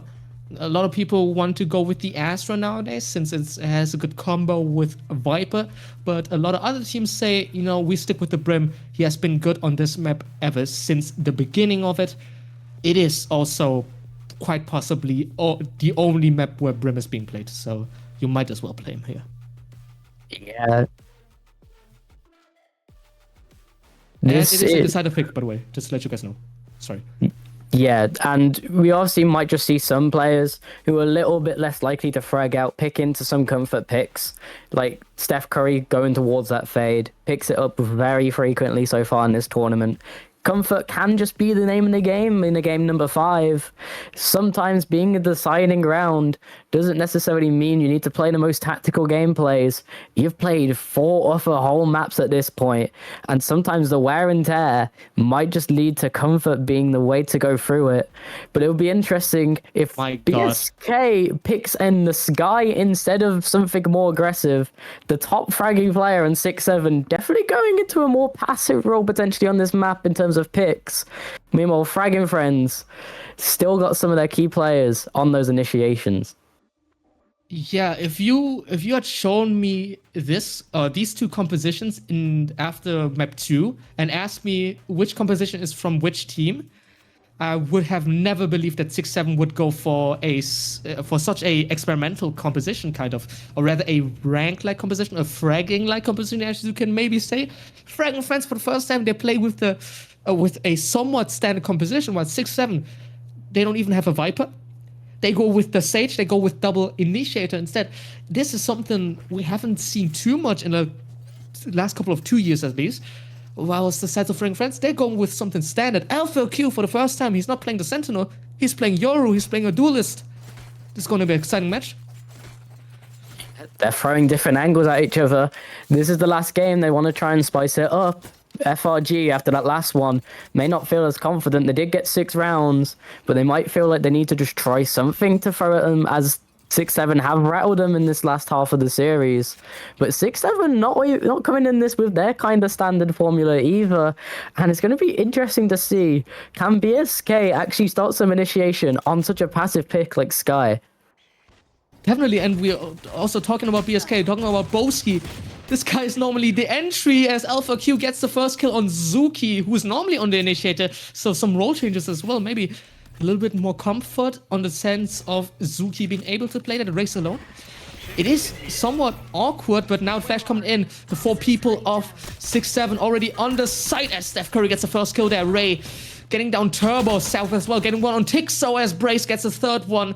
It's just 2 people left on the hands of the Fragging Friends, Alpha Q and Aspie. They could do it all. There's a lot of utility being thrown, or that could be thrown, as the Haunt, or rather the Cat Dog, I don't actually remember what kind of animal it was, doesn't find anybody as of now. Last player standing. Yeah, Aspie's playing close corner. Soph gets the one. He's already seen on the junk peak. VSK jumps around the corner, gets the final kill of the round.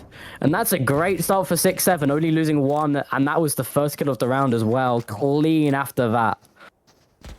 The penultimate pistol round being found for the hands of SixSeven. That's not a good sign for FraggingFriends, who have started off so well. It feels like the energy win really heats them up, but now as the VCT final just kind of went away now, they are not there anymore. SixSeven, it seems like they recuperated as a team. Zuki, even though he died as the first person, all of the rest of the team still able to survive and kill everybody else. Caution here. It's not looking good. Yeah, as we see a slower approach this time. Sky just trying to get some information onto A site.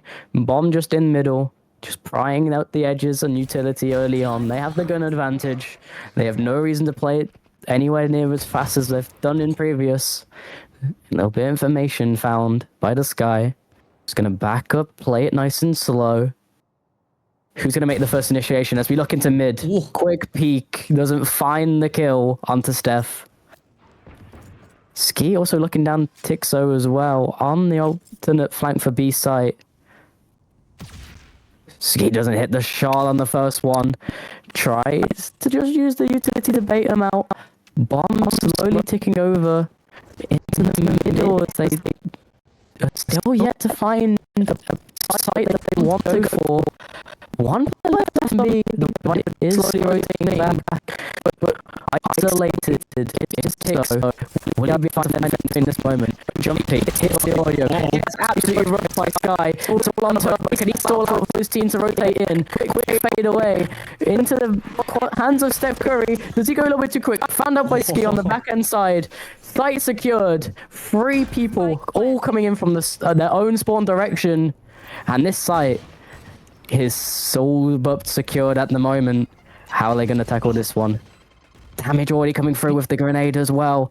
Alpha pushing on through, pushing through the smoke straight into the hands of Ski for the third kill as well. The judge just taking on the frags. Does get a nice kill back to Zbenka, but just there in time to shut him down comes from Self. Yeah, the B side of Bind, notorious for being the hardest site in the entirety of Valorant to retake, whilst A is actually the easiest one. So Bind actually a little bit weird when it comes to that. B being the hardest site to retake, whilst A is the easiest one. You see there, once you've get the space, once you've get the man advantage, even, weapon advantage obviously is also a big thing there. That is impossible to retake. Just no way you can retake that as the hands of FraggingFriends. Second round being found for SixSeven.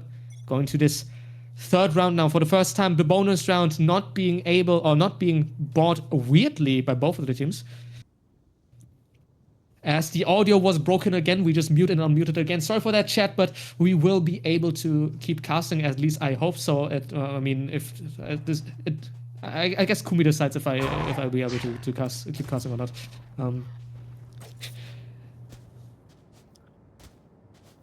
As I just muted and unmuted again. Looking at SixSeven for the first time, they're actually going for a much more spread it out default as Steph Curry, or as Ray as we call him. Looking towards that A side. The rest of SixSeven though, looking towards that B side where 3 people are waiting. The possibly heavier side, Alpha Q, is in a good position to get a lot of kills here. Yeah, I guess the first gets a second as well. Braze able to get the trade out, but 2 members down already on the side of SixSeven. Are they going to back off? They're already pushed up this far. They can use the teleporters though. That's going to give over the audio cue that they've rotated to the A site. Coming back through mid, Steph is going to take on the pincer angle, but the crossfire set up. Flares goes down, nice spray, but he gets down south as well. Just 2 left remaining. They do get onto the site, but Plant is swung on by Benka. Oh no! Both of the kills as well. Securing the first of the half in a nice fashion based off of audio cues. Nice fashion indeed. A it looked pretty easy in the hands of the FraggingFriends there. Maybe SixSeven not realizing or not expecting anybody to be so aggressive, as in the sense of FRG already being in the corner towards that TP. Nobody actually bid on the heavy execute towards B, because 2 people were still waiting on the A side, as you should do on bind. You should trust the heavy side, whilst the weaker side can go for a retake. Yeah. Now going into this 4th round. Both teams on a buy for the first time as the TP comes out. Zuki, oh my goodness, he gets a headshot through the wall, but he's still alive as Steph Curry gets one on Banker instead. It's going to be a 4v5 situation, and the timing was a little bit odd there, and somehow Aspie doesn't get a kill, and instead he gets traded out by Brace. The Smokes player, who is now on Sage, plant goes down as well, so it's going to be a post-plant situation, a retake where 3 people have to do it all. And utility is going to be a rough one, especially with that wall now in between the site. Molly coming through as well. Oh, what a good haunt.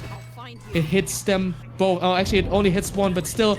Turbo still somehow gets one, gets a second as well as FRG falls. It's going to be a 2v3 situation. Very doable. If he gets a third one, he gets a third one. No 4th one being found. Blaze makes it unwinnable as he gets a 3k himself. The 3rd round being found for the sides of 6-7. It wasn't, it was close, but Brace made it seem so easy for him. Oh yeah, nice effort coming on through from Turbo. The issue is they didn't necessarily bring up the timing with the Euros flank. There was a little bit of desync, and the kills aren't fully traded on the back end. Nice effort still coming on through FraggingFriends. Shows the risk of being able to take on that A site, but we do notice the healing coming on through for 6-7. Denies all of that early damage. Yeah, we are looking at a composition where you have double healing, by the way, something that we don't see that often. Remember, guys, healing is not a role, but still it is an important part of the game sometimes. And Suki gets the first kill. BSK Boski somehow gets 2 as well. It's going to be the B side completely open. Everybody who held this is now dead. And Banker and Aspie, the only 2 left, having to retake this or even save their weapon. It seems like Aspie is going to save their weapon. But Banker obviously only has a stinger.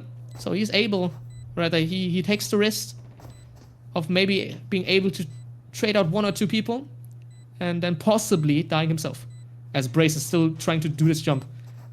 Let's keep watching him, by the way. Let's keep watching this Sage. I want to see if he makes... he's not making this. My guy, Brace. He gave up. Okay, that's fine. That's good enough. As Banker as well, he also gave up on getting any frags. Exit frags. He's still in his hands is still a stinger. There might be someone flanking though. Well, fight and spawn, nothing happens. Everybody stays alive. Banker, Aspie. No weapons being lost. I'm still kind of confused by the decision to keep the stinger instead of trying to at least get 1 or 2. Especially with the stinger, you can't really lose too much. But yeah, I mean, they should do what they want. I think they do FraggingFriends. They are in the grand finale after all. But it is going to be 6-7 on that driver's seat. 4 rounds being found out of 5. It's a good start. Yeah, some economy building up now. Are they going to swing into this A? Hold 3 people staring it down. They might be doing a very early aggressive push. Angle being held by 2. Oh, look at this. I think it's going to be first to tackle it. Braze doesn't get the shot onto Banker. They're just going to back off. Still being really patient on 6-7. As the smoke comes down, they're just going to back off. But Steph takes a solo engagement against Free. That's going to force the initiation as the rotations can now come on quickly. A gap has been found onto B, held only by Yoru. Pressure on the opposite side. Trying to take the battle with Ski on the one side, as they're just going to flood on in, take down Tisco, and they're actually going to push back to collect their teammate. The teleport comes from the Euro to keep himself alive, to try on this retake. 4v4 remain. Really aggressive push by the Sage forward with that wall. Tight angle with a shorty. Just going to play it a little bit slowly. All 4 members are tackling this from the exact same angle. Information on that burn might come on through. All slowly broken down. Time ticking away. Initial engagement taken by BSK. Braze with the turn onto it as well. BSK trades on one, but God. Benka just gets the trade flag back.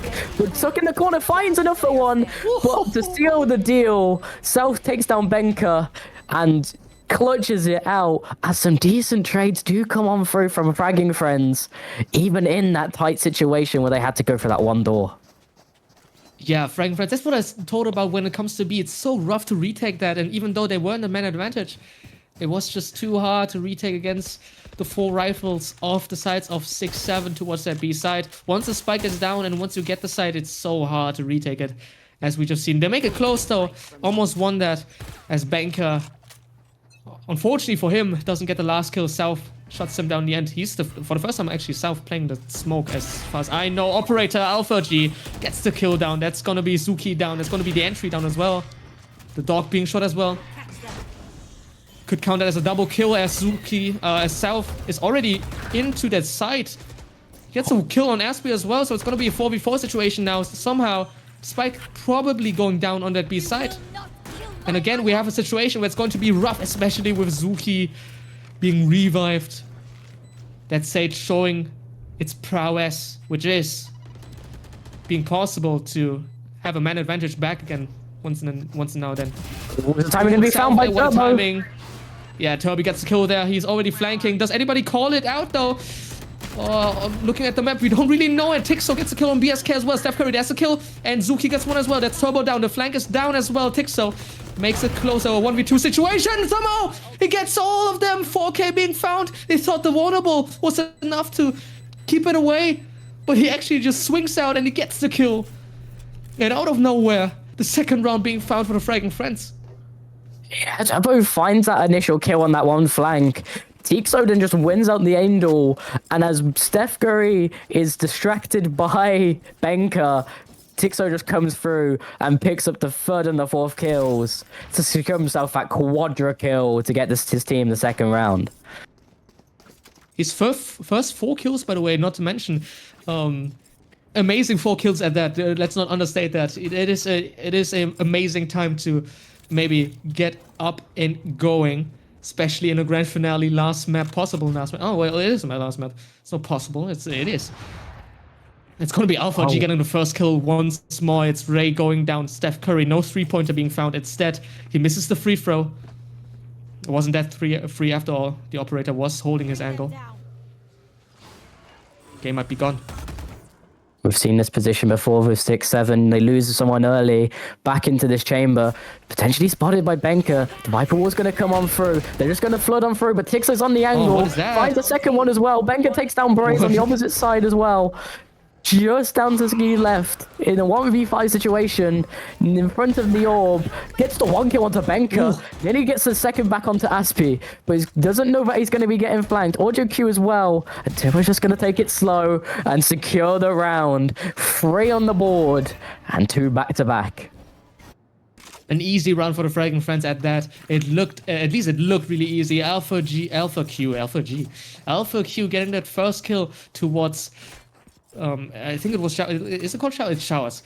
And whilst Tixo and Benka are able to just hold down the B side pretty easily with guns and nades. It looked brutal. It was. And 6-7 don't get any access towards that B side anymore. At least for now. Going to the 9th round now as 2 rifles on the hands of 6-7. Only 2 sheriffs though as well. Alpha Q still on the operator. He's showing us that he can do a lot of damage on operator, on duelist being an operator as well. Obviously not that much of a change compared to the chamber, but still something. Gotta be careful placing that. Sorry, I cut you off there. Yeah, no, gotta be careful. He nearly peeked out into the operator's hands. Multiple kills on the last few rounds on the side of 6-7's early deaths. Has been just some little peeks round corners when they were desperately just trying to get a little bit of information safely. Just overstepping their bounds. Smoke's now deployed. Onto 8, here it comes. Benka just already denies Ski on the one side of the fight. Rushing onto the site. Prom's already still going to be trying to get planted down, but they dropped it on the moment. It's going to be left for Braze. As Xyla just dashes on through, tries to get as much information as possible, backs someone up. Oh, he still gets the 1 kill. Tixo now gets enough for Aspen, takes down Braze, and it just completely crumbles apart for SixSeven as the Euro running through, completely finding out all the information to punish on that attack, and with the bomb being dropped carelessly, no opportunities to get that plant safely down either. Yeah, and all of a sudden it seems like FraggingFriends, they are really finding their footing now, even though it looked like it was a 5-1, by the way, just to let you guys know again. It was 5-1, and now FraggingFriends, they're coming back, they're winning 3 in a row, and they are just 2 rounds more, and they all of a sudden, they are winning this half. So let's see what's going on here. As, again, SixSeven, they don't really have the greatest of buys, a Stinger in hands, a Guardian as well. Just 3 rifles. It's still 3 rifles, but still. It's not the best. It's not bad. As now they're pushing up A. 2 people are waiting. Steph Curry gets 1. Banker gets the trade, though. It's still south here. Does he get the kill? Yes, he does. It's going to be an advantage for the sides of SixSeven. The operator still in the hands of Alpha Q. Not the greatest weapon to retake with, but a great weapon nonetheless. Spike planted. The suck comes through. Doesn't cancel the spike plant, though. Take hold. As now the stick comes through as well. It's going to be a slow retake, a 3v4 situation. Operator, shot comes through. No kill being found as of now. Information being found, though. The stun is good. Aspie gets 1 as well. BSK down now is Braze as well. There's 1 still towards Shower. Does anybody know it? It seems like they do. There's the Viper Wall coming through as well. The Molly comes through as well. That's a good Molly, actually. Nobody can really get to that spike as of now. Aspie gets a kill on Zuki as well. And, oh, actually, the spike doesn't get half, so it's very possible to win this. And no, he doesn't. But is there time left? I do not know. It seems like there is. It's going to be a close one, though. Nonetheless, a second left on the clock. 5th round being found, and now we're back to even. FraggingFriends showing us that it's not over until they say it's over. 5th round being found.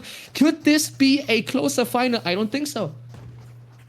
SixSeven did show a decent display of utility usage. Just try and stop that plant denial coming on through. FraggingFriends, though, just find the early kills in the round. Keep picking off singular members of SixSeven as they do these early initiations onto these sites. And in some ways, having so much supportive utility means they just haven't got the winning gun power. As again, Alpha is just going to come onto this side with the AWP, try and get an early kill. Information given over. Does get blinded nearly, so he's forced to back away. Gets a kill even though he's full blind in the back end. Gets out safely. Tixo is there to cover him as well. Asper is marked in Decade on site, but facing down this Viper wall.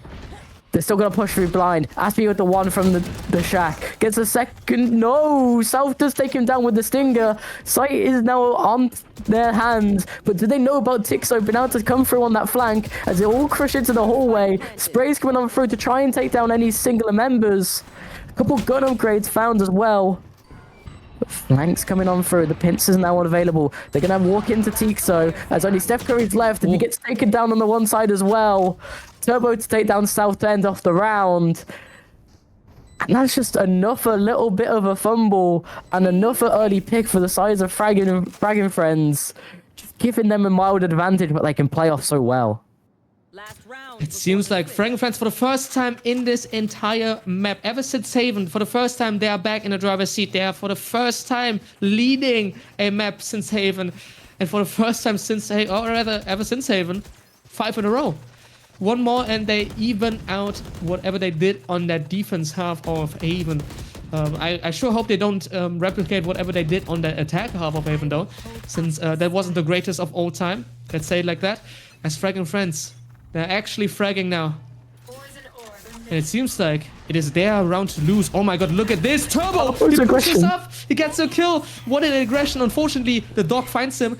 And Zuki being able to trade him out in the end. But a lot of damage on there. What a great play there by the sides of FraggingFriends. It seems like the standard composition that really suits them.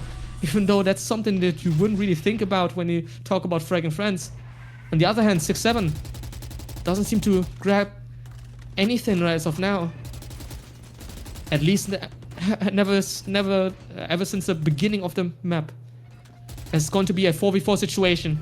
The retake's coming in as of now. The operator still in the hands of Alpha Q. That could be a lot of damage done, but again, on a retake, not the greatest of weapons, still a good weapon. Smoke's not up yet. There's going to be the Race playing aggressive towards the side. It's going to be a slow one, clearing out every corner. Making sure there's nobody lurking around but Zuki. That's the first kill being found there on the retake. Banker is down. It's going to be a 3v4 now. They gotta be careful the sides of FraggingFriends. The operator getting a kill. But Zuki again gets another one. Alpha gets another one as well. But there's going to be Zuki all around. 4K being found as South comes from behind. The 6th round being found. The first half ends off even. You can't tell me this is real. This entire series ends off with a map that is starting with a 6-6 half.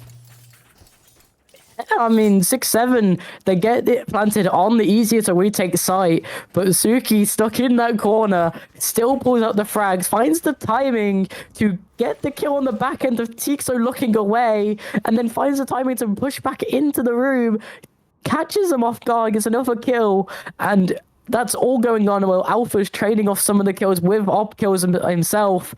But a nice push by himself in the last second helps secure off the 4K to win them that round and tie up the half. 6-6 round as we go into the second pistol round, the last pistol round of the series, the last pistol round of this map, the second pistol round of this map as well. And in the hands of the FraggingFriends, they are looking towards Alpha Q getting the first blood. That's BSK down. That's the ultimate player getting down. Unfortunately, or rather, obviously he's playing that initiator this time, but still, he can still frag this guy. Let me tell you that. As there are only 4 people left on the sides of 6-7, 2 of them towards A, 2 of them towards B, as the Brim's already pushing up. So a lot of information being found towards that B side. Wall coming up now. Steph Curry. Let's see a little bit. Doesn't see too much. Pawn coming through.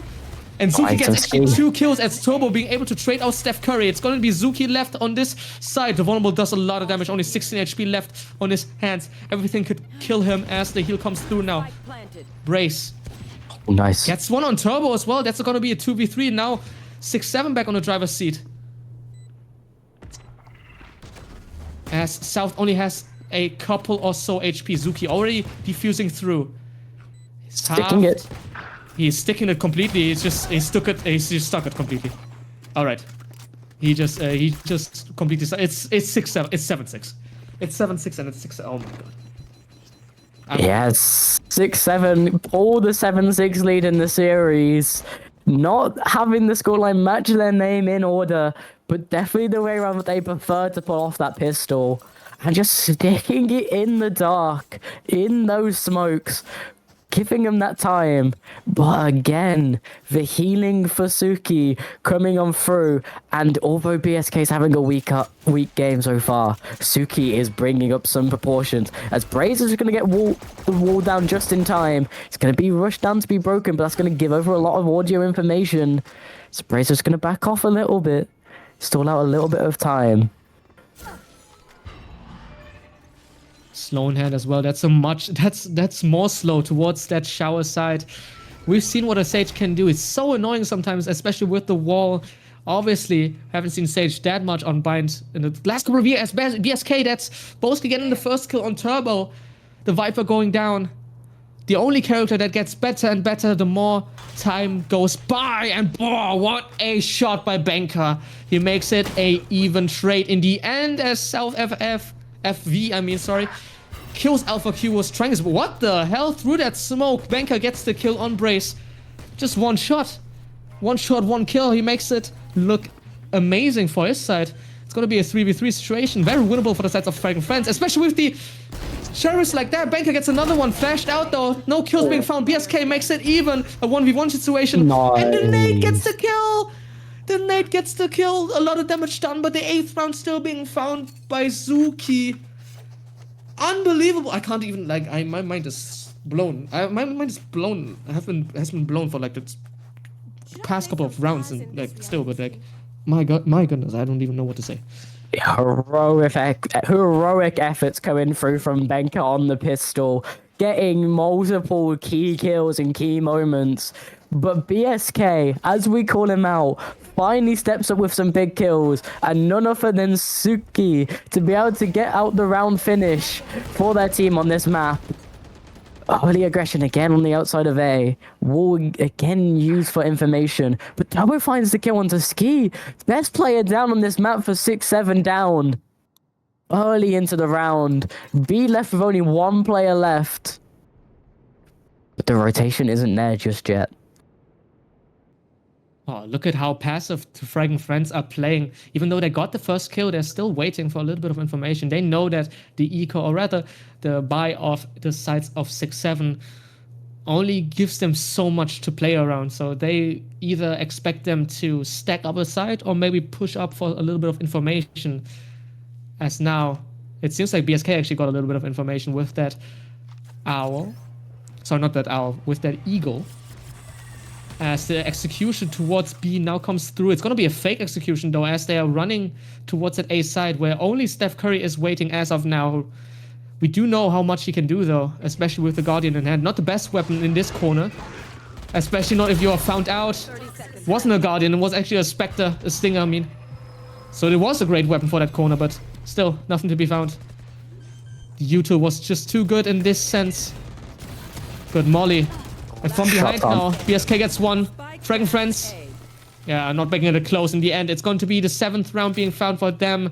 And they are saying that we are taking everything they give us. And no bonuses are giving up for free. It's still close, man. It's still close. Every single round is being traded in some kind of affair. Again, even now on the defensive side, 6-7 still losing early kills. Steph unable to buy any time or any kills in that corner gets completely figured out by FraggingFriends.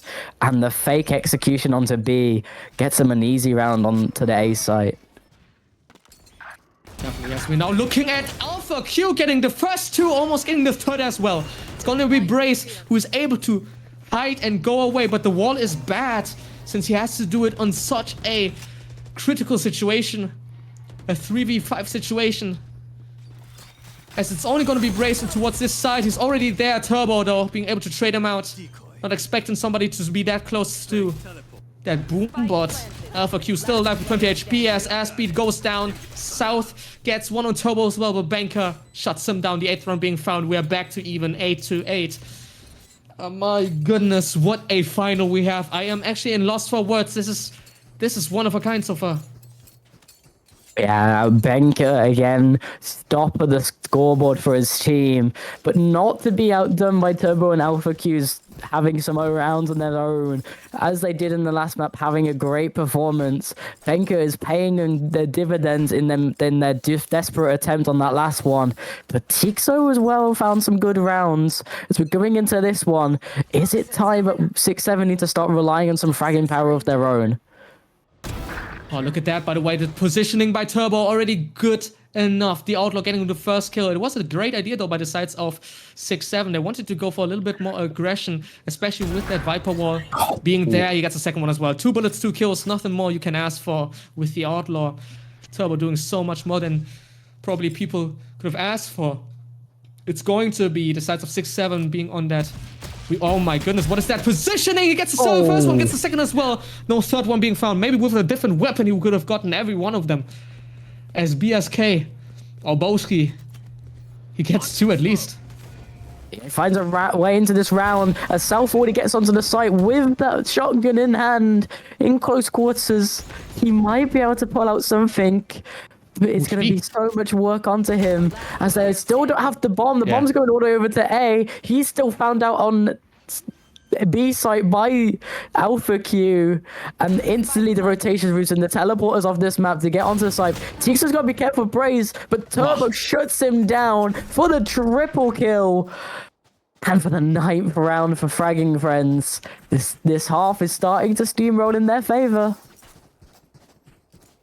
It might be in their favor now. 3 rounds in a row as the first timeout of this map now comes through. It's going to be probably a timeout by the sides of 6-7. They know that this map is not to be lost. This mustn't be lost in the sides of them. They really want this. And I feel like the FraggingFriends want it as well. I mean, this might be the greatest grand finale we've ever seen in the rating competitive scene, I'll be completely honest. Map 3, and it's right now, it's 8-9. My goodness.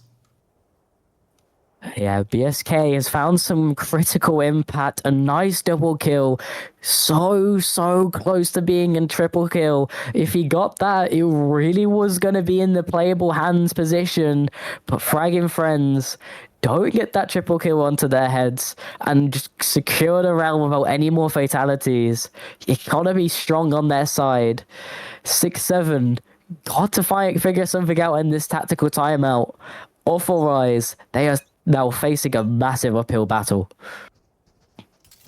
Yeah, uphill battle to say the least. Especially looking at the stats again, it's just like map 1 once more. FraggingFriends, they look like some FraggingFriends according to the stats. While 6-7, every single one of them except for South is negative, but the round count is still even or almost even. So stats-wise, it's so weird, but sometimes you don't really need to look at the stats to win a round. That should tell you enough. Just keep playing ranked even though you're bad. I'm just kidding, of course. Going to be a wide spread out default by the sides of the FraggingFriends once more. As Alpha Q is really set up towards a shower position, but the wall is being set there, so it's going to be a passive 3-player hold towards A from the sides of 6-7.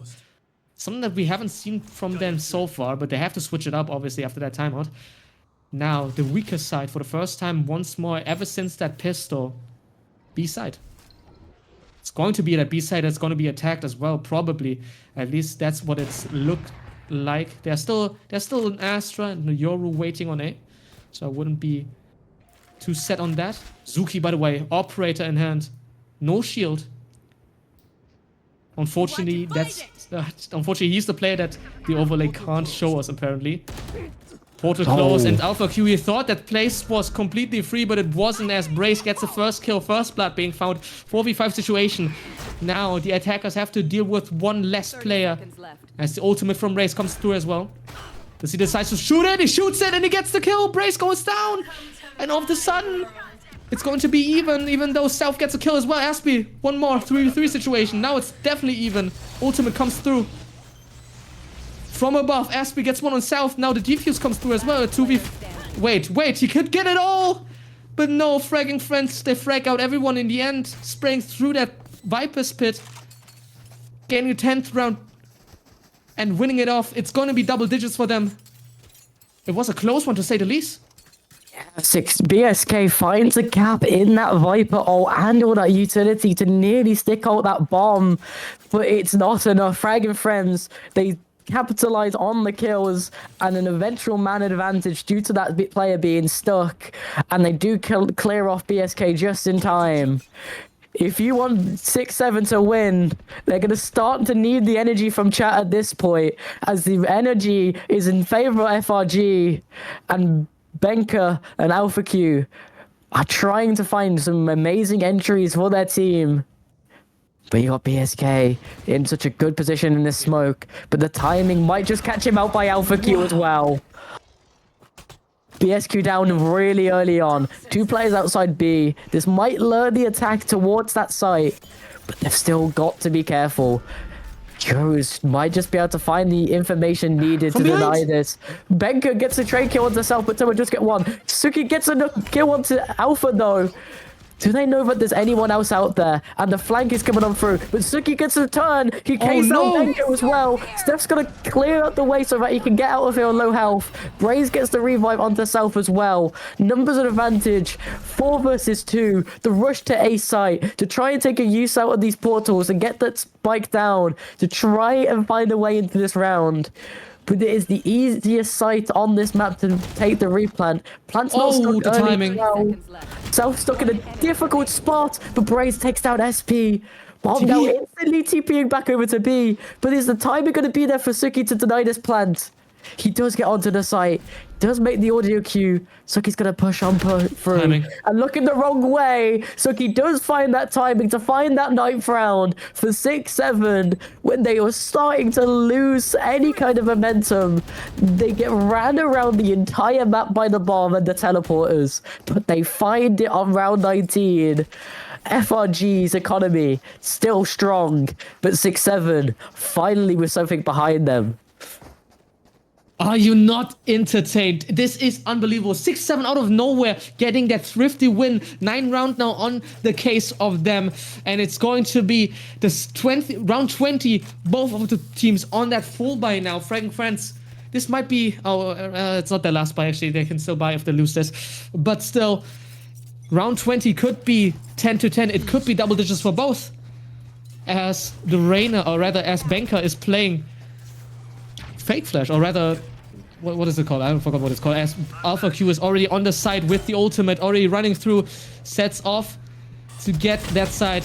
And he knows it's completely empty as of now, since the rest have to decide to retake this as a whole. It's going to be a 5v5 retake towards that side that is so hard to retake normally. Fate ult comes in as well. Nightfall being able to do a lot of favors as Asby gets the first kill. Zuki being able to trade him out. South one as well. Alpha Q gets one. Zuki once more. Banker, Brace, and Turbo. It's going to be a 1v1 situation. Brace out of nowhere. He makes it 10, and it's going to be double digits, and it's going to be even on both sides. Massive kill at the end for Braze. All of the utility comes through on the retake at the exact same timing. You're looking left, right, center, and as Resistance says, what are we watching? The game goes to 10-10.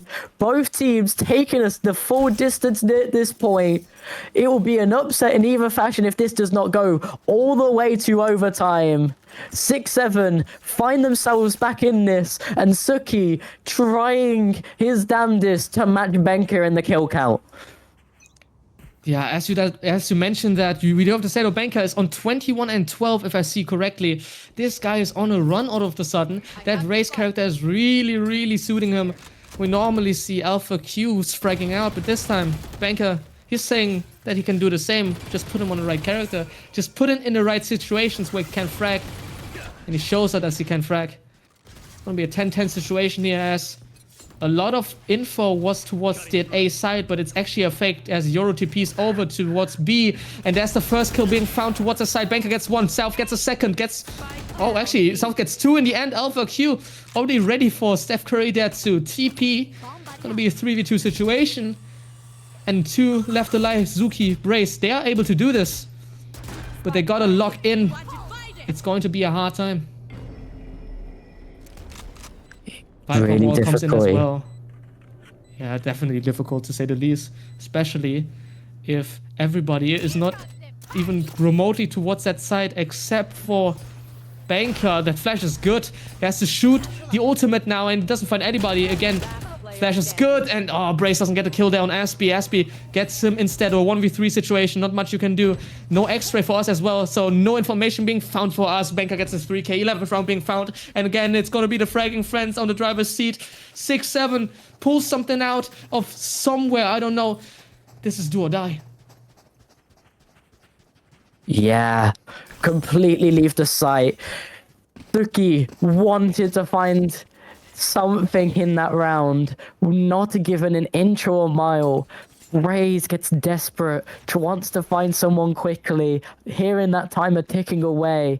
Suki then left stranded by himself, gets pincered on out, outside of A. Is this going to be quick, or is this going to be slow? It's all on Braze to try and stall it as they push towards the orb. Wall has been placed. 4 men all surrounding this A site.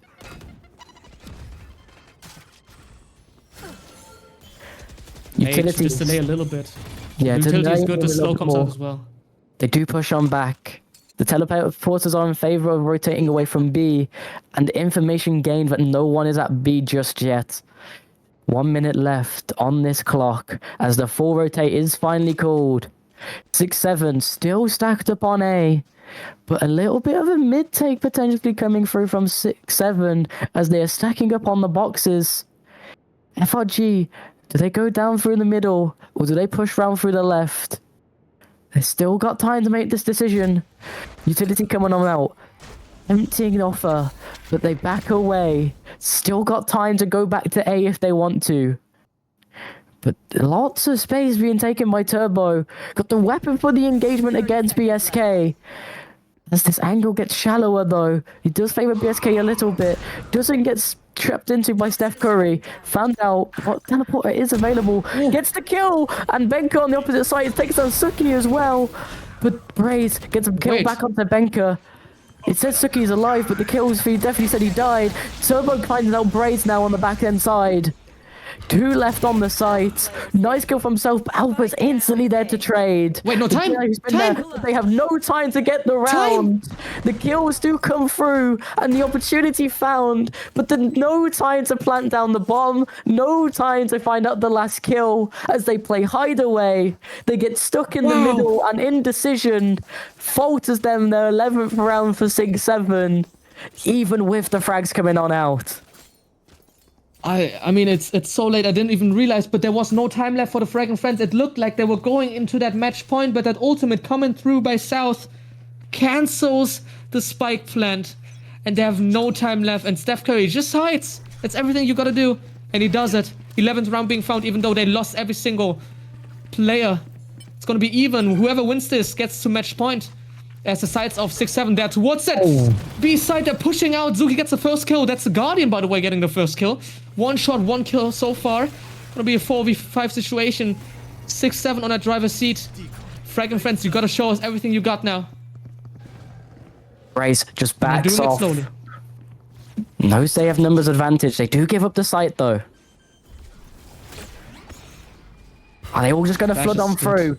A little bit of information, but Suki takes down Alpha as well. Only 3 players remaining. This K takes down Benka now as well. Self just pushes straight into Aspie, and it's all on Tixo. But the 12th round is secured with only BSK going down. And a super aggressive push out of B gives them an early kill. And Brave just decides to wait for his team. And that call makes it a flawless chance to now. 1 round is all they need, but also 1 round away from being forced into overtime.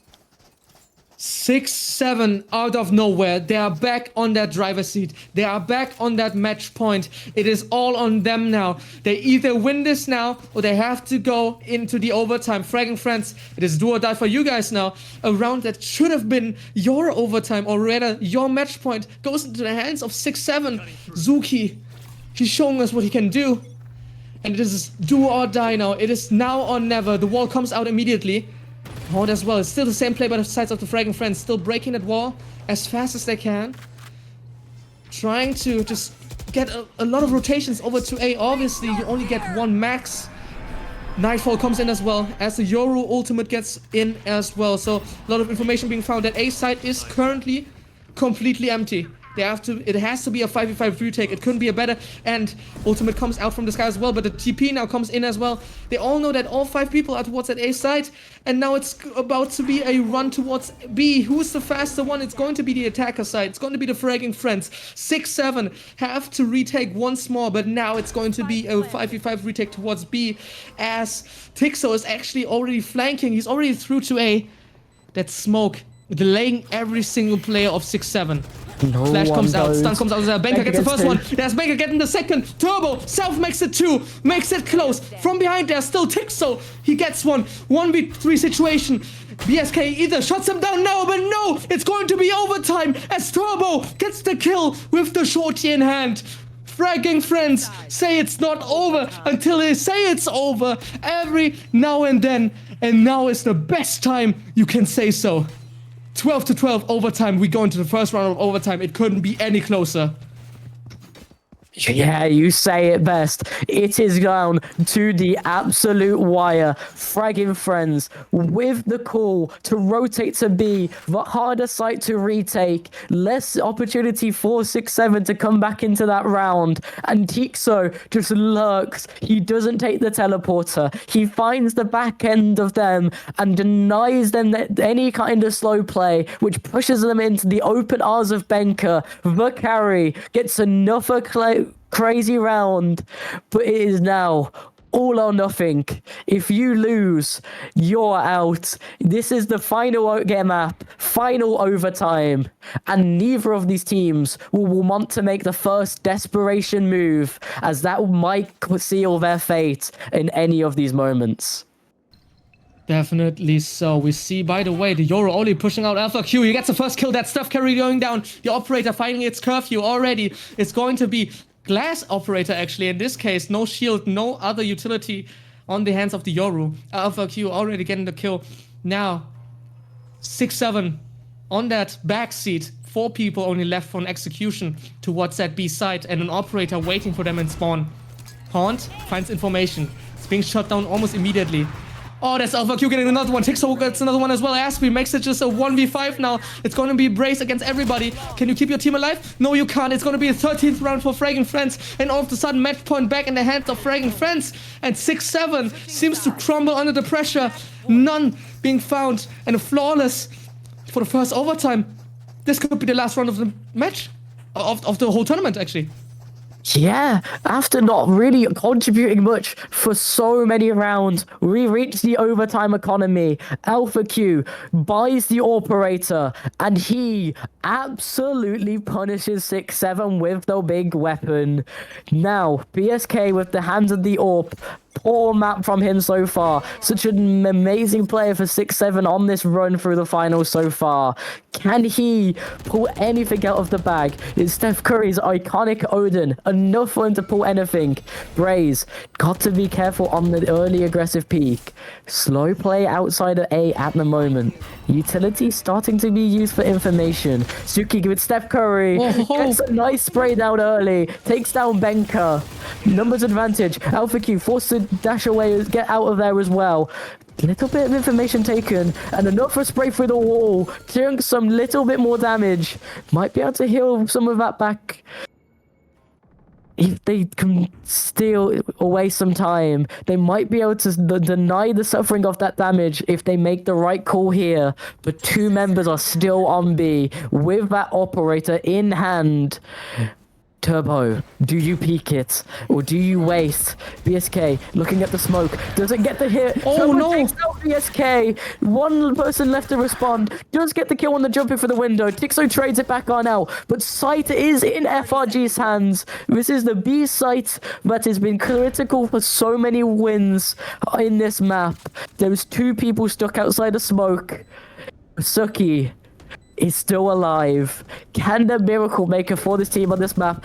Chasing down, gets the first kill on Aspie as well. Denies a little bit of an easy trade. Still alive is Alpha Q. But Brace and Steph pushing onto site, taking on the long angle. Tixo is taken down as well by the Odin spray. Alpha Q's trapped in the corner, but Suki is taken down. Steph has no health, but with the wall spam, with just enough time for the defuse to come on through, they manage to bring us back to 13 tied. We're through the hands of their worst performing member on their iconic gun. I am lost for words. The Odin buy in overtime. It works out in the end. Spraying through that wall, getting Alpha Q down. And all of a sudden, it seems like we're going again overtime. The second round of overtime, or rather the second set of overtime, as we go into just 27th round. I'm pretty sure I'm 27th round with Alpha Q back on the operator again. By the way, he seems to love that weapon, especially on that defense side. Obviously, it's going to be a lot stronger on defense, as you quite possibly only have to hold, at least if they go into your side. Dog being broken immediately should tell a lot of things. Flash as well. Formation being found. Alpha Q has the TP out. The nade was good. No shots being found. It's going to be that execute towards that B side. It's going to be a 3 people towards that B side, but one of them has only a operator in close range. You can't really do much about it. It's going to be Tixo with the first blood. South being able to trade him out. 4v4 situation. There's still 1 on side. Can he do a lot of damage? Turbo gets 1 though. No damage being found by Aspie. Suki gets the kill instead. And Alpha Q from behind with the operator. It's going to be a 1v1 situation. Benka against South, both of them on full HP almost, and South gets the 4K as the 4K being found. 14th round as being found as well. It's going to be the match point for the 6 and 7. 26 and 20. All of a sudden, this guy is top fragging, by the way. I didn't even really notice that. South, he wants to win this. He really wants to win this. Where has this come from? South with the 4K out of nowhere. He has slowly warmed up through this series, warmed up through this game. He is not letting his team go quietly. He realizes the stakes. He lives up to the stakes. He notices that BSK isn't performing, and so in his own hands is dragging his team and the weight across the line. Is it enough, or does FRG have a response through their clinical efforts of Benka or Alpha Q, who have performed so much through the series? One round now. They're on the defensive side. They have the favor. They won on attack in this overtime already. Or does FRG have an offensive response? It is do or die for FRG. If they don't have a response now, they might never be able to show us anything else ever again. As BSK now on his hands, that's the Odin. A player that is normally so often on an operator or a rifle or something that just one headshot, one kill is on the Odin of all weapons. But he has shown us he can do it with every weapon if you just give him the right one. Now the B execution comes through as South is in the corner, but he doesn't get anybody as BSK is the only one being able to frag one out, but stunned and silence and everything. Just nothing for him to really deal with. Alpha Q gets the kill as Steph Curry, again with another Odin actually. It was a double Odin as I didn't really notice that. It's going to be a 3v4 situation. A retake for the hands of SixSeven. The roughest side to retake, especially with the man disadvantage. But we've seen what they are capable of. We've seen they do it. And if not them, then who? It's going to be a rough one though, still. 3v4 situation. Steph Curry gets the first one, but Tix on top, being able to trade 2 out. It's going to be a 1v3 now as Suzuki still on full HP. He could do a lot of damage. He's seen one.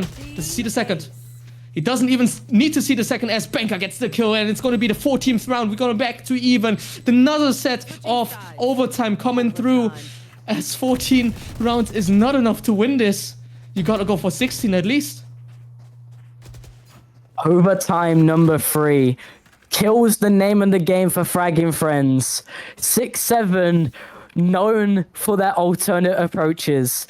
Nowhere near as many kills across the board. Less of a reliance on fragging.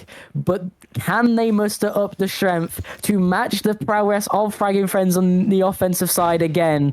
Or will FraggingFriends just be able to out-manpower them in this overtime as it keeps on extending? Execute onto A, coming on through.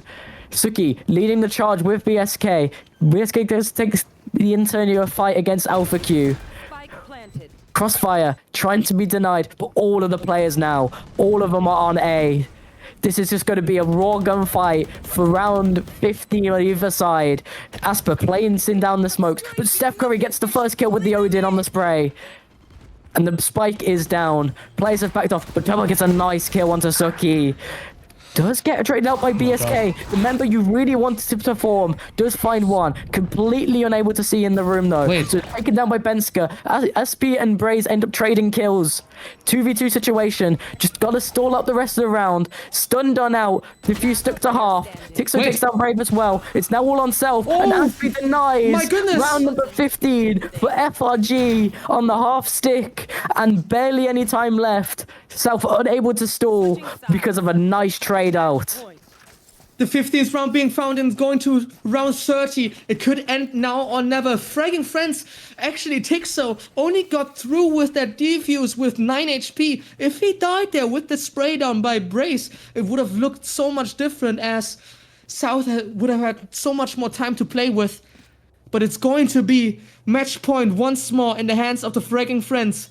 This could be it. Round 30, it's now or never. FraggingFriends back on the attack side, the supposedly stronger side of this map. But according to the game plan, nothing is going as it seems. Stats don't matter at all as Benka. First one to commit to somewhere. Where are you looking at, man? South gets the first kill as Benka didn't really notice anybody being even close. Maybe the Haunt was wrong there. Tixo not really finding anybody who would have jumped up, but it was South who was already jumped up there.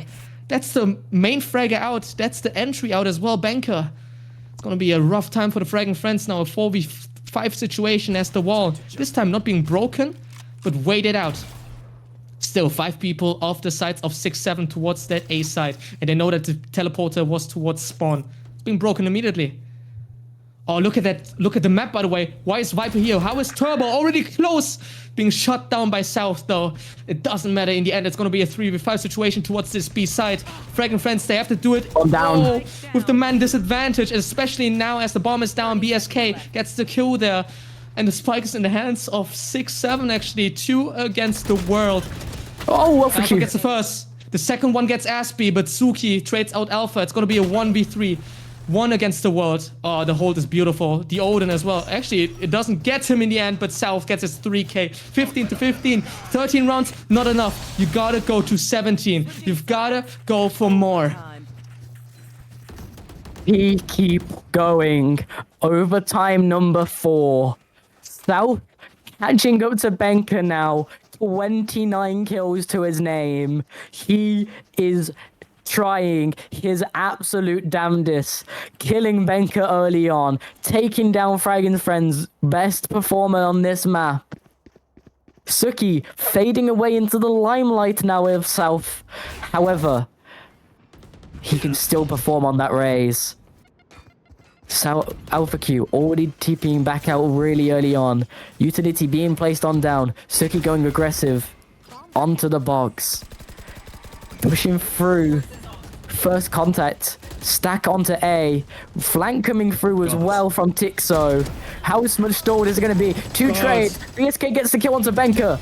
On the opposite side, Alpha Q takes down BSK. Another round onto Braze as well. Aspie takes down Suki. Just Steph Curry left. Tixo isn't on the flank on this one, but he's going to go through.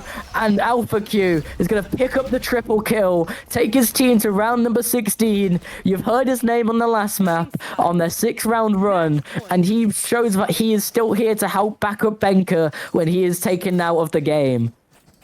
Steph Curry doesn't matter if you have LeBron James on your team, and Alpha Q shows us why he is considered one of the greatest in this tournament. FraggingFriends once again back in the driver's seat. Alpha Q back on the positive KD, 25 and 20. It is, we can't even talk about KD. It doesn't even matter at this point. Round 32. It is do or die once more. 6 or 7 back in the backseat. They have to show us everything they got, and still it's the same setup. It's still the same wall. It's the same 3 players towards A and the same 2 players towards B. Nothing being changed, and it has worked out 50% of the time. So let's see what happens now as the FraggingFriends looking towards the B side once more. They have been shot down on that side once or twice. They might get shot down once more, but they trust in themselves, as they are 5 people who believe in one another. At least that's what the name says. FraggingFriends. All of them can shoot, and all of them should believe. Molly comes in. There's the stun coming in as well. The 2 duelists already running through. A lot of information being found and a lot of space being found as well. Aspie gets the first kill. That's Alpha gets in the second one as well. The trade is positive for the side of the FraggingFriends. Steph Curry gets 1. Turbo though gets a second. Being able to trade around 1. And Dexo out of nowhere. He kills everybody from above. And the raining down is the reigning champions are now down as the FraggingFriends win it all. The 17th round being found for them. Tixo out of nowhere. Oh, I lost my marbles. I don't know what to say. I'm lost for words. I need to calm down. I need to calm down. Overtime. It took us 5 maps. It took us overtime number 4 in the 4th map. It took some massive effort across the board, but the effort to take us across the line comes out from Tixo for FraggingFriends, as their scoreline definitely represents that of some friends trying to just outfrag the enemy team. On the opposite side, you've got to give the hands down to the efforts of South, especially in that overtime, and Suki during the regular. But Bind and the series win goes over to FraggingFriends. They are your champions.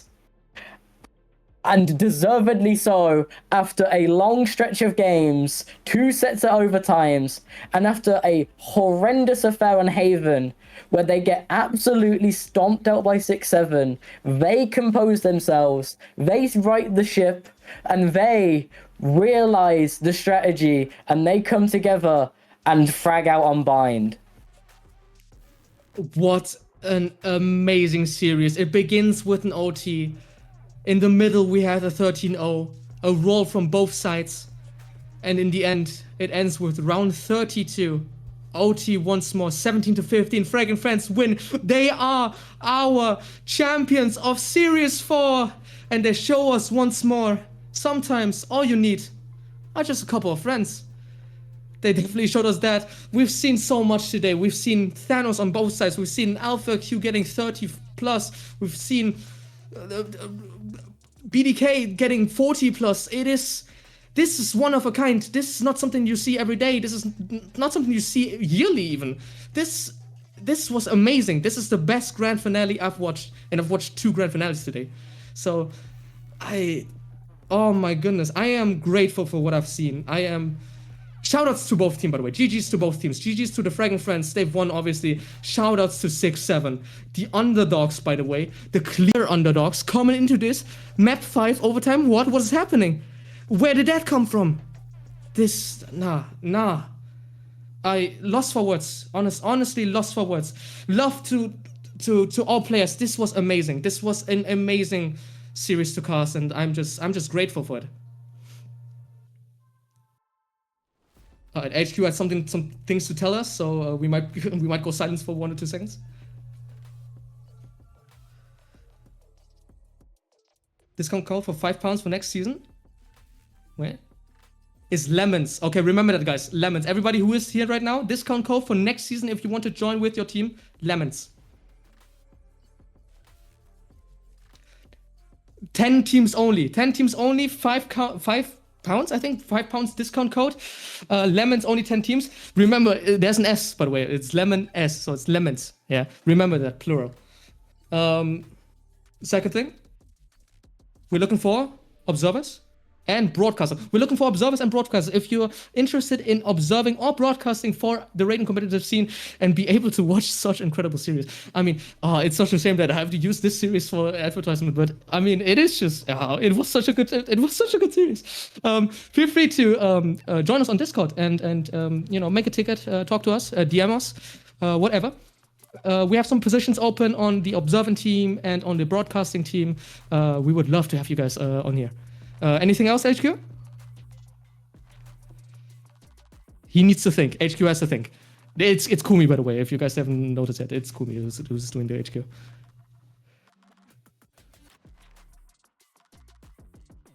Yes, of course, that's what I wanted to do, actually, HQ. So what he just asked me to do is just shout out everybody who helped today. First of all, obviously, shoutouts to you guys, our viewers. Shoutouts to Pickle, by the way, in the chat. I've seen you a couple of times. I've seen you say WCast and shit, and lovely. Anyways, shout out to everybody who casted today. Shout out to obviously then me. Shout out to Welltorium. Lovely behind the map. Thank you for jumping in, by the way. It wasn't really accounted for, and thank you. Hearts out for Welltorium. Hearts out. There's also, obviously, hearts out to Revi, who also jumped in for map 4. Hearts out, and a big hearts out, by the way, for Impulsive. He has casted so many matches in this series. Man, this guy, one of a kind. Lovely guy, even. He's a bit old, obviously. Shiny head. Guys probably know him. Shout outs, obviously, to our broadcaster and owner, Kumii. He doesn't own me, though. But if I don't give him a shout out, he's not going to pay me, so I have to. Shout outs to all observers we had today. Shout outs to the Spike observers. Shout out to Gigi, our observer as well, one of our observers today. Revi also observed, even though she casted one map, right? She also observed. She did well. And shout out to Frost, right? Shout out to VCTCommentator, who did the pre-show with us. Shout out to everyone. And obviously, shout out also to the mod team behind the scenes that did a lot. Shout out to Danny, as always. Thank you all for watching. Thank you all. Do you have something to say? Well, you gotta be thanked as well. You've stuck through the entire affair, the full best of 5, from its highs to its lows, to the crazy to the poor. You've been here, and you need to be rewarded as well. Lovely. Thank you. Anyway, and obviously, last but not least, thank you to you guys. Thank you to our viewers. Thank you for watching us. Thank you for the rating competitive scene to give us a chance to cast and to watch such amazing matches. Thank you for everyone, and we will see you when we'll see you.